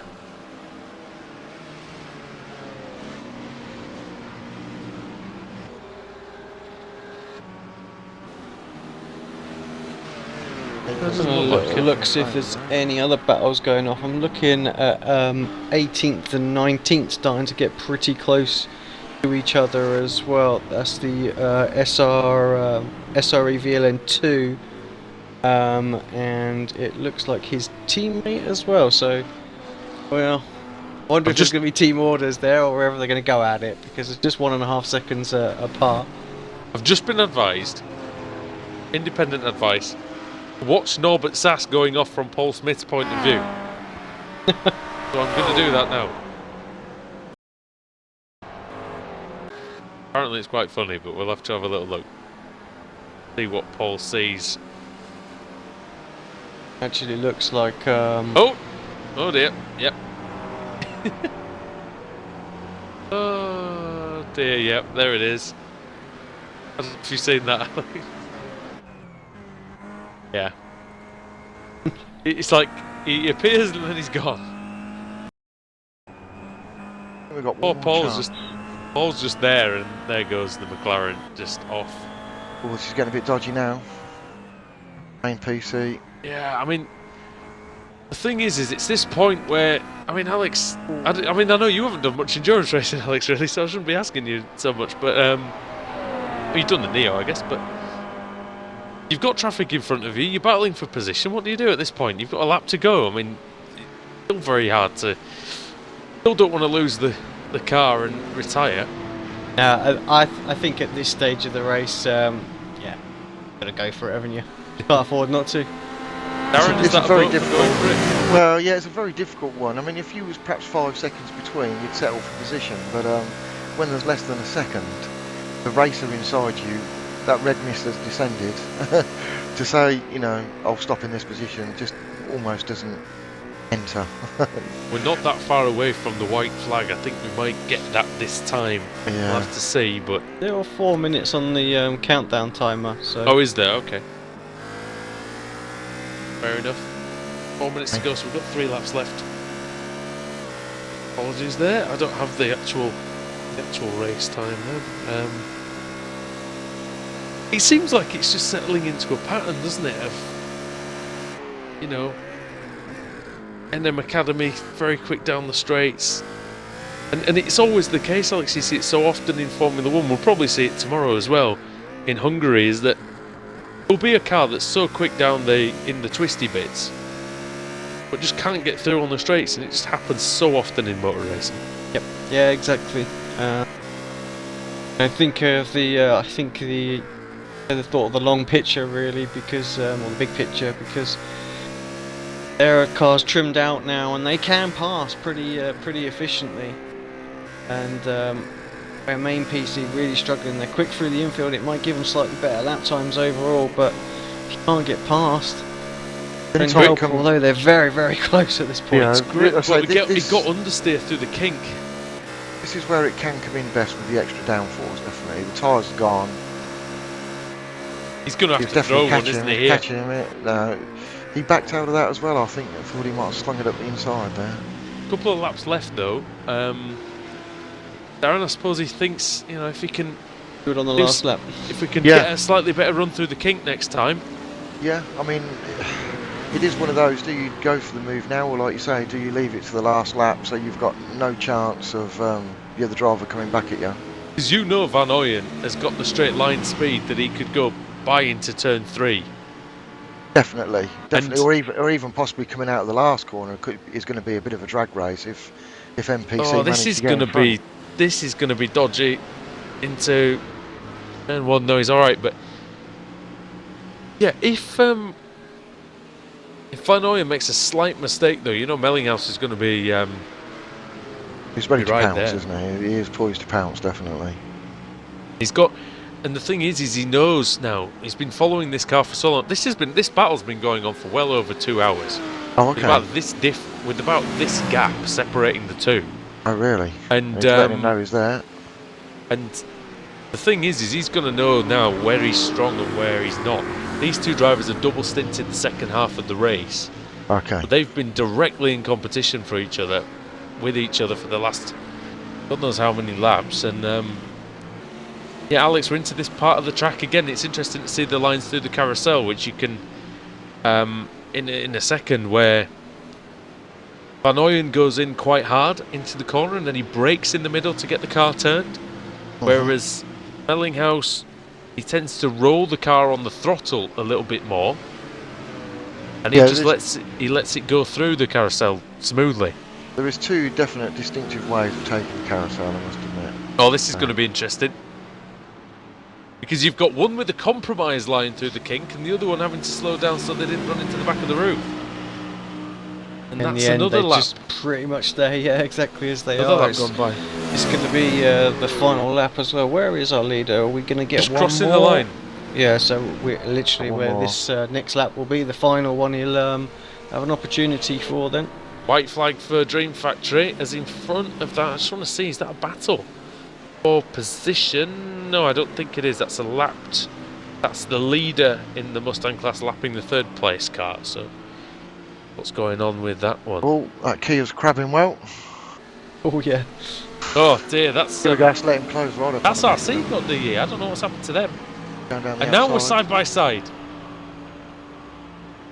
Martin Van Ooyen on the inside, Traffic Heiko ahead Mellinghaus as on the well. outside. But this is where he can set him up for a run down the straight. Yeah, you should be concentrating on getting personal. Oh, that's the Canard PC rough as That well. compromised him. As I said, that couldn't have That's come it. at a worse time, really, could No. it? Like you say, I think that's pretty much it done there. That's 0.8 of a second coming out of that corner. He'll get a little bit of slipstream, will help him, but he may be quick enough through that middle yeah, sector that's though. the thing, isn't it? That's his strong point, so he might have an opportunity into perhaps Canada corner, but And he's still gained a little bit down the main straight. White flag is out as well. Oh, that's White flag lovely, out. Oh, lovely, mistake. lovely line. Slight mistake, I think. And yeah, I think you're right, Darren. Actually, I don't think it was so much a mistake. I think it was more the line of the main PC car was perfect there. Yeah, absolutely nailed that corner. He The needs to nail the leader, carousel now. the really. leader is at Canada corner, and Raul Diago and Alex Garcia with just 3 corners left through Canada corner. Go, pulling him in. Do the right hand kink and then the left. And then we've got 1 corner to go. There's a Mustang there, but it's not going to matter. Raul Diago comes through. And he's going to take the win for the Dream Factory. It's the 3rd win of the season. Now it's the battle for... Oh no, it's not going to be there. Too far back. Yeah. Too far back, and it was that compromised turn 2 that's done it.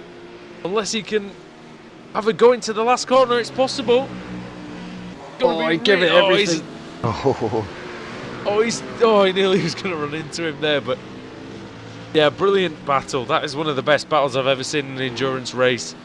It's gone pretty much the whole distance.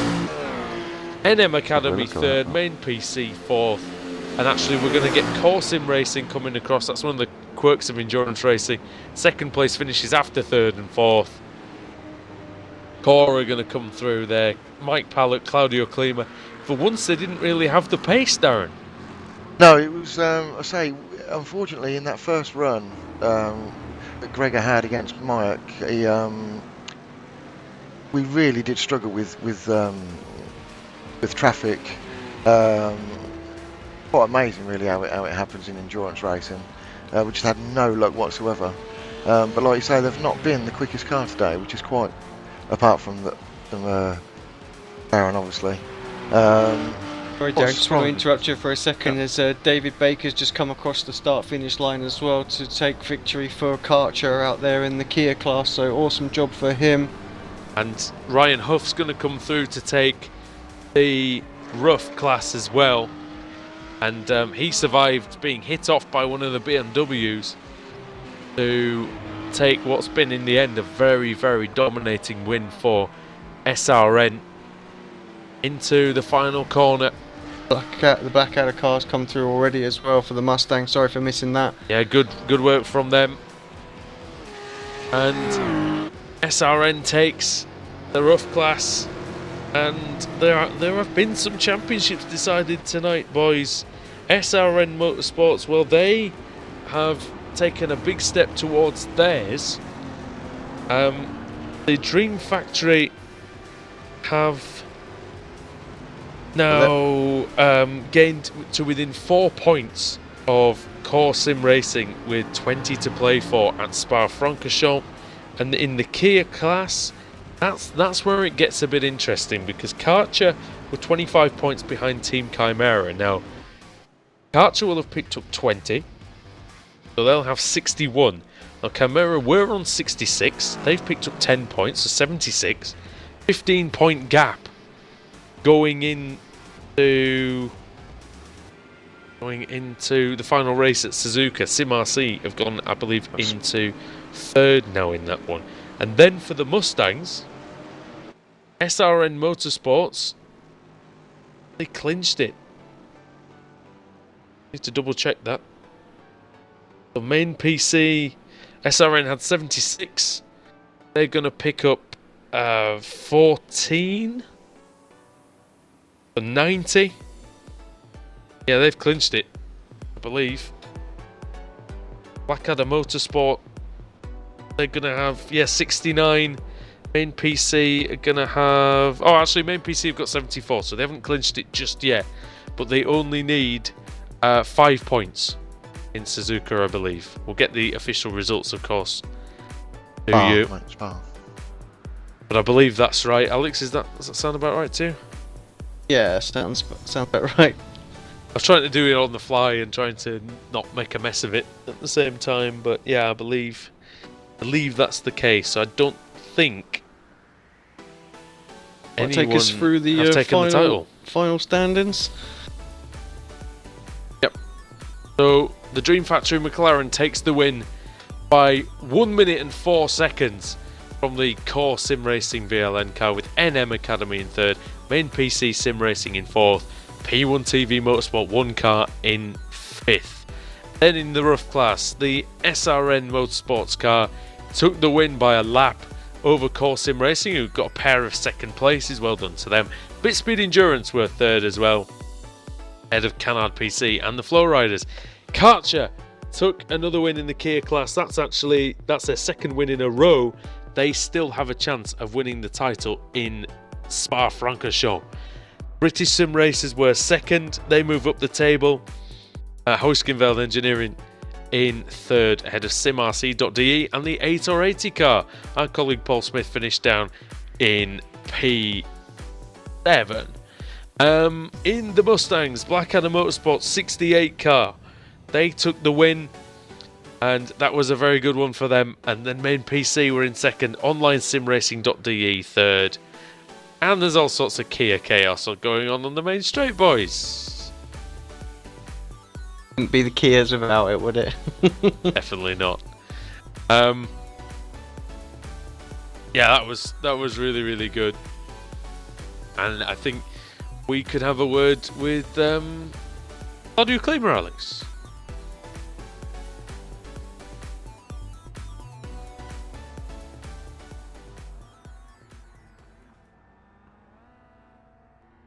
Congratulations, great result for you today. Just talk us through your race. Yeah, I want to congratulate Dream Factory first. They were very, very quick, but also you guys need to keep in mind that BMW got so badly nerfed after the update. I saw you last race commentating that the BOP is really good. No, it's not. You just, for reference, you just can check the first race on Road America with got pole. Now we're out qualified by more than 1 second. Yeah. Yeah, we were just having the conversation with Darren at the moment as well.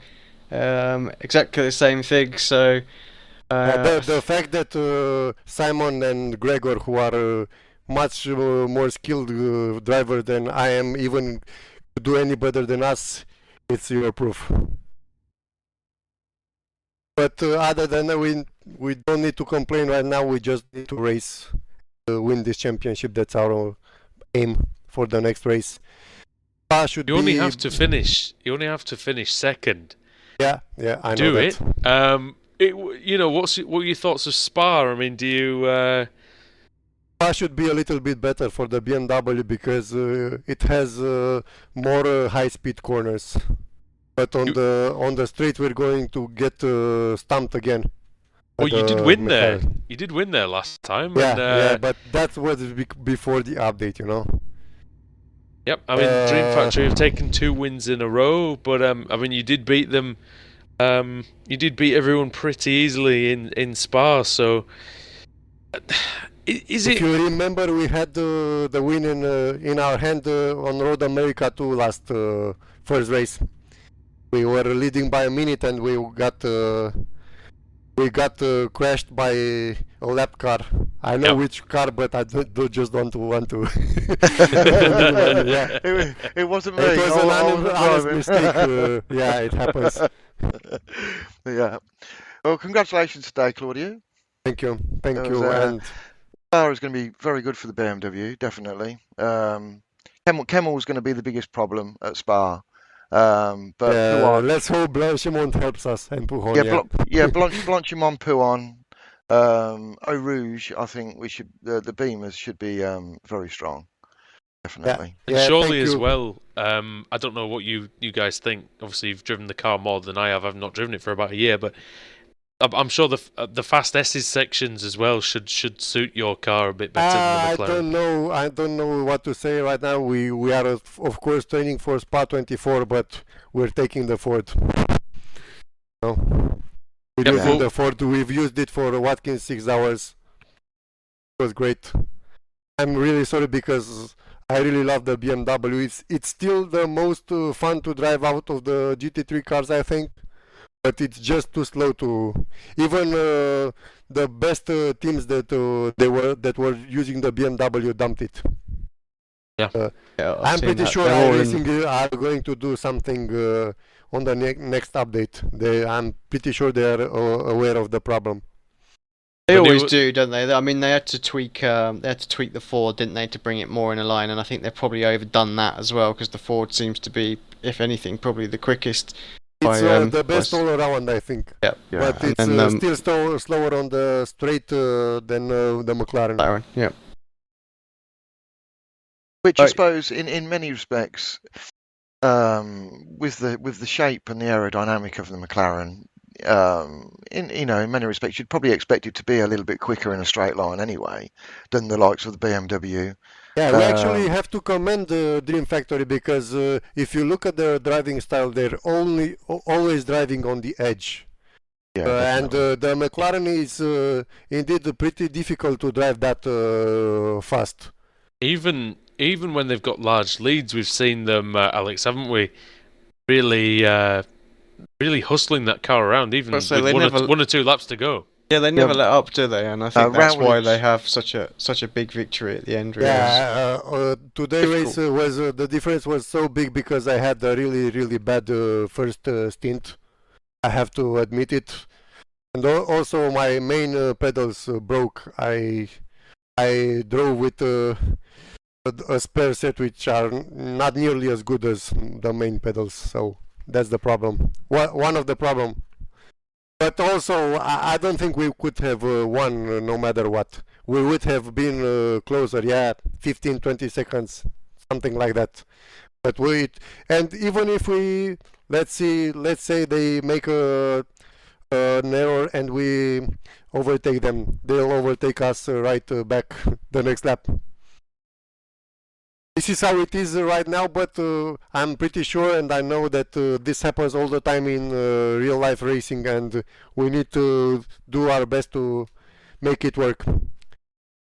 We have the chance to be able to just finish behind them and still win the championship. That's our luck, I think, right now. Yes, it's all in your hands, really, and the hands of the back markers, I think, for the next race. I don't think the other BMW are going to let us have it, you know. Oh dear, it'd be nice to have a nice finish. Yeah. Well, anyway, thanks very congratulations on the great commentary. I don't want to upset anybody else, but I think it's the best commentary in all sim racing for the VLN-series. At least I enjoyed it the most. Well, thanks very much for that. I mean, that's what we try to do, and I'm glad that you like it. So, but thanks very much. We enjoy watching your race, Claudio, and well, we'll see you in Spa for the big showdown. Yeah. Good night to everybody, and see you at Spa. Take Good care, night, Claudio. Bye bye.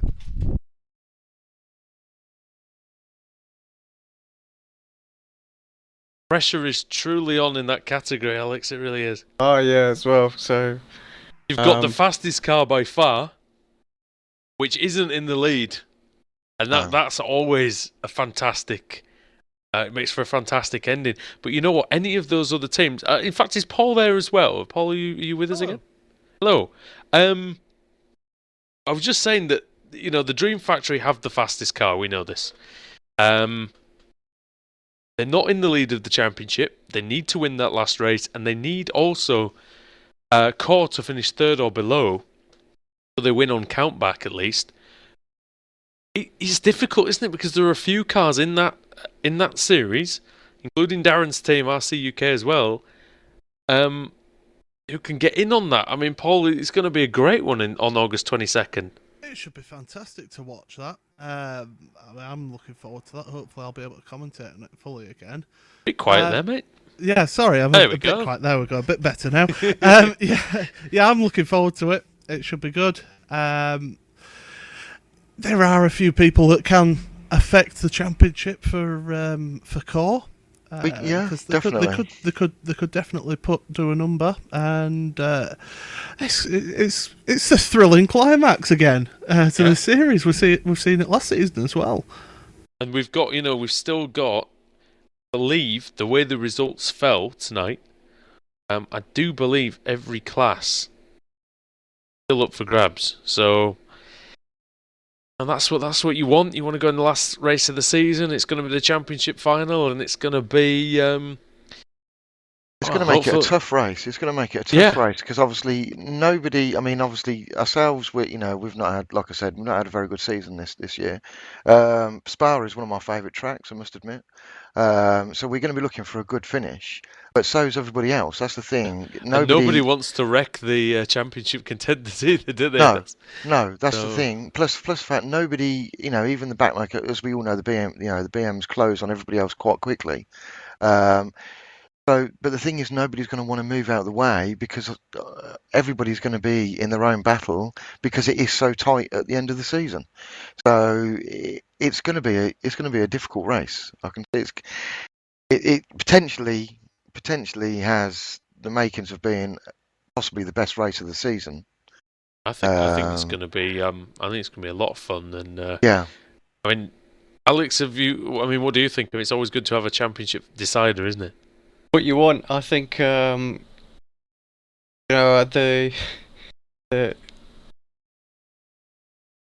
just can't see how that's going to play out, really. I mean, there's so many different permutations for all the different classes there as well. So it's, I think we're going to have to get our head around the maths just to figure out where everybody needs to finish and get your abacus out. Before we go in that. So calculators at the ready, and we'll try and keep the point surprised as we're going through that. But for the GT3 class as well, that's going to be very interesting. And I wonder actually if the Dream Factory guys might play a little bit of games and just toy around towards the front and try and make the race interesting and hold the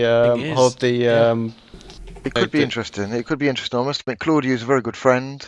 It'll be interesting to see if we get any PMs come through halfway through the race. I must admit. The thing is, Dream Factory need.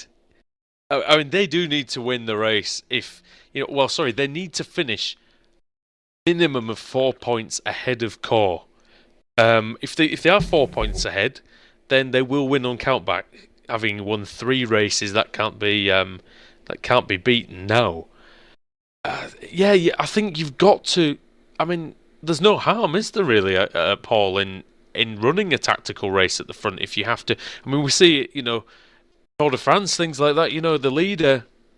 The leader needs to back other people up occasionally. It'll be no different in Spa, but it's going to be tough because the long straights, you can get caught out, can't you? I think the worst possible thing to do is to try and start affecting other people because you may end up ruining your race and your championship thing. Totally, I think you're best off just going full out, getting the best result that you can, and then just hoping that it all just falls together for you to win that championship. It's going to be tough. And it's a challenge, but the Dream Factory have just been out and out the pace setters in GT3s. I think do what you can control. You can try to control other people's races, but again, all it takes is for you to get hit off in somewhere like Blanchimont, like we saw with somebody in the very first race. Paul, do you remember?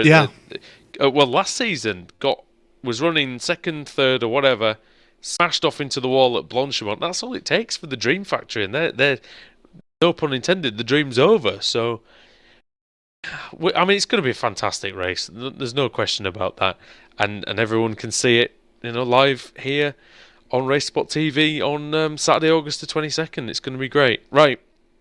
That's about all we've got time for this Saturday evening.